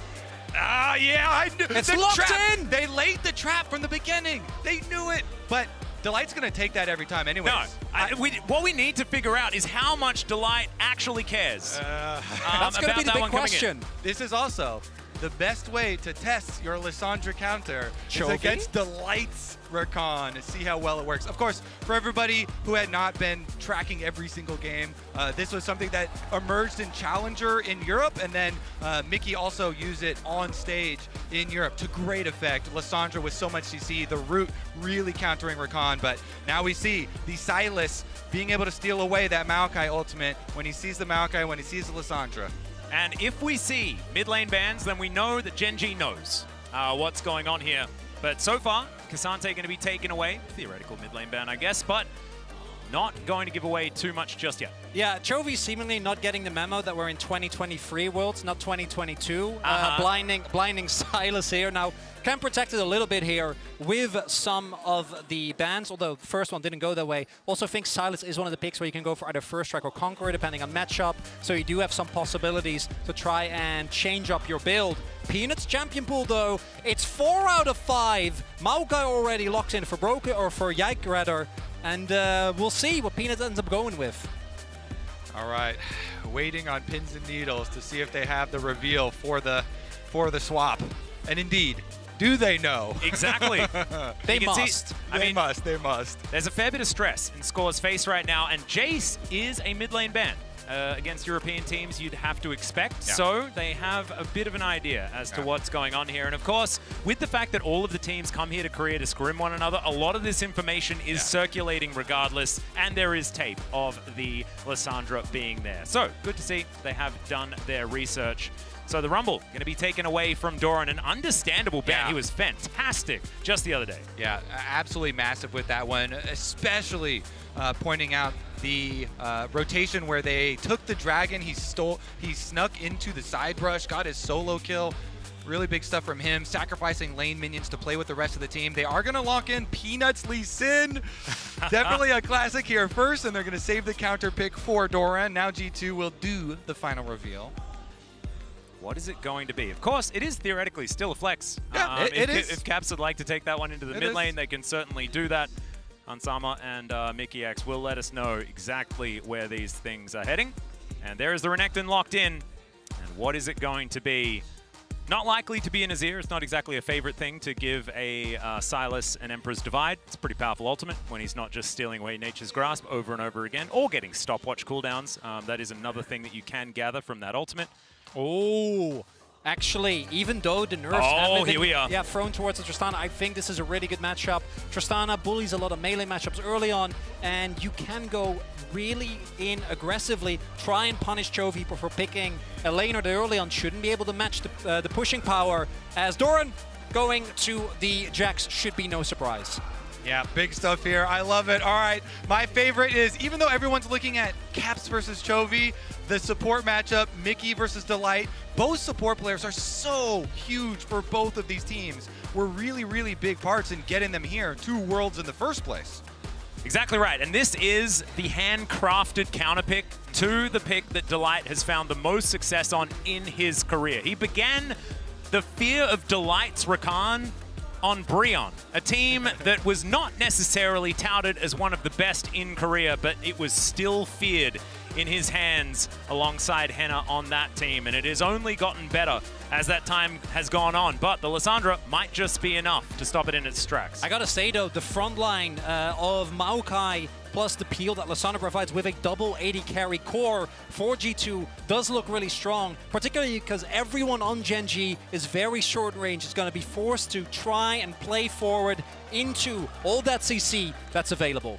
So excited to get on the riff for this one, especially because when you have the Tristana mid, even though the magic resist was reduced for this patch compared to when we always used to get to see it, if the Silas doesn't touch you, then it doesn't matter. If you've got a Maokai coming into your lane, flash W, and Tristana rocket jumps on your head as Silas, you can just get pushed out of the lane entirely, pushed out of the game. So it is going to have to be something that we track here, of course. Chovy has been very, very good on melee matchups into range in the past. We'll see how Caps is going to do.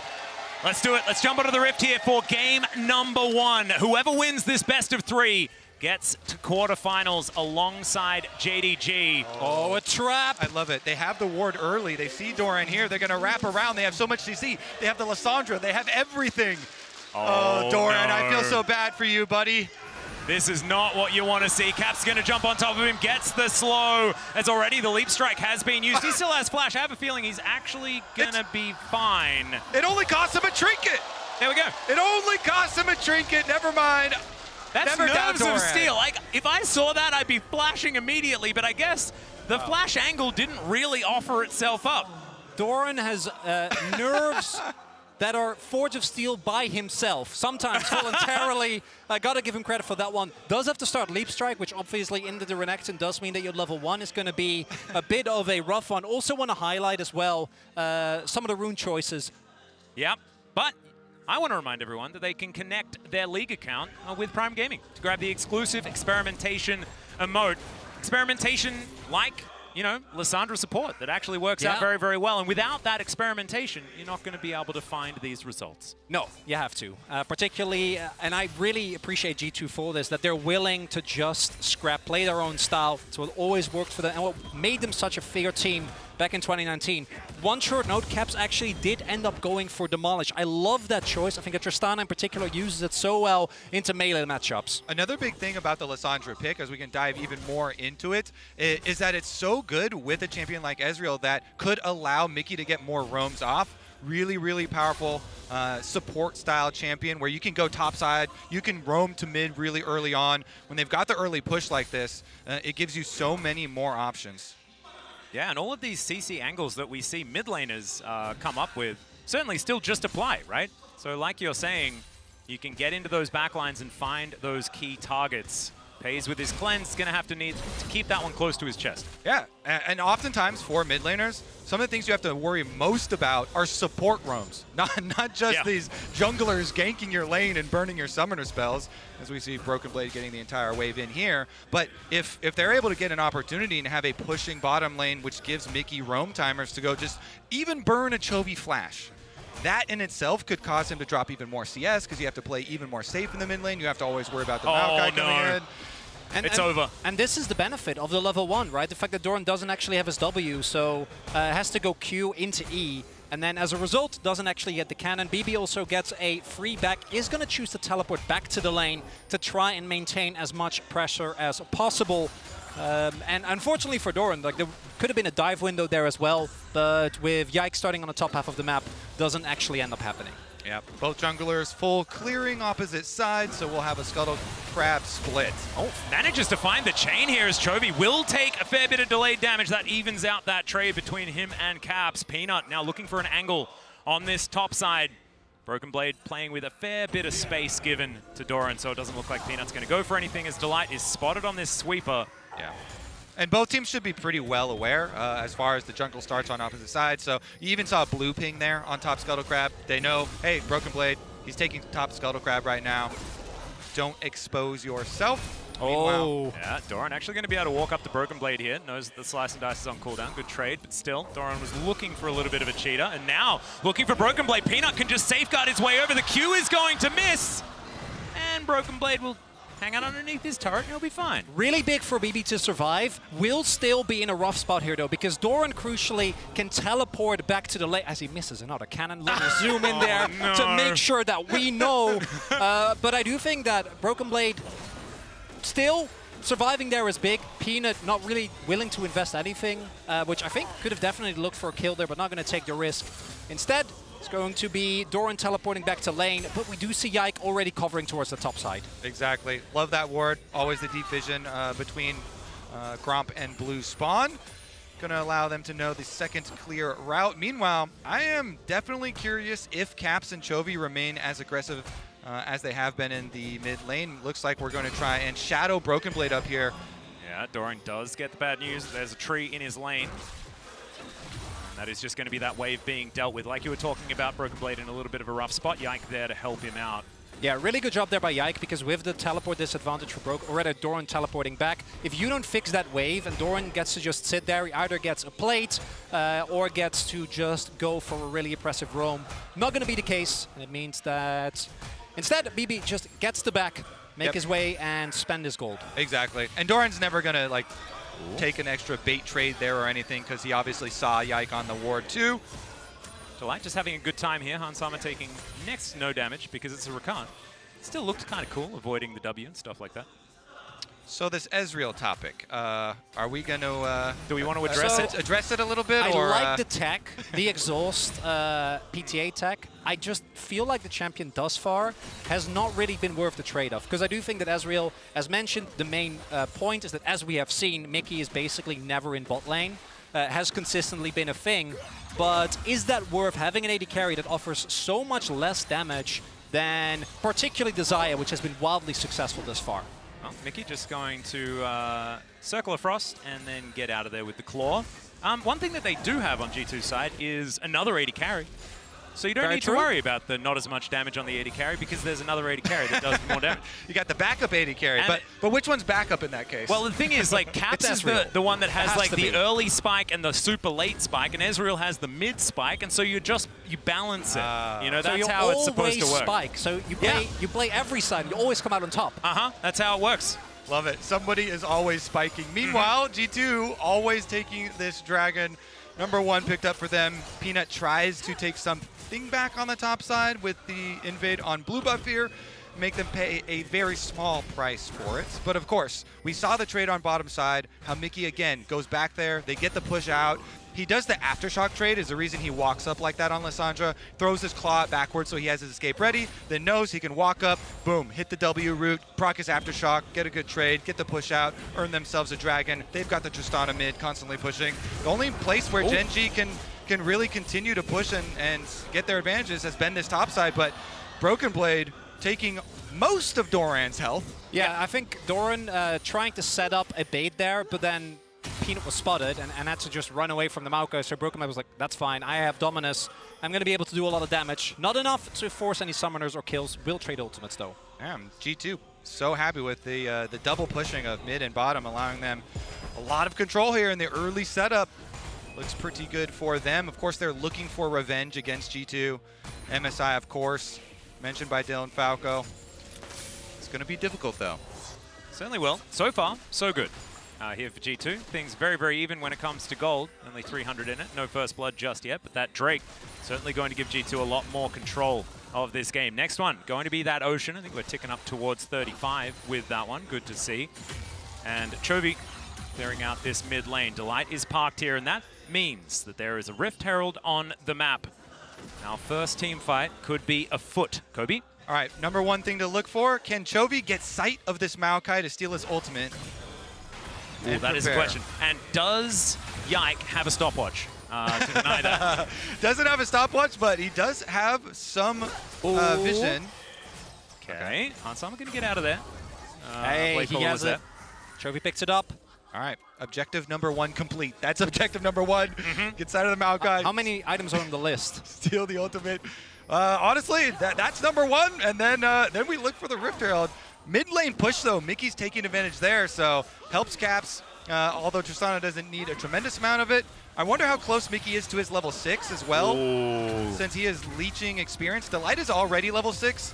That could be a very big difference. Oftentimes in these Rift Herald fights, if the support level 6 difference, the extra button to push here in the fight, is not equalized. And the Still no 6. Yeah, it's quite a long way away as well, so Mickey's going to have to wait a little bit of time there as Chovy. He wants to find it, and like you say, there was no level 6. However, Mickey is going to get rooted, but he should be far enough away. Never mind, Chovy looks for the angle, but now the explosive charge is there. Caps is just wrecking Chovy on the way through, but still, Peanut, in the meantime, is just going to try and take this Rift Herald by himself. Yike is going to turn up, and he still has the real Nature's Grasp. Peanut going to get out of the way because he respects that fact. Delight is going to find Peanut here. Now Caps dives in. Another explosive charge is primed as the chains connect, and first blood solo kill for Caps. Mickey burns the flash from Chovy with the bait. He don't need no level 6, and then Caps finishes him off. Perfect buster shot to interrupt Chovy. He can't connect, and Caps gets the first blood. G2 gets the Baron. G2 smurfing in Korea low so far. And it's not a Baron quite yet, Kobe. It's just Shelly. It's just a Rift Herald. But still, it may Mickey, as well be. And sometimes Barons are way worse for some of our teams. Mickey. My goodness. Quick fingers for him, and now they're looking to trap Peanut. Peanut going to safeguard his way out. The popcorn chickens belong to Yike. So there's the consolation prize. Chovy back to lane. Tail between his legs, though, and you can see down about a wave right now. Let's have a look at the replay. Caps. Oh, yeah. He knows there's no flash on Chovy because Chovy tried to make the play onto Mickey under tower, and so he's just ready. Buster shot, he knows. Chovy tries to come in, instantly out, has the auto. Beautiful. And there's a chance that if the Kingslayer had have gone off onto Caps, if he had have made it into range, it might have worked out, but not to be the case. Caps just read it. Yeah, and I think that if you have your ultimate, Caps, you know, this is the type of confidence that this player has been talking about coming into.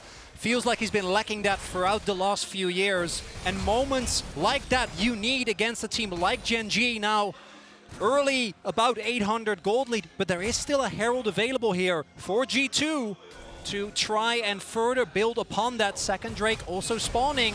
And you actually, 10 seconds. Since you get so much gold from killing Rift Herald now, with the full 300, Yike already finishing Demonic Embrace with his first strike, Maokai, with his red smite here. Cap's gonna have no trouble getting out and away from this turret. They've got also the first item advantage in jungle here with the Demonic completed. Oh, Doran has ulted. There's the dominance from Broken Blade as well. The Empower not gonna be enough, and Broken Blade just walks his way out. No worries at all. Doran staring him down as he walks away. This is the look that you want if you're a Gen G fan, though, from Doran. This guy has been up and down, but it's mainly been up at this end of this year. Good to see that he is standing his ground, despite the early game and that missed cannon is probably still weighing his mind.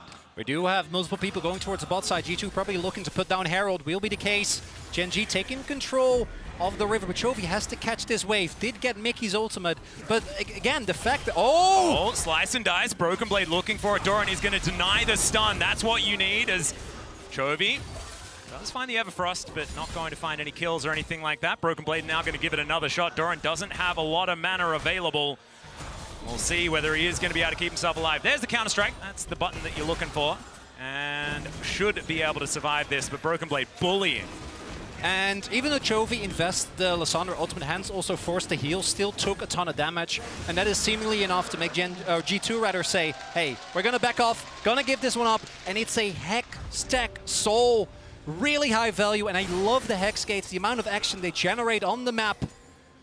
And we do see Mythics now starting to come through. Both Broken Blade has his Gore Drinker available, as Caps being up gold.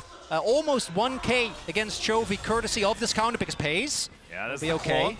Not even going to interrupt the back from Delight that Pays can taxi onto as well if he would like to. Not going to, though. Wants to get a bit more gold before he heads back. And Doran now back up towards the top side. He invested his teleporters. Chovy finds the chain. Not that time as the Everfrost does come in, but Peanut gets the kickback. Buster Shot is now available for Chovy as Caps just trying to keep himself in this one. The next chain should land, though, and Chovy gets his revenge with a little bit of help from his friend. Speaking of friends, Yike's up here to help out Broken Blade, but it looks like Doran will be okay for now. Really good job there from Peanut, making sure they can actually get the kill onto Caps, and Caps doesn't blow his flash. As soon as he sees the Lee Sin show up, he knows he's been had. He had some pretty good mechanics avoiding Chovy's initiation there, but once Peanut's there, he's down. Now Gen G, see if they can actually even get back to try and defend. Doran knows it's too dangerous. They're teleporting bottom for the flank. Yeah, that's a real deep teleport as Chovy's making his way in. Blade Caller comes down. Another Everfrost is going to catch onto Hans Sama. The Frozen Tomb does come through, but can Chovy be stopped at this point in time? The Chain Lash comes in. Hans Sama thinks he's going to get out, but there's the quickness. Chovy locks down the kill, and Mickey X, he goes golden, but he may not survive. Does flash away, and so he will live to see another day this time. Sorry about the rhyme. As Gen G look to push in the next minion wave. Might not be done, Chovy. Oh, I think that claw might have been a giveaway. Well, Chovy might be in trouble here. Gets pushed back. And Chovy taking a few shots. Pays is not going to risk it. Hitbox can be a little bit weird there as Chovy takes the opportunity to get himself in Nature's Grasp. Oh, Pays actually flashing instead of using his cleanse there. And going to be favorable trade in terms of kills, but G2 do fight back. What an exciting game we have here. So close in gold, split dragons as well. Of course, the top side here, now with both of them having their mythics completed, Doran is able to get the push out. The question I have about the using the flash instead of the cleanse, because that's really curious, right? Gonna have to hold that thought as Chovy gonna throw down the Nature's Grasp. Caps just gets out of the way, and all of Gen G, it's just fine. Not able to do it. Yeah, it's just no worries there at all. But the question that I had, is cleanse actually more valuable? Because cleanse ult might be better against than having a flash against Lysandra. Interesting. I don't know. I'm just posing the question. Honestly, pretty interesting. Even though the cooldown is longer, the in-combat ability to bait people. Yeah, he made a conscious call, right? Yeah. You can certainly bait people in, but honestly, Flash is pretty important. You press tab and you know he's got cleanse, right? So yeah. Well, Chovy going to lose his turret, and Caps doing his job on this Tristana right now, putting even more money in. Has the Merc Treads on top of his first damage item in the Kraken Slayer. The G2 in a great position, but it's not represented in the gold, it's not represented in the Dragons. And now a teleport to come forward. They're looking for the second Rift Herald. That could start opening up the map here for G2. Peanut not wanting that one to happen. Chovy moving on over on Vision as Doran's taking a Hex Gate over the Jax, looking for the flank angle, and Nature's Grasp comes in. And Gen G, can they actually get into position to fight this one? The Rift Herald has already gone down, and G2, they just want to get out. They're just looking for the disengage, and they'll have it. I want to say, too, on the Flash Cleanse, since we're not going to actually get a team fight here, and they're going to split top side for G2, mid lane for Gen G. I think they get the better end of the lane split, is that you don't have to take the damage if you're going to go with that option. And he was a little bit low, so doesn't want to get poked down. G2, of course, Rift Herald has to be answered here with the hard push. It's true, Chovy is going to turn up, but that is a lot of damage to this turret, and it looks like G2 are thinking about just staying here. There's a counter-strike. The flash finds everyone from Doran, and now Chovy's looking to answer. Still, Delight dives forward. The Buster Shot's massive, but it's not going to be enough. As Caps goes down, Broken Blade is huge in the back line, and the Dominus is actually ticking down. Chovy out of the fight for now, but Broken Blade doesn't have any friends anymore. He's still trying to do what he can. The Golden Meek is fantastic, but it's Pays that gets one. Doran, you absolute beast with the huge counter-strike there. Him and Chovy set it up. Oh, look at this timing. And G2 feels so safer. You're pushing with multiple people. Getting this turret would be so big, but the flash counter-strike from Doran combined with the CC from Chovy sets up the play for the rest of Gen G. Yeah, he steals the Lissandra ultimate, uses it against G2, and then Broken Blade, even though he's full health in there. He's got 4 members of Gen G around. This Crocodile has nowhere to escape to, and that is a big, big play for Gen G. Still, a lot of turret gold went over to G2. Doran will be able to push down this bottom outer, and the Drake is going to be taken, so only now does the trade become very Gen G favored, and it might be even worse, as Chovy, he's picked up a Dominus as well. Broken Blade taking a little bit of extra damage. And the Gen G solo laners are now in position to start flexing their muscles. And in the LCK, this is where we've often seen this hold up, Doran. Okay, yeah, Doran is just going to stay here. Peanut is going to turn up as well, but Broken Blade will survive. Chovy's in so much trouble, and Doran's going to go down with the help of the True Shot Barrage, and G2, they're not going to be bullied. As I was about to say, this is often where Gen G takes control when the game opens up, when it comes to the team fights and the side laning. Their macro is so oppressive in the LCK, but G2 actually punished the overextension there as Broken Blade makes his way out. And the key to that choice for Gen G is the timer. The 1 minute on Baron when they start that play on bottom side, trying to make this play here. They know it is a little bit risky, but they've got plenty of time, even if it does go wrong, to get back to the top side of the map. Here it is, though. Chovy and Doran at it again, trying to make it happen. Chovy taking up the tower, though. The Ezreal True Shot does clip him, and the Maokai burn finishes the job. Really nicely played.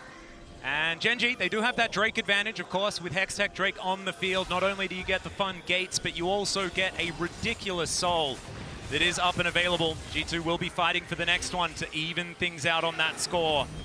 They're going to take the gates through and look for an opportunity around this red buff. Chovy possibly getting closed in on, but he's wise to it.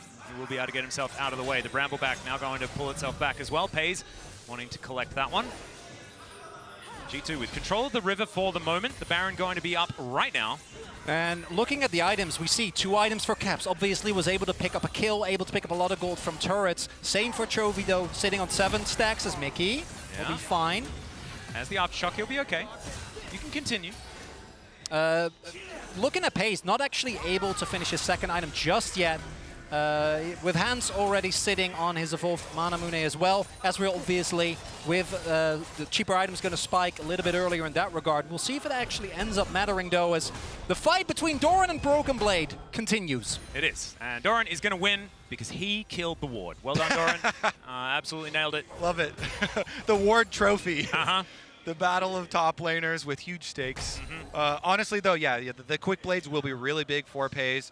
Once Shinji are able to get that, he's got both summoner spells available right now. Doran! It looked like he didn't even care. Do you know what? That was a flex play. That was him saying, I don't even need cannons. Yeah, but Broken Blade didn't see it, so you don't do the mental damage. No, but the crowd saw. This is for those the comments that he's going to see after the game. Peanut. All right, Hansama. He's Ezreal, so not in a whole lot of danger. Mickey X in a similar position as the Lysandra as he gets back on his claw. The claw of doom, as Here's my Quick question. said. If we've seen that many cannon misses on camera, how many happened Don't off think camera? about it. Don't think about it. No. LCK observers, they don't miss those. They That's actually true. They don't miss. They find them all as, Doran, Cap's on his way. No Counter-Strike. Yeah, Cap's just going to rocket jump his way forward. He saw there is a fire on the bottom side, and Doran is just going to walk away. Wants to take the minions with him, and he will be able to do so. He'll drop the cannons, but those melees, go in, grab them all. Especially caster minions. No, Doran does not allow those ones to go unchecked. This is a bit dangerous. There's the Counter-Strike. See where this rocket jump is going to come from as Doran is looking for it. Cap's just holding onto the button. He leap strikes early, and now it's Delight that's going to make his way in. The quickness will charm him up, and the Q's not going to connect, so Delight says, all right, I'll take it. And the True Shot Barrage sails by Doran, and he'll be okay. Now it's time to go back and buy. Yep, if you're looking at the mini-map during that one-on-one, you know the ending to the story. The Hex Skates used by Gen G as Doran challenges Caps and has the extra teammates to come in. Pays just going to walk out of the way of Mickey. Does have that Frozen Tomb up and available now, but with no Caps, can be a little bit dangerous. 20 seconds and teleport is available, so Caps can be there in a moment's notice. So not a whole lot of map control given over to Gen G for that reason. Chovy just going to bait out a sapling, but now both him and Pays are standing on a ward that could be a little bit dangerous. All right. Still, I think Chovy just getting into the brush, throwing out chains left and right. I feel like we're at the doorstep of seeing why Delight is renowned as such an amazing Rakan, because he's going to have to get through Maokai Ultimate, Lysandra Peel, Maokai Peel to get this engaged for Gen G, but I actually have confidence in him to do it, and Chovy has been so good here at finding flanks and following up. G2, they definitely have to get their wards down. They definitely have to watch their flanks and mark these engagers. Particularly in the context of a best of 3, G2 on blue side, right? If you are gonna have to bend the Rakan, his Broken Blade does take some damage, but if you're gonna have to bend the Rakan for the rest of the game, particularly if you don't end up winning, you swap to Reptide eventually, even if you are able to pick up the second game, could be a big problem there as Drake started up.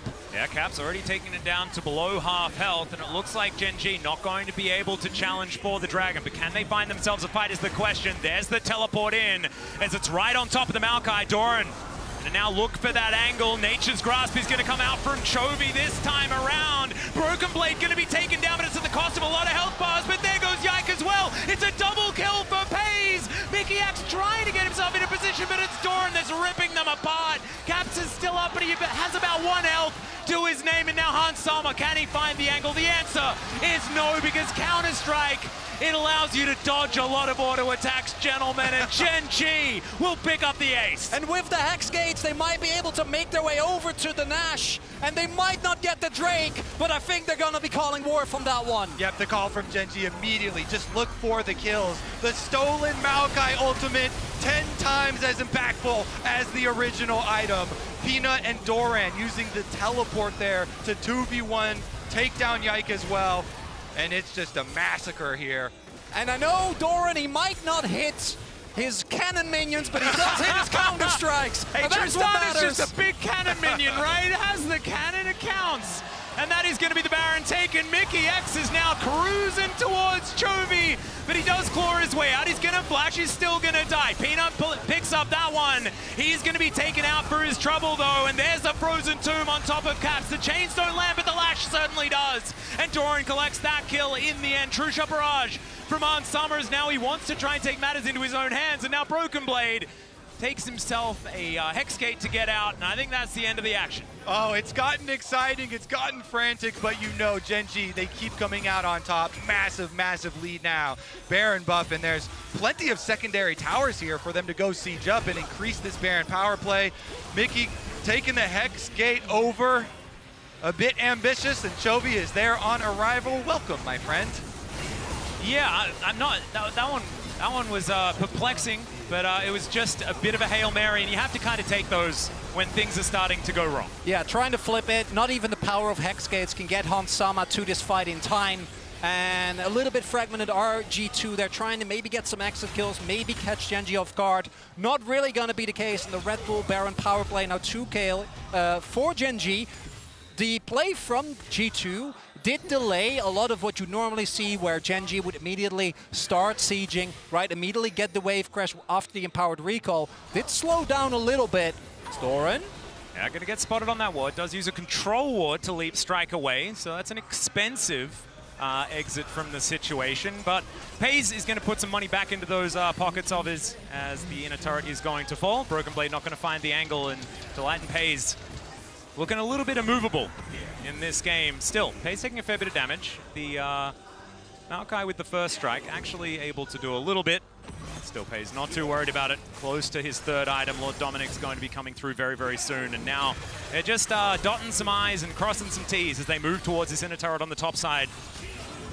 Might potentially about to break out. We'll see whether G2 can stop this as the siege is coming in. And they're splitting 4-1 here with Doran knocking on the front door. This Jax, all game long, so much pressure asserted by Doran. So many plays opened up by Doran. Oh, Chovy has thrown down another Nature's Grasp. This time, the Arcane Shift going to be enough to get Hans Sama out. There's a kick on a Broken Blade. Not exactly the best from Peanut there, but into the backline goes Delight, but he's stopped in his tracks. There we go. That's what's supposed to happen as Mickey X is taking so much damage. Chovy now able to throw the chains out, but he's going to miss that one. It's a double as this Xayah is just so huge, and Pays is going to be able to grab most of it. Still, Hans Sama at full health, and he is Arcane shifting forward.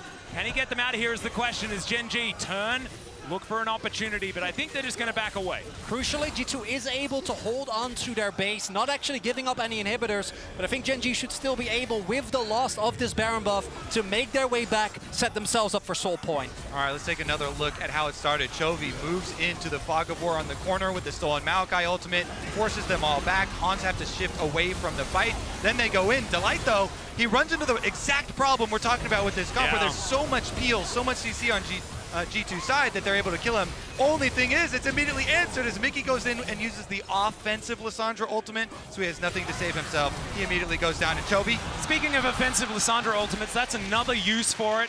He's gone! Very glad that we had that example. Just unfortunate. You have to be warding, and sometimes there's going to be a Silas in there.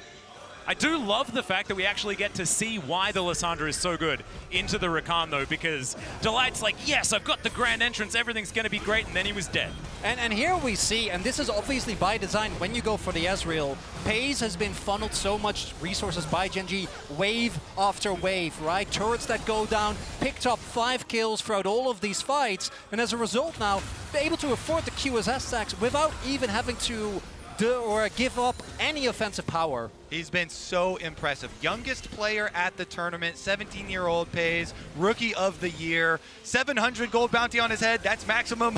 If G2 can manage to take him down, then there would be a huge bounty, but Genji are not going to give you that opening. They push the lead, they pick up Dragon number 3 here, setting up their Soul Point, and they immediately flex into 1-3-1 split push. They've even got more security for Pays. QSS and Mikhail's? QSS and Mikhail's and Cleanse and Xayah Ultimate and Flash. Cleanse not up right now, but they've got 2 backups.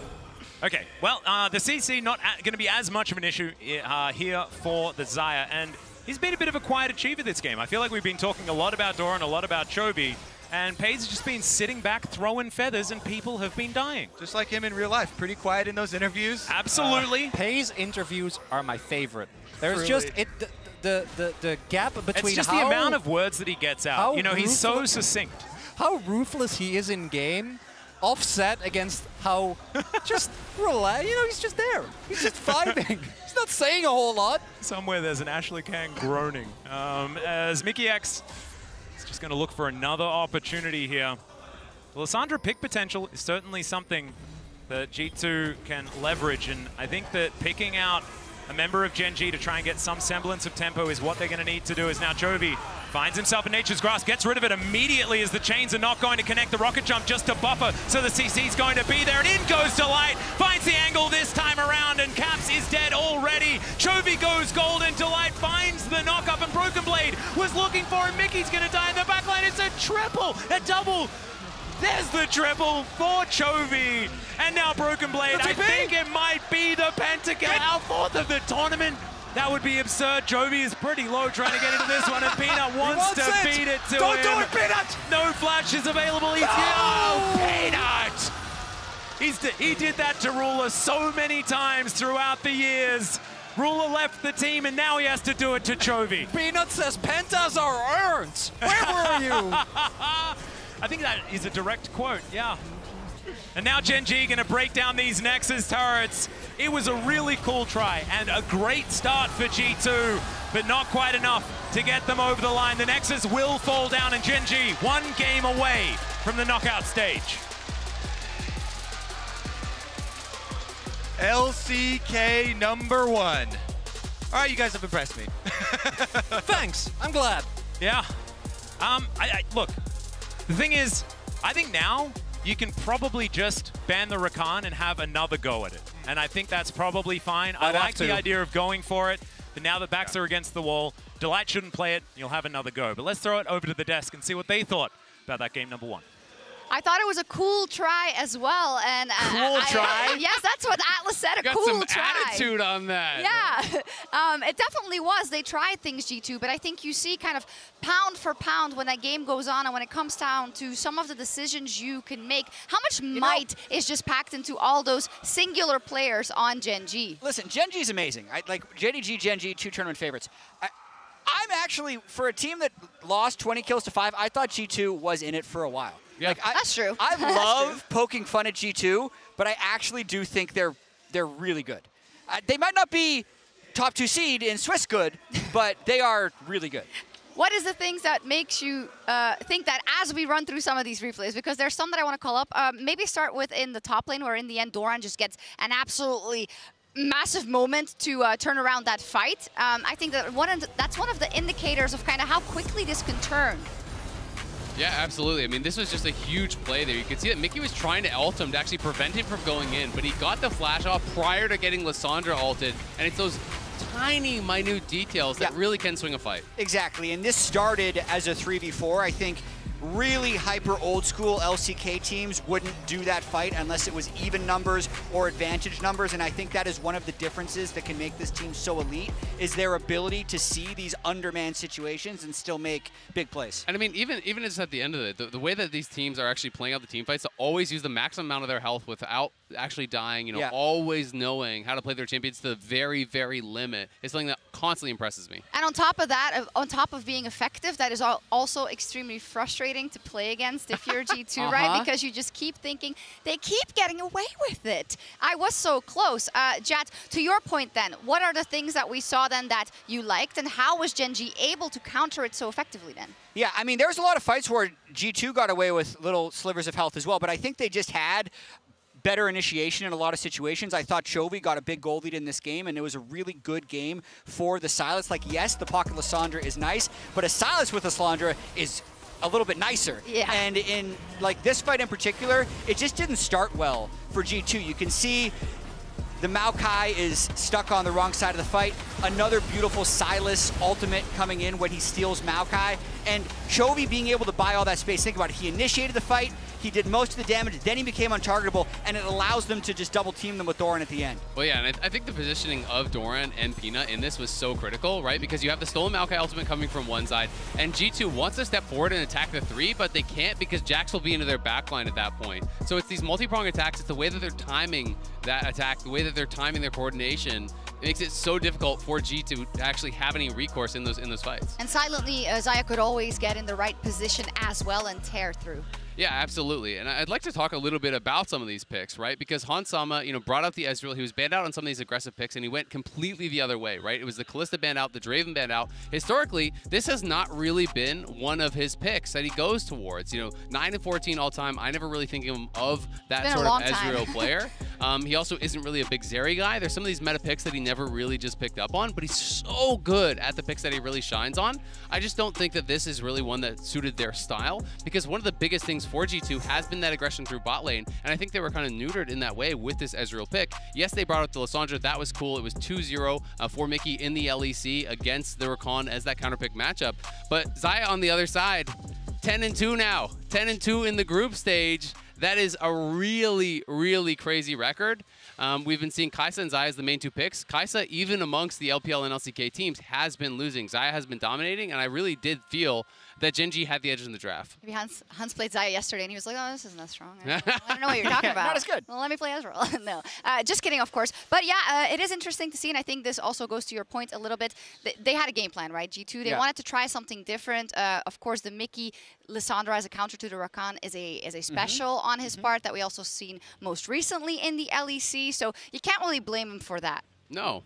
I mean, I just think I would like a more aggressive pairing, you know, as far as a bot lane alongside it, because it just doesn't feel like you can really punish the Rakan that well with the Ezreal. I also feel like, you know, when you're playing this sort of a comp, I think they were trying to get pretty clever with how they're moving things around the map, you know, bringing the Tristana back towards mid, which hasn't really been a popular pick as an answer into that Sylas. But unless you're really playing very far ahead, I feel like it's really difficult into the matchups that you have. The Sylas is going to be really difficult in the late game, especially with good access to ultimates that he had. The Jax is going to outscale the Recton. I felt like they had the advantage in the bot lane as well. So to me, it was a really difficult draft to play out for G2 if they weren't crushing early. Well, they picked blue side, so we actually get to see them run it back. So I'm wondering exactly what they're going to change. I really like Gen G's bans. Draven, Kalista, Orianna, super solid. Yeah. And I don't know exactly where G2 is going to be able to pick up the changes. I think, honestly, trying to get a little bit more skirmishy, because they were a team that needed to set up like almost perfect team fights, and they got flanked again and again. So yeah, the Sylas also, we're seeing it emerge now. Of course, it's always been, as long as I can remember in recent memory, a very strong pick. It's just that some of the others, like the Azir and like the Ori, have been so powerful. But I wonder if that's just going to sneak in a lot more. I think part of it is the evolution of the draft phase, because generally speaking, today, red side hasn't been banning like the OPs. They've been target banning and opening things. Yeah. And Maokai was one of the champions that Sylas is really good against, because you get to steal the Maokai ultimate. So the fact that Maokai went through made the Sylas stronger. So I think if we keep seeing stuff like that, then the Sylas will stay. But if they start banning Maokai again, Sylas will disappear. Speaking of Maokai, in our latest episode of Oppo Welcome to the Rift, we've talked to G2's Yike about his debut at the World Championship.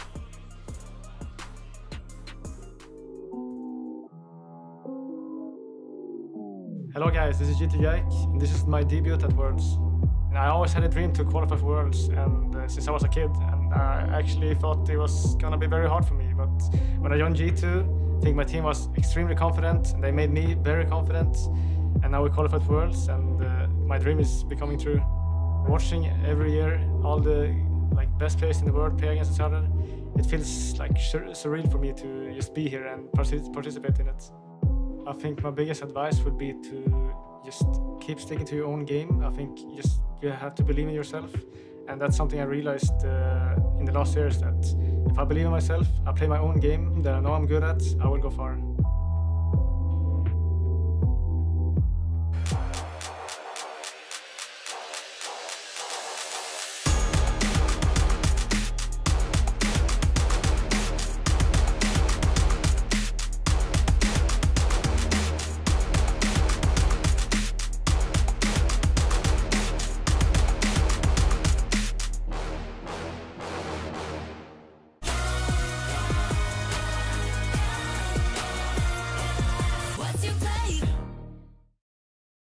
Bringing in a new roommate to save money, is that the plan? Say hi to Glenn from work. Yeah, I think I have a much better plan. We switched to my plan from Verizon. That is a good plan. Glenn. Get my plan starting at just $25 when you bring your own phones. Plus, save when you add perks like the Disney Bundle. It's your Verizon.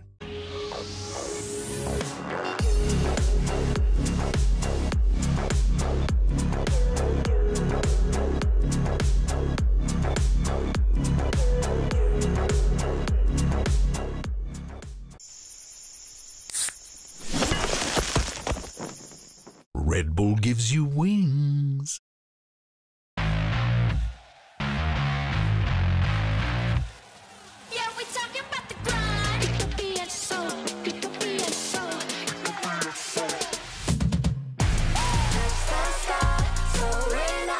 Meet it, boom, drinks of glory. Alright, let's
말해줘 두만에서 너를 비춰 이루리다 봄블라탈라타 널 피우리다 내 맘에 약속해 이 순간 영원해 이대로 너를 향해 빛을 내 이렇게 네가 바라는 대로 꿈꿔왔던 그대로 전부 보여줄게 whenever whatever 이제 내 곁에만 머물러줘 지금처럼 나를 바라봐줘 언제나 우리 함께 할 거야 너해는 아름다운 이 밤 조금씩 물들어가 벅차올라 이루어지길 너의 소원 난 나에게 말해 들어줄게 거짓말 안 해도 흔들리지 않아 손잡아 이루리 이루리라 이루리 이루리라 모두 다 이뤄질 거야 너를 느껴봐 우린 원해 어둠 밤 속에서는 빛을 찾을 거야 이루리 이루리라 두 번 다시는 오지 않아 다른 세계로 너를 던져 더는 멈춰있지만 never 나의 맘을 내게 보여줘 나를 믿어 하늘 위로 날아올라 이루리 이루리라 또 다른 세계로 나를 느껴봐 우린 원해 어둠 밤 속에서는 빛을 찾을 거야 이루리 이루리라 너에게 보여줄게 이루리라 어서 와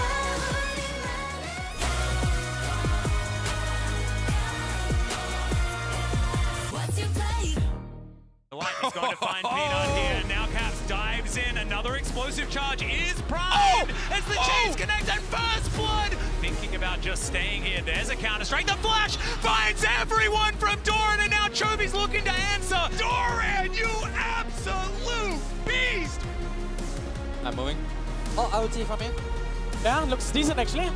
Yeah. Nice! Finds himself in Nature's Grasp, gets rid of it immediately as the chains are not going to connect the rocket jump just to buffer, so the CC's going to be there, and in goes Delight, finds the angle this time around, and Caps is dead already. Welcome back, ladies and gentlemen. It is time for game number 2. Gen.G taking game 1, but G2 ready to answer back. And if our first series was anything to go by, we are going to the distance. That's how it goes. 6 games. Sounds good to me. Right? Now, what we G2, red side, they're going to have some crazy Broken Blade counter pick. We got the Mickey version. Now we're going to get the Broken Blade version. Some Kled, some Swain. What do we got in the cooking up here? Yep. G2, this team, when they're at their best, they do have all these really, really creative picks. That's true. And the first one... blue side. Yeah. I was about to get into that. Yeah. G2 on blue side once again. Gen.G not going to have a chance to play on there if they manage to win here. Do have selection if they lose. Poppy and Vi both taken away. Peanut's champion pool getting attacked. And we can see that once again it is the Orianna and the Draven taken away. We can see the Callista if we want to run back of the last bans, and there it is. Now Broken Blade, what is he going to pick up? Because that is a Sylas ban and a Maokai first pick. I love it. Yeah, it's got to be the moment that you know that Chovy isn't going to R3 Sylas again and just have a better Maokai ultimate the entire game. Makes that pick a lot safer. Obviously still very strong. It does also mean that the Haze and the Light get Zyra Khan again. Do they just do it again, I don't... You never do. There we go. Okay. We get Lucian here. Yes, let's go. And the Nautilus lock-in instantly here from G2. They had not one, but 2 ideas for how to give over Zyra Khan to Gen.G. Whoa, that is bold. That's one way to do it. And of course, you can attack them in the early stages of the game. There is going to be Peanut locking away the Rel. And that's going to keep things a bit open as far as these solo lanes are concerned for Gen.G. Bans to come through now. Man, yeah, that is massive. But the Rel lock-in here, I mean, Rel Rakan is some of the best engaged in the entire game. We saw so much of it just ruling playoffs, especially if you have a Lucian on your team, short-range champion, relies on dashes. You cannot dash when Delight's Rakan and Peanut's Rel are coming for your head. It is going to make the game so hard to play. Also, wouldn't be surprised if Gen.G end up giving counterpick over to Chovy. I think with the fact that G2 are very clearly going to be playing towards this bot side, if G2 are also able to, again, get a priority lane for Caps, like they did last time, right, with him being able to push in early, if he can then roam towards bot, they can set up early dives and completely eliminate pace from the game. It could be an angle towards victory. We'll see if Gen G is going to be able to find a matchup here that allows Chovy to still have bot lane impact. And he could take the Lucian into the mid lane here for Caps. Him or Hansama could pilot the champion. So they have a Maokai jungle. You can always have, you know, AD mid lane there if Caps likes the Lucian look Lucian for himself. top. Yeah, or top. I was going to say, you could also have Senna come in at B4, and then you've got Senna Maokai on the bottom side of the map, and we don't know where anyone's going. But let's just, we'll address that jungle, if we get just there. saying. There's plenty of Not good, but yeah. What about on the other side? What about top lane Rakan, guys? It is going to be Jax banned away here. Doran getting the respect that he absolutely deserved. Even though the cannons were a problem, the winning the game was absolutely fine. It's got to be Cassante, right? Would be my my expectation. Tristana here. is another thing that they might want to pick away, potentially. But we'll see what they decide to do. Is okay, Chovy. Yeah, blind Akali is probably what I do. Okay, never mind. He doesn't care about bot lane impact early. Good luck with that one. Well, I mean, theoretically, still a possible Doran pick, a flex in Not theory. impossible. A ninja battle in the mid lane, perhaps. But no, that's just going to be a flex, and we'll see exactly where G2 are going to go with their next round of picks. Expecting solo lanes, but it's G2, so you never really know. Cassante going to be the first one, and now we're expecting Caps' lock-in. Do they want to do another double AD carry, though? All right, not this time. They've had enough. I do really like the Taliyah, though. Is one of the picks that can actually play towards the bot side, have a really big impact. We've seen BDD, Chovy, Yagao all play that style where you use the Weavers well offensively to ensure that your bot lane can get the support or that they need. Plus, it's theoretically very good against the Kali and Rakan and Rel with the rock field and the stuns. Aatrox. Sometimes that can be hard to put into practice, but he also has a Maokai and a Nautilus on his team. So it should actually come to fruition there where you have so much setup to be able to guarantee seismic shoves as well. So I want to see Caps working with that Maokai guaranteed route to guarantee your seismic shove, or with the Nautilus doing the same. And even if it doesn't end up working out, I think G2 make the right call here. We saw the game against D+, bot lane, Prio, and the way that Hans and Mika were able to play out the early game was one of the big reasons why, up until the Baron, it really did look like D+ had nothing to say at all in this game. And we know that Gen G, especially when it comes to teamfights, can be relying on pace to consistently output the damage. Once again, one of those times where Gen G have decided that frontline is overrated and they'd like to just do damage, pick cool champions, and have a great time. I think that on G2's side, they have a lot of utility. Oh no, I saw 369 Aatrox. It looked pretty frontline. That was pretty techy. That's a good point. The healing and shielding of the Gorginker Sterix build can definitely do some work there as well. Man, I'm excited though. We get a Lucian here at Worlds, coming in hot. See if they can push us to game number 3. Anything that's not Xayah versus Kai'Sa, I am absolutely down with, Kobe. But it is time, ladies and gentlemen, let's get onto the Rift for the second time this series. G2 against the ropes, but of course, they've got another shot. Even if they lose here, Gen G will be given birth into the knockout stage to join JDG. I'm still kind of reeling from having 2 draft plans of giving over Xayah Rakan. But if they can pull it off, that will be massive, massive, massive for the entire tournament. And here we go, Mickey leading the way on the Nautilus, looking for any early flash advantages they can get. Hansama does get the ward over onto the blue buff as well. So they'll be able to suss out the peanut start. Yep. Chovy taking a 2 rocks. So some pebbles to the back of the head for the Akali. And he's taking the fleet footwork. He should be absolutely fine in this lane. But Caps on the Taliyah will have the push advantage, and priority in mid lane is something that we like to talk about almost too much because it is so very important. And it's pretty easy when there's an Akali lane because pre-6, that's going to be non-existent for the Akali side, and Caps see what they can do with it. It is really remarkable, though, because Chovy for so long has been a player that was about lane above all else. And he's gone for Akali twice and really got pummeled. And in the last game, basically did the same thing blinding Silas, getting punished by the Tristana as the hook. Yeah, hook going to connect onto Delight here. And with the heal from the Gleaming Quill, just looks like it's an even trade.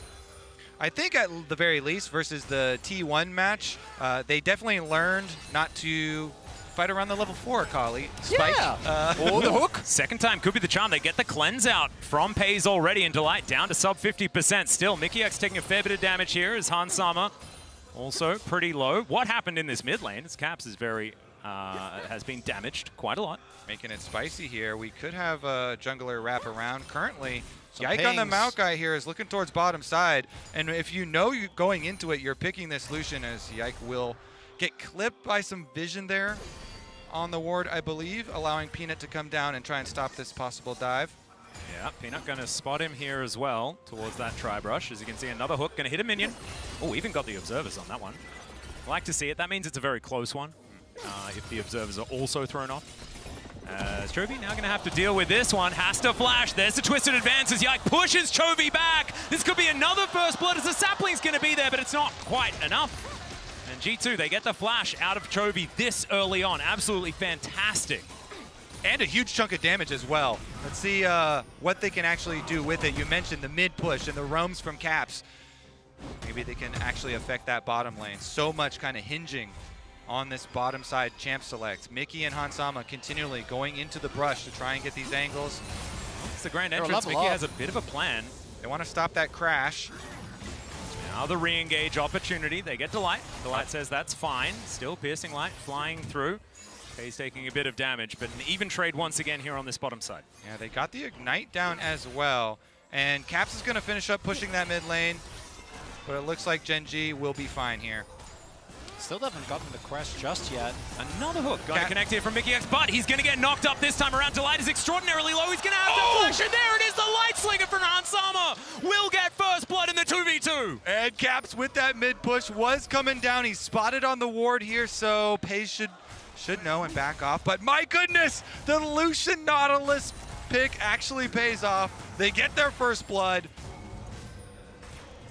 And particularly with the PTA, right, the amount of early damage that you can output can be very, very surprising. Gen G so desperate to try and get that crash that they give over an early lead to the bot lane of G2. And they needed every last little bit of damage. It was the second shot of the Lucian passive that just barely flipped that kill and got Delight.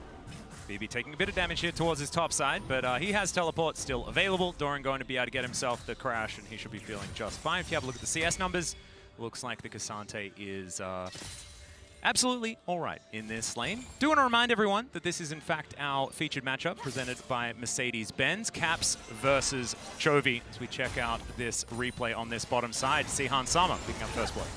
All right, Mickey with the initial hook. Then they tried to turn it back around on him. Delight with the W and the both supports flashing out, but Mickey with the extra 100 HP. Meanwhile, the last shot does take down Delight. I want to point out that our scoreboard needs a little refresh here, so if we could just drop that back down. Some fishy scoreboard work going on here where they only handed out 1 assist, no deaths, and no kill. Hansama has a kill, don't you worry. What is I've never seen that one before. Well, yeah, some weird calculations going on where we've got an assist, but where did it come from? Often you see like there's a death, but there's no kill. Chovy. On the top of the screen is Chovy, looks for the angle, but Yike is here. Seismic shove to push him away. He does have ult 2 still available, and now we've got to fight towards the bottom side. Peanut looking to help out his bottom lane. Mickey X in trouble, and he's going to be taken down. That is not first blood. That is in fact the second kill of the game, as Pays going to be able to collect that one. So you've got some LCK observers trying to rewrite history here. I see what's going on. Be careful, Kobe. I see what's going on here. Don't worry, Europe, I got your back. Yeah, they can't believe it. There's no way that that happens in the 2v2. Is Delight not going to find the Gleaming Quill onto Hansama? He's just standing his ground just fine up against the Lovers duo. And to give credit to G2, I think that with this setup, you also identify one of the few weaknesses that Gen G has had consistently, which is specifically the laning phase of Pays and Delight. Once you get out of lane, I think they are, without a shadow of a doubt, the strongest bot lane that we have within the LCK. But it's not the first time that we've seen them fumble a little bit in the early laning phase. Well, Peanut is just going to come on over and smite. Not the penguin! Yeah, that's his happy penguin. That's what he does every single time. You have to get used to it. Peanut is probably our biggest emoter in the LCK. Although it used to be Showmaker, but he's lost a bit of his pizzazz on that front. Peanut definitely loves it. So going to be able to steal that one away. Not the end of the world here for Yike. And Peanut has had such an amazing year. Big advantage for him as he's able to finish up his top side here. Doran, it's been pretty quiet on top side, but he's also going to be able to push out. Let's take a look at the replay, though. This was the equalizer. Peanut, as we're talking about him, comes in, able to get the kill back here for Pays. Set him up, and as we move forward, so much weight is going to be on the shoulders of Delight and Peanut. This initiation for Gen G. They've been so good in tandem as a pairing when they get to move together. Yep. Chovy, of course, spotting out caps there, so the wall not going to come through. Mickey does know that he's unseen and in fog of war right now, but still, G2 probably just going to have to settle with a bit of a shove, get themselves out. First Drake is going to be that Cloud, and the Herald is going to be spawning in about 5 seconds time as well, so it could be the next place to pay your attention. Chovy has a big lead when it comes to farm, and it just shows that Caps has been looking for these angles elsewhere. I was about to say, even with the early gank and Chovy almost dying, he's been able to maintain almost 10 CS per minute on the Akali here. Impressive stuff. And we saw yesterday, or I think it was, yesterday, with Swiss especially, we've had a lot of games where Chovy fell behind pretty substantially early. And he was on average behind about 9 CS or something like that. We saw that in that comparison. As Delight wanting to find an angle here. You can see he's looking for something with Peanut a little bit too far away. And now Chovy finding the 5-point strike, has the Shroud in hand, but is now going to use it. Yike is moving in, and the seismic shove going to be just barely avoided. Nicely done. Still, Peanut now looking for an opportunity. Yike not liking the 2v2 by the looks of things.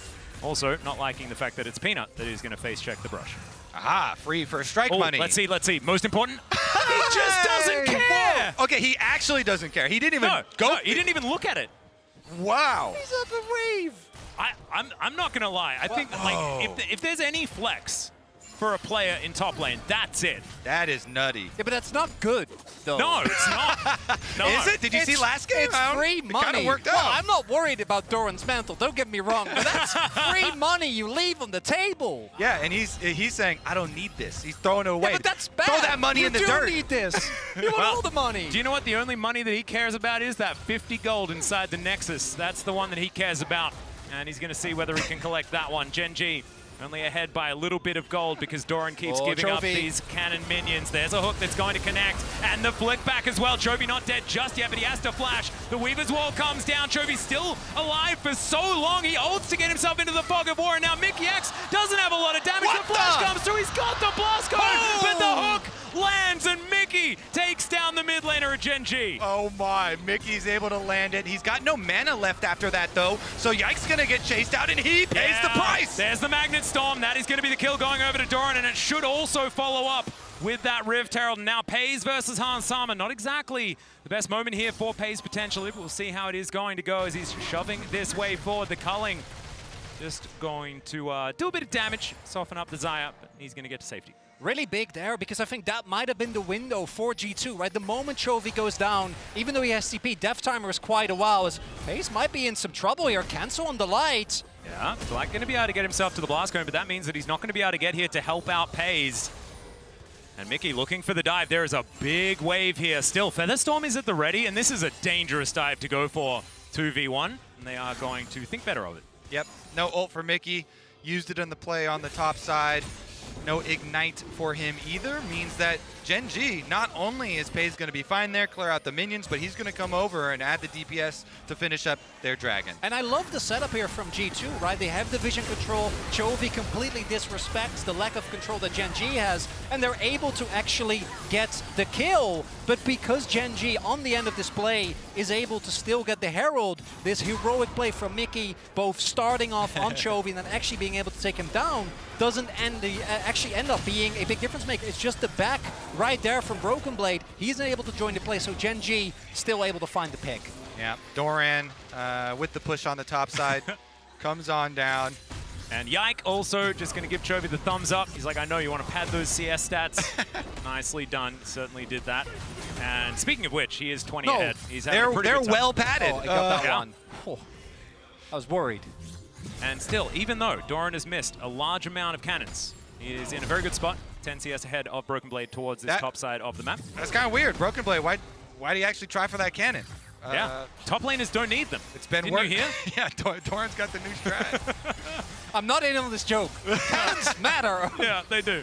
But it's better for my mental, because it really bothers me when they just go wide. And it has just looked like he hasn't cared at all. Of all the casters, we should know that Doran is a bit of an enigma as Caps. Yeah, that is very, very true. Chovy not going to dive back over the rocks, which would hurt a fair bit. That shuriken backflip. And Doran is going to collect himself a plate. Certainly liking that one as Broken Blade for an opportunity. The Infernal Chain's going to stop that, and the Q3 not going to connect. And Doran, with his Gore Drinker, feeling pretty happy. It's weird because he cares about all other sources of gold. Yeah, right. Kills, getting all the other kinds of minions, tower plates. Seismic shove not going to hit. Chovy is going to land the backflip though, as Cap's in trouble, and Chovy's going to lock it down. Perfect execution gets him back to the minion wave. And the ultimate. Oh no. He got Caps' flash as well because the Akali passive auto attack. Chovy got it off. That is really rough for G2. Not only do they lose their mid laner, it's a Rift Herald put up in mid. Yike already used the ultimate as well. That thing's going to crash. Chovy's going to get even more fed on this Akali. And he got the cannon!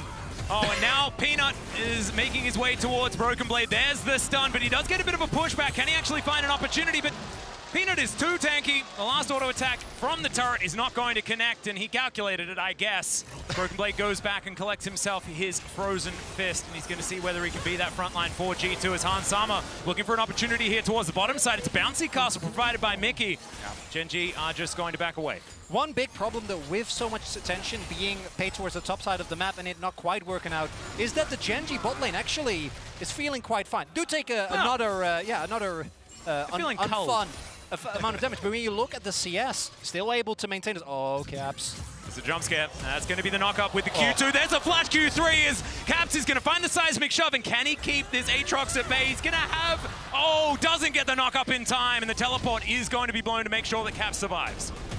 Nice little evasive maneuvers there from Caps. Gets the seismic shove and then goes into the brush to try and drop vision and allow himself to ult out. And he was going to be fine, but Broken Blade already used teleport up to top side anyway. Gets the flash as well. So Doran actually not going to have quite the same amount of backline access. We do see, though, as mentioned, that although Hans Sama and Mickey were able to get a slight lead, Chovy somehow came out of this lane unscathed. And Doran, having been mostly left alone, was able to build this big a gold lead.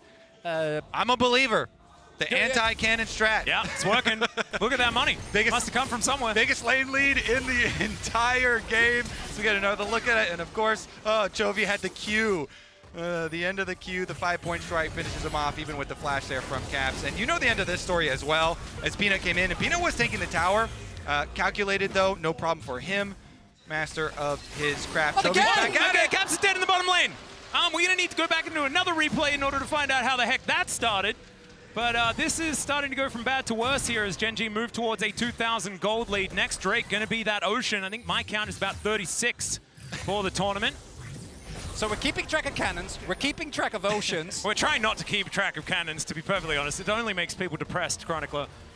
Hans. Yeah, he's getting chased down here by Peanut and Delight. He finds the W, but Yike is able to move himself out of the way. Again, those two on the Rakan and Rel, the duo of jungle support roaming. They get 2 flashes for their trouble. Gen G are just snowballing this one kind of out of control. And this is something that I have to really give Gen G credit for and that I think makes them so hard to play into. Got it. He got a cannon. He did. He invested a Q2 for it. And he even moved back with his Umbral Dash and didn't hit Broken Blade. Taking into account that I'm still firmly of the belief that there should not be a Delight on Rakan ever. As Peanut, the main reason why I want to make this point is because Peanut got what, like out of these 2 games, like 8 champions banned against him in total, and he's still 100% kill participation on the Rel, making things happen left and right as Chovy. He's in trouble. He's going to ult just to try and get that ult to Prime. Can he get over anything? The answer is no. He's going to be able to at least use it, but Hans Sama grabs that kill. And now the all-out's going to be used here by Broken Blade to try and get himself out of here, but it's not going to work out. The CC duo will bear down on him. And that is going to be enough. But it's a 1-for-1 across the map here, and it does mean that the Drake goes into the hands of G2. Exactly. Considering that G2, their position and how far they were behind, pretty good for them to be able to get the shutdown kill onto Chovy Zakali, even though they sacrificed topside again.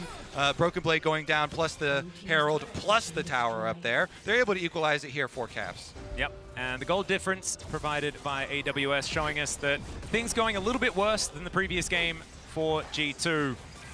But I think that with the fact that there's no better Maokai ultimate, things like that, maybe there's some possibilities as Caps is now in trouble once again. Chovy's angry, they ganged up on him before. So the wall is going to be used, and Caps is even only going to ride half of it because he likes the look of the minion wave.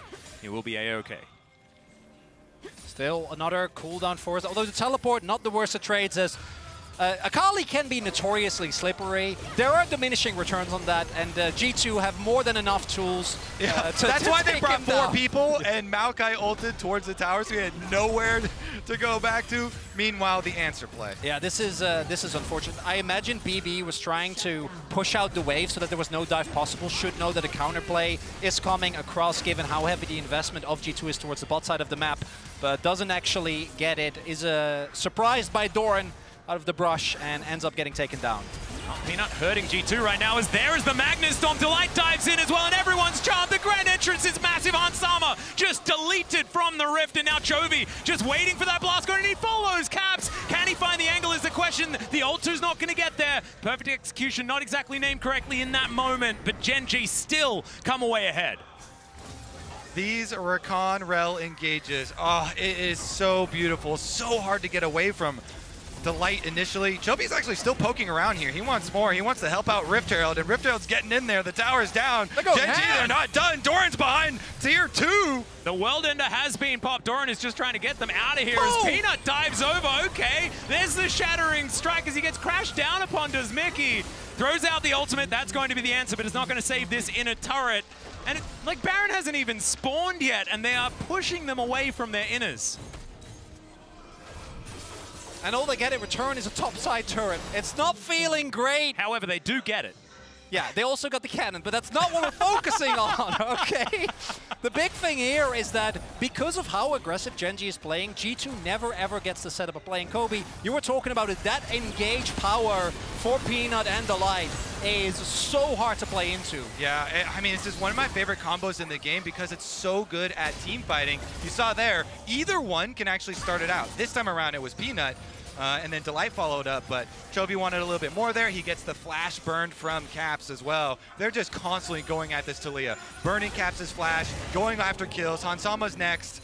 He's able to get away this time around, though, just dashes over towards the rest of his teammates.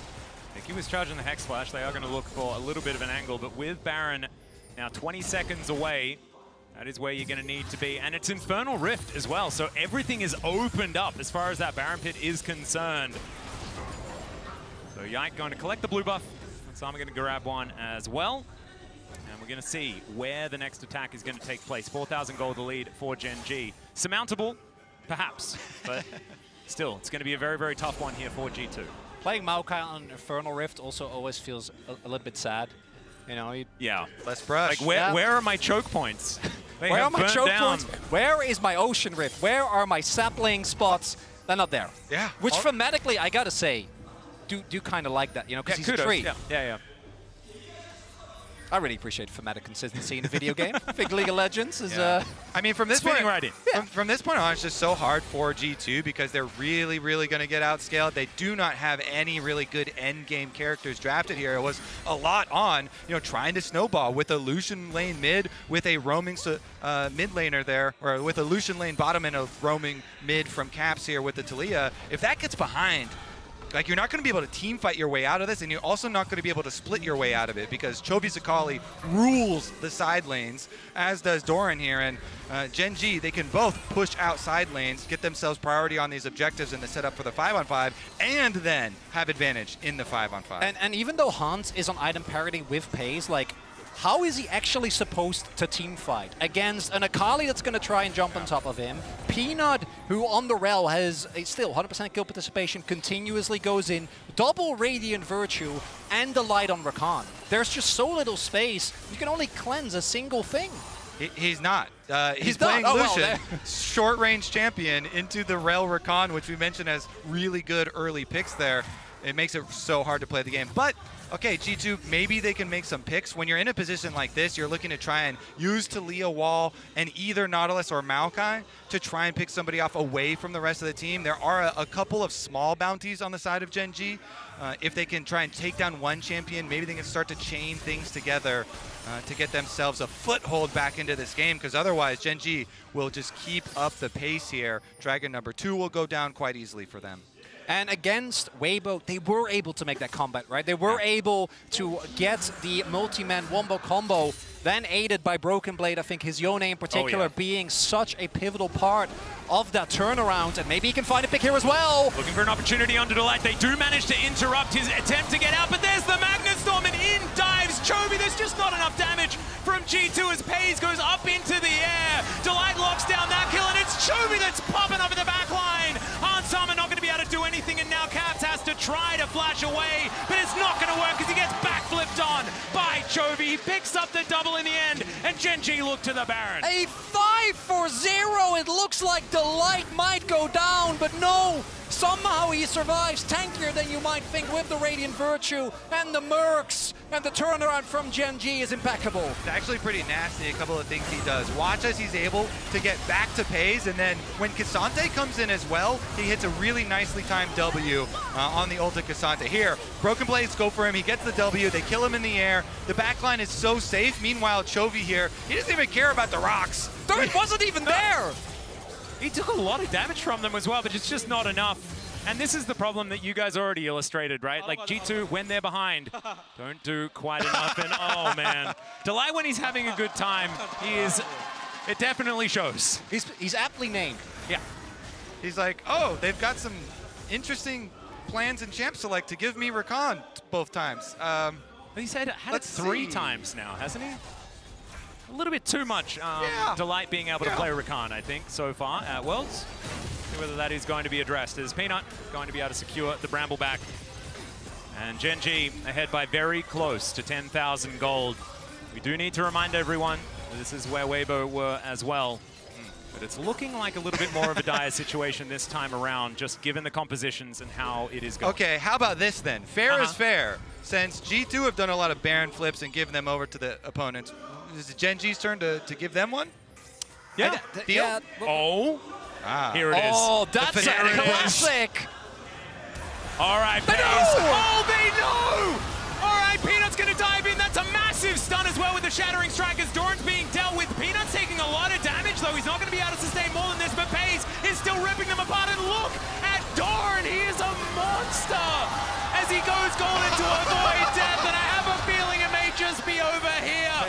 Pays very close to that pentakill as Delight also is going to bait them in, but Pays is dead. There's Pays and Delight both down as now Peanut is in trouble. Doran is going to be able to pick up the kill in the end, and now Caps, he might be able to get there. He might be able to do it, but the Umbral Dash is going to buy him the space. Peanut, what are you doing moving forward? As there's the Weave as well. Let's see whether this can happen as the Shattering Strike is going to interrupt, and there's the Q from Doran. It ain't clean, but it'll be enough. More blood for the Blood God here on the Rift at Worlds. At least they make it exciting at the end. Honestly, so hilarious. Look at Gen G. Scryer's here in the brush. The pings. And they knew already, I think. Yeah, they were already pinging it down, so they were very aware that this was happening. And up until the point where they start mega diving it, they're winning the fight, right? Have a huge gold lead. Mega diving it. Yeah, but look at this. Okay, Doran goes in. The flickbacks on the Talia actually so big here. Broken Blade trying his darndest. Pays flashes under the tower to keep up with the rest of the team in the tower dive. Starts taking the tower. He goes down. Broken Blade collecting some of the bounties before he goes down. But then here, Caps is like, everybody else just went for it, so I'm going to send it. Peanut, though, nails him with the Q, hits him right off the wall, stuns him into his death. And now we are straight into some action. Doran has found himself some friends as the Nature's Grass flies in as well. The Gore Drinker doing so much work. This Aatrox is looking unkillable. There goes the tree as Pays comes through with the damage. And from the grave, the Sapling is going to try and stop Gen G, but I don't think it's going to be enough. Rocks and seismic shoves going to at least deter Gen G for now. And they are able to hold onto their base, which Gen.G, no one able to take in just yet. The problem is with this gold lead, G2 is not going to be able to contest a single objective on the map for the foreseeable future. 30 seconds, this Infernal Drake definitely going to be gone.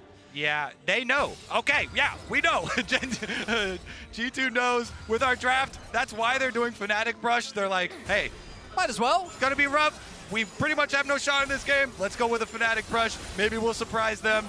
Get scrappy, get some kills down here, but Gen.G no. They're gonna go right over to Dragon number 2. Let's see if G2 send it again. Huh? Anybody up for it? Of course they are. I'm up for it. Yeah, why not? When it Worlds, you know. As Pays is going to start this one up, so Gen.G are at least going to get the Drake set up, not quite there for G2 as you guys were talking about, but maybe they'll move to, is that 100% win probability powered by AWS? I see a sliver down there. So 99, 1%. Somebody break out the magnifying glass. We okay, can find it. Shove is going to collect Chovy for now. He takes a lot of damage. Thank you, observers, for keeping us in the dark about that one. Chovy's going to have to go for a bit of a reset. Doesn't have teleport either, so if he wants that health bar back, it's going to be a bit of a journey. And this is one of the parts where I think G2 holding on as well as they do actually can, you know, if it's a 1%, we're going to treat it like the 1% is going to happen, right? Gen.G actually is exclusively short range, so we made a little bit of fun of that bot side dive. That was definitely a bit gratuitous, but they do actually need to fight because you have 0 range. Like there's not a lot of siege. Your longest range character is Kai'Sa, or Xayah rather, which obviously isn't really going to do the trick. And that's why this Baron should be enough to actually open the base and end the game. We'll see if G2 can find the heroics again here towards this Baron. Yeah, clearing out some of the vision. The 1%. Opportunities here. Yep, the 1%. Or the 0.001% as it might have looked like on the graph. Hey, we've already beaten those odds once this Worlds, right? The 0.87. So we could potentially do it again. Let's see it. But I don't know what, it's a difficult one. It's not looking good. No, it's not. It's not. 9,000 gold is the lead. Or 9.7. Decimals seem to be the thing for now. Seismic Shove going to push back this wave, and Caps at least getting some money here. If he does get to a Rabadon's Death Cap, he might start doing a fair bit of damage here. But it is so far away. Delight is lurking right now. Caps gonna get crashed into here. Delight looking for that angle, and he should be able to get there. The layering of CC, but no, Caps is able to flash over the wall. That is still a big cooldown, and Gen.G not investing much.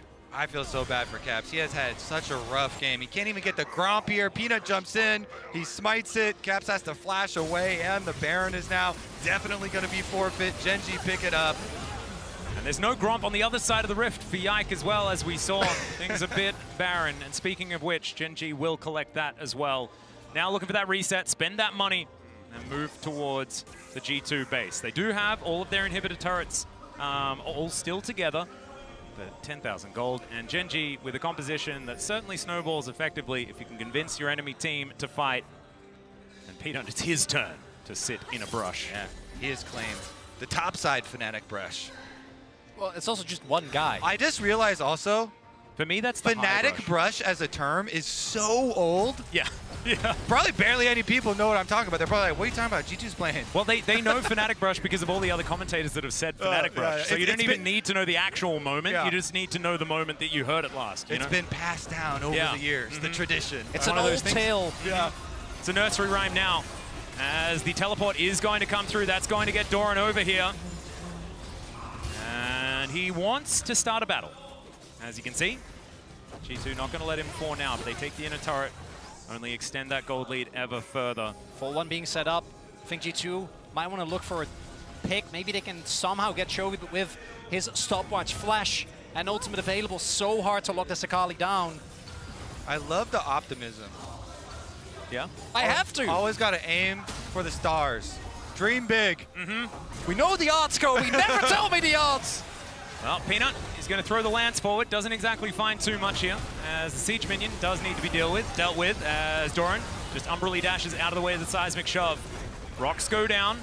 It's a cooldown that Gen.G are going to be tracking. You see now they're going to get underneath this turret. There's the world ender from Doran, but he's taking a lot of damage. Diving forward, he's got the GA. Delight not quite going to be able to find the angle there as well, as he did pop the ultimate, but there's the Magnus Storm, lands on a 4. The perfect execution from Chovy, and the wallets are just too heavy slam down onto G2. Gen G are now just a few turrets away from the knockout stage. Dun, dun, dun, dun. Are they going to go in there for it?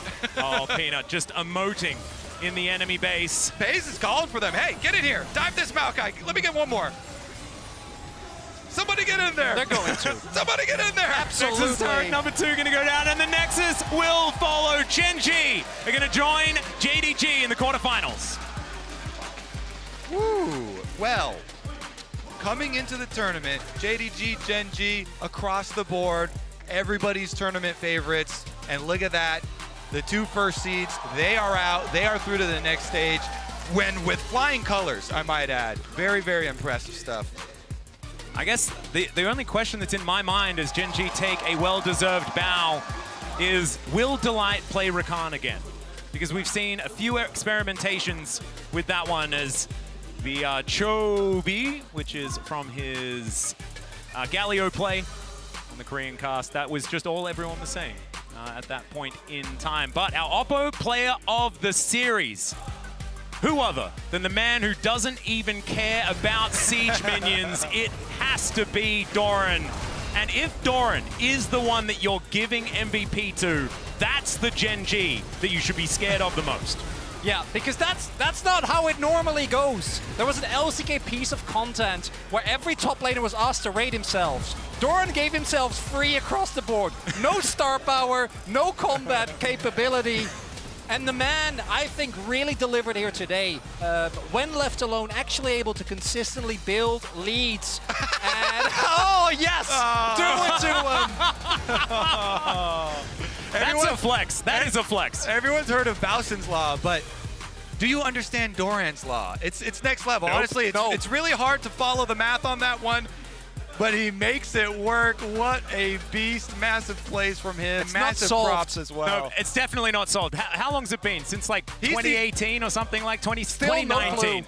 Yeah, still absolutely no idea. Nobody understands it except Doran himself. And no, I don't know. I don't think know he whether does. that's the case. I don't think that that's it. But congratulations to Gen G. We'll see G2 again because now they move to 2-1. They've got another best of 3 in store. But it's now time to throw it over to Worlds Cooldown. And I think what Atlas said there was very, very apt. When you have a Doran who is on a performance like this and keeps up a performance like this, that is usually a very good indicator for Gen G. And I also think it's just so interesting. I'm sure we can talk about it more later. But Doran, who's had now, you know, in the 3 years, he's had moments where he's been doubted very, very heavily. He's gone through a journey, and I actually think he's one of the players that does show the improvement when you get to these big stages. Of course, this is only the first best of, but a performance to write home about. And also, he gets to take a break now. That's true. Qualified for the bracket stage. The silver lining here, as disappointing as it is for EU fans to see G2 lose, is the 2 tournament favorites are now the top 2 seeds for the bracket stage, and they cannot meet before the finals if they are to meet. Hype. And for G2 fans, do not despair. They have 2 more BO3 chances. You know, they might be able to get in the next one, but even if they lose that one, they would have 1 more chance to get out. And this is a team that it's only going to get easier for because the 2 best teams in the tournament have already advanced. As someone who has worked several tournaments in the Swiss system, I can tell you that this is one of the most dangerous positions to be in if you are G2. Very, very, very often a team that thinks that they should make it and are on 2-0.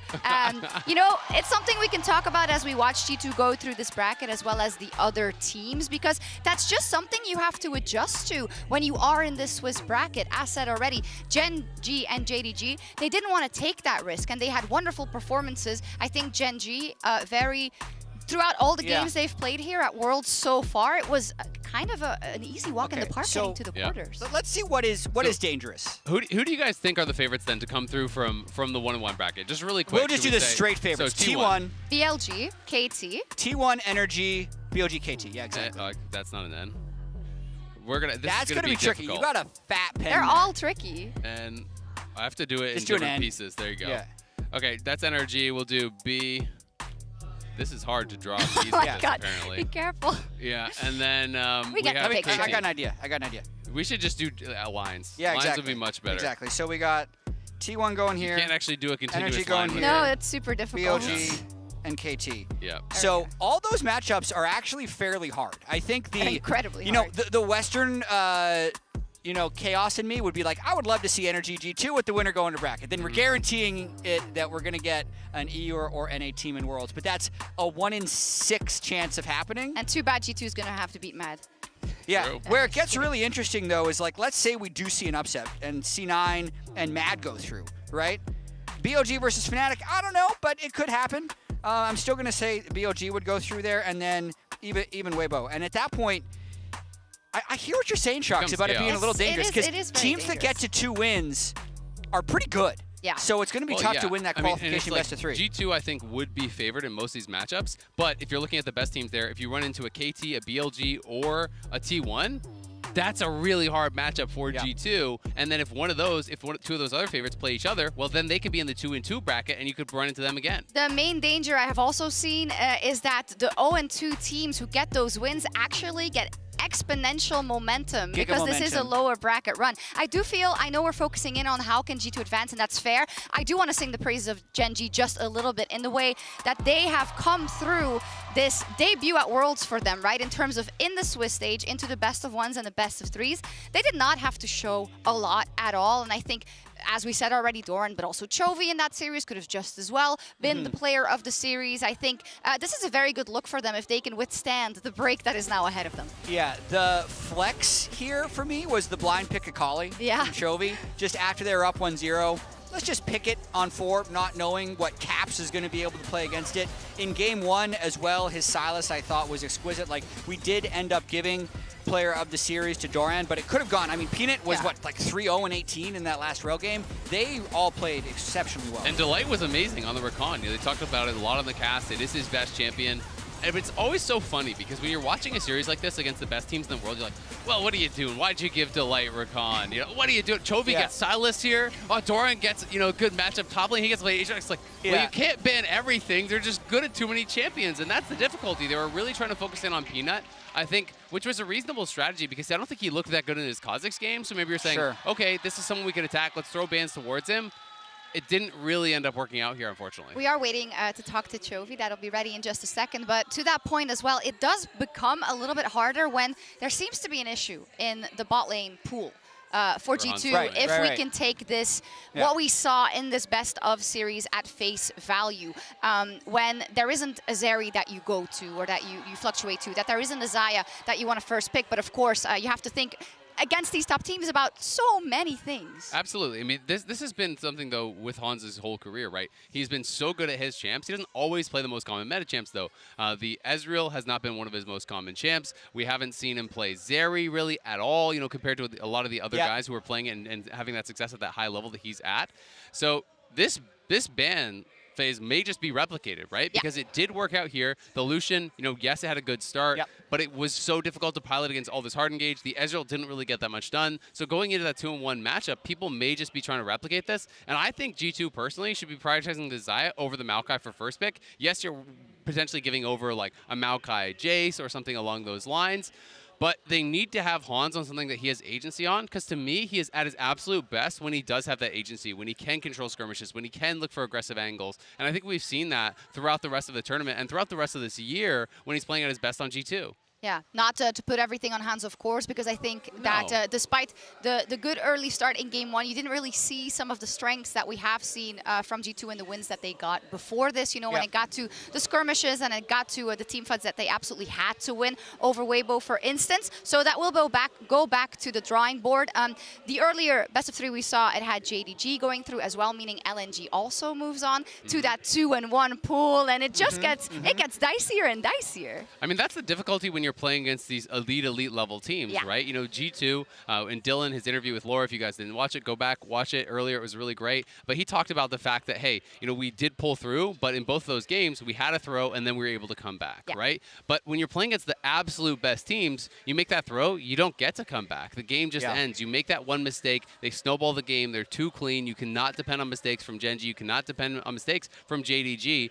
And so G2 is going to have to play, that to that next level, to play that flawless game. I also think for as much as we've been really happy about the format, especially because it does seemingly give us more of a chance if you are an LCS or an LEC supporter, there are still only 8 spots in that bracket stage, and you are eventually going to get to that stage in the Swiss stage as well. It's almost like you're just parlaying your execution, but it's coming your way either way, so you have to play exceptional to get into that bracket stage. There is some silver lining here for G2. JDG also won. They don't have to play. The best two teams. They can't play JDG. They can't play Gen.G. Yay! I mean, for what it's worth, they only lost to the best team in the LCK and then the best team in the LPL. That's true. And well, they didn't even lose to JG. They didn't play them. Yeah, well, sure. Didn't lose. They didn't advance past it. But they should still be confident because the team's regular season strength is carrying over to this World Championship. The meta's not crazy. No. So the #1 seeds did really well, right? #1 seed from EU, KR, and LPL all had a chance to win the Swiss stage. So I think G2 should still have confidence. #1 seed in there? That's true. I don't think so. I think, yeah, weird. We'll see. We are ready for the interview, though, so we're going to send it over to Laura, who's standing by with Chovy.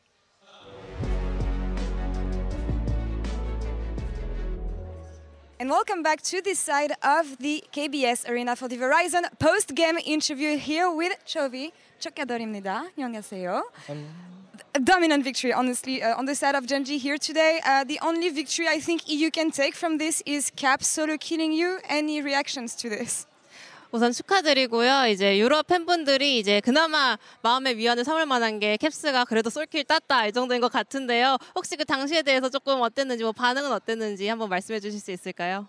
네, 그때 라인을 받아먹고 이제 집 갔다가 텔레포트를 타려고 라인을 쥐고 있었는데 좀 죽을 만한 픽이긴 했는데 이제 트리스타나의 아이템이 헬멧의 신발이어서 좀 W 피하면 안 죽지 않을까라는 생각으로 좀 앞에서 라인을 클리어 했는데 좀 욕심이었던 것 같아요.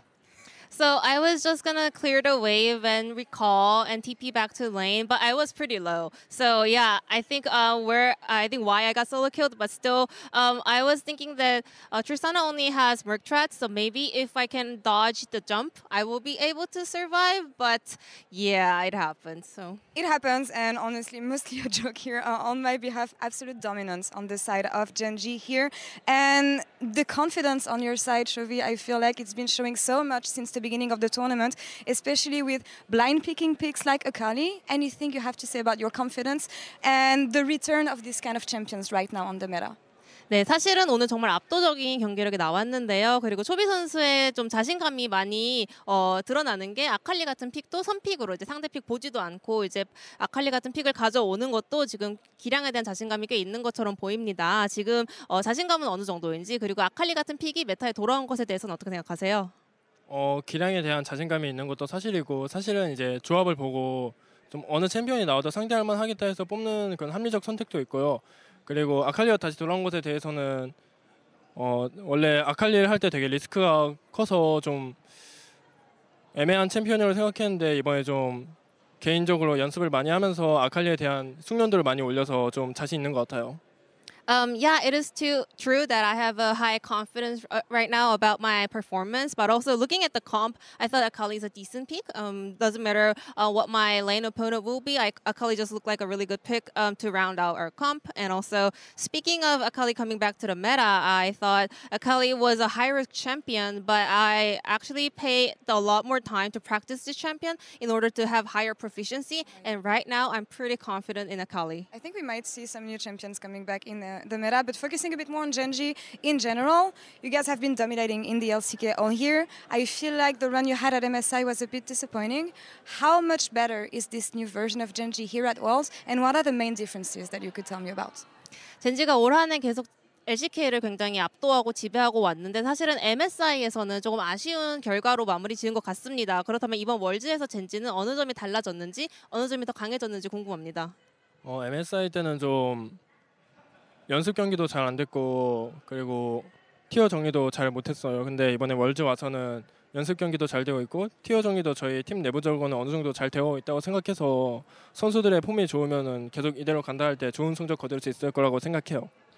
At MSI, to be honest, our scream was not going good. Also, our tier list was incorrect. But right now, our scream is going well. And also, I think we have a very good read on the meta. So as long as we can keep this performance and form, I think we will be able to get great results. And with this victory, you guys will advance to the quarterfinals, but you won't be playing for the next 10 days, I believe. Do you think it's going to affect the momentum of Gen.G? And what will you do during this time to keep tracks on and to keep Gen.G on top? 이제 벌써 8강에 진출하셔서 사실은 거의 열흘 가까이 이제 좀 쉬는 기간이 생겼는데 이 기간에 대해서 어떻게 생각하시는지 오히려 기세적인 측면에 영향이 있을 것 같은지 그리고 남은 열흘을 어떻게 보내면서 좀 경기의 감을 잃지 않을 예정이신가요? 일단 남은 열흘 동안 다른 팀들의 경기도 지켜보면서 좀 계속 생각을 해야 할 것 같고 그리고 남은 열흘 동안 솔직히 쉬는 게 아니라 계속 연습을 하기 때문에 좀 솔직히 큰 문제 없을 것 같아요. Well, during the 10 days, I think we will keep watching Worlds and scouting, our other teams. And it doesn't mean we're getting 10 days off, We're going to keep practicing, so I don't think it's going to affect us too much. One last question. I caught up with Knight earlier, who also qualified for quarterfinals. He was speaking really highly of you, hoping to meet you in the finals of Worlds 2023. Any words that you can share about what you think of Knight as a mid laner? 그리고 제가 오늘 이제 아침 일찍이 이제 나이트 선수랑도 이야기를 나눠봤는데 초비 선수를 언급하면서 굉장히 좋은 이야기를 많이 해주셨습니다. 그리고 가능하면 월즈 결승에서도 매치업이 성사되면 좋겠다는 말씀을 해주셨는데 그러면 초비 선수는 나이트 선수에 대해서 하고 싶은 말씀 혹시 있을까요? 나이트 선수 굉장히 잘하는 선수고 오늘 이제 징돈 경기 보면서도 양팀 미드 다 잘하는데 나이트 선수도 잘하고 스카우트 선수도 잘하고 진짜 다들 잘하는구나 생각이 들고 저도 이렇게 계속 잘해서 좀 높은 곳에서 만나서 좋은 경기 하면 좋을 것 같아요. Yeah, I mean, I was also watching the game earlier today, and Knight was doing a great job, and also Scott was also performing so well. I was like, everyone is so strong. So I also want to just keep working hard in order to keep this form, and I hope we can also see each other on a higher stage. Looking forward to seeing Gen.G on the next round in the Rio 감사합니다. Thank you so much. And Ji-sun, thank you so much for the help. And Shox, back to you. Thank you very much. As always, Chovy is reserved and making sure he doesn't let anyone look in the playbook. Gen.G, One Track Focus says they're not going to let those 10 days get to them. That's something we can maybe talk about a little later because, you might come into that first quarterfinal and be at a loss because the other team has been playing and developing a new meta, but we'll see. Yeah, it's the KISS curse of having a bye. If you want to add a new pick, no one's going to be able to see it, but then the difference of stepping on stage is possibly going to be a disadvantage. So it's benefits and drawbacks. The nice thing is, though, they're guaranteed to play not JDG, and they're going to be drawn against either the 8th, 7th, or 6th seed. So they're going to be playing one of the teams that is 2-2 and then wins that final match. We'll see, of course. A lot of draws coming. That's a day, though. Sad, because I love that part of the broadcast. Everyone is filing out here, so we're going to do the same, but not before we let you know what we have tomorrow. An amazing day, I say. It's best of ones back because it is the 1-1 group, but it has so much diversity in terms of these matchups. When we got the draw for the 2-0s, the 0-2s, and the 1-1s, this was the day I was by far the most excited about. There's no regional matchups. There's so many interesting things happening across the board. T1 versus Cloud9, so much history there. Of course, T1 heavy favorites, but really excited to see that matchup. Energy versus Mad Lions. I think EU looking for some revenge in that one. And then to get BLG versus Fnatic. Fnatic has a lot of history against the LPL squads as well. And then KT Weibo. Like, it's just a banger day. Every single matchup, I think, is going to be really And hard. also, nobody's out. So, do your everyone worst. could just have fun. Do your worst, or your best, preferably. It's a no-pressure day. Everybody just Very much get out there and play some good old League of Legends. Yeah, we're not done yet. We're waiting for the rollout to be ready. It's always awesome, so it needs some time. What are your most controversial opinions about tomorrow's best of ones? A controversial opinion. KT has been hosed by the draws. You think? They've had to play BLG, D+, and now Weibo. 0 Western teams in 3 rounds? Yeah. Everybody else got to play the Western teams? Yeah, well, I mean, we're seeing that Mad gets like the God draw, which happens a lot, unfortunately. That came out wrong. That came out wrong. Mad is good. Look at these EU representatives disowning Mad. We're not Mad disowning has made them. bracket stage more recently than G2. That's a good point. True. So really, when you think about it, Cloud9 beat the best European. If the world Thank started you, in Shox, I 2020, appreciate Mad that. is better than G2. I believe in you, Mad. Don't let anyone tell you differently. Anyways, we'll be back tomorrow for all the games in the 1-1 pool, including another chapter in the LCS versus LEC rivalry between NRG and the Mad Lions. We'll see you then. Bye-bye. Don't you dare lose, Mad. That's going to be spicy.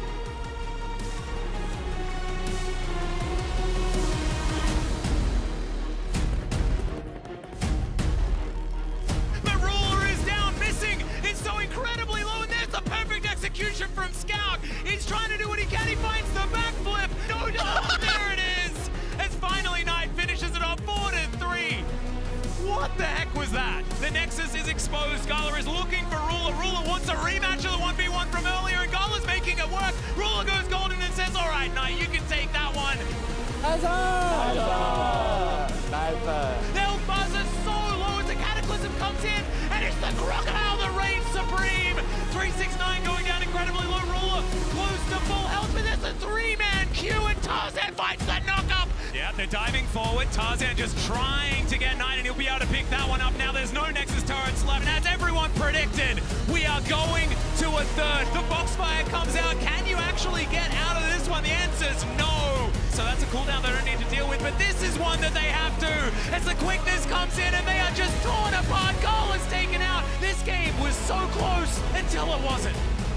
That's exactly what I was going to say. It feels completely even. Atlas takes the wind out of my sails. He's going to find Peanut here. Now Caps dives in. Another explosive charge is primed as the chains connect, and First Blood thinking about just staying here. There's a counter-strike. The flash finds everyone from Doran, and now Chovy's looking to answer. Doran, you absolute beast!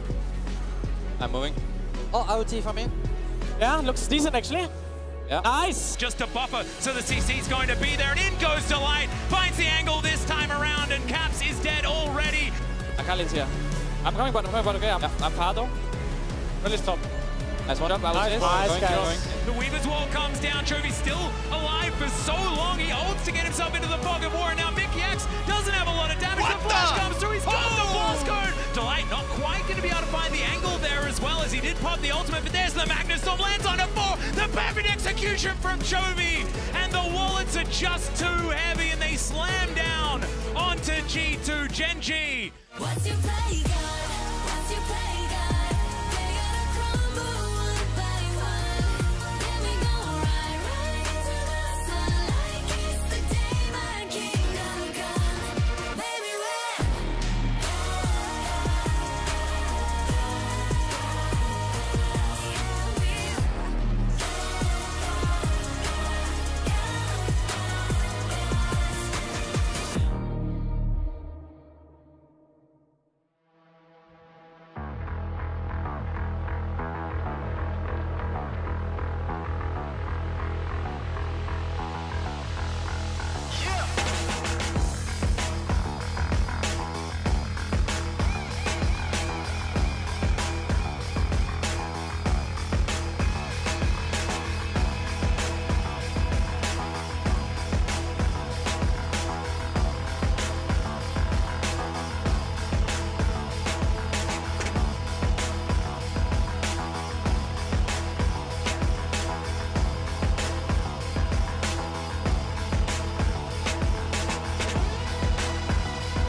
가득한 곳 불편한 진실이 가로챘니 입을 잠궜나 아무도 모르는 마저 답을 알려줘 좀 더 어둠이 가득한 곳에 무덤덤덤 흔들리는 갈대처럼 사라져 좀 서봐 심장들의 배전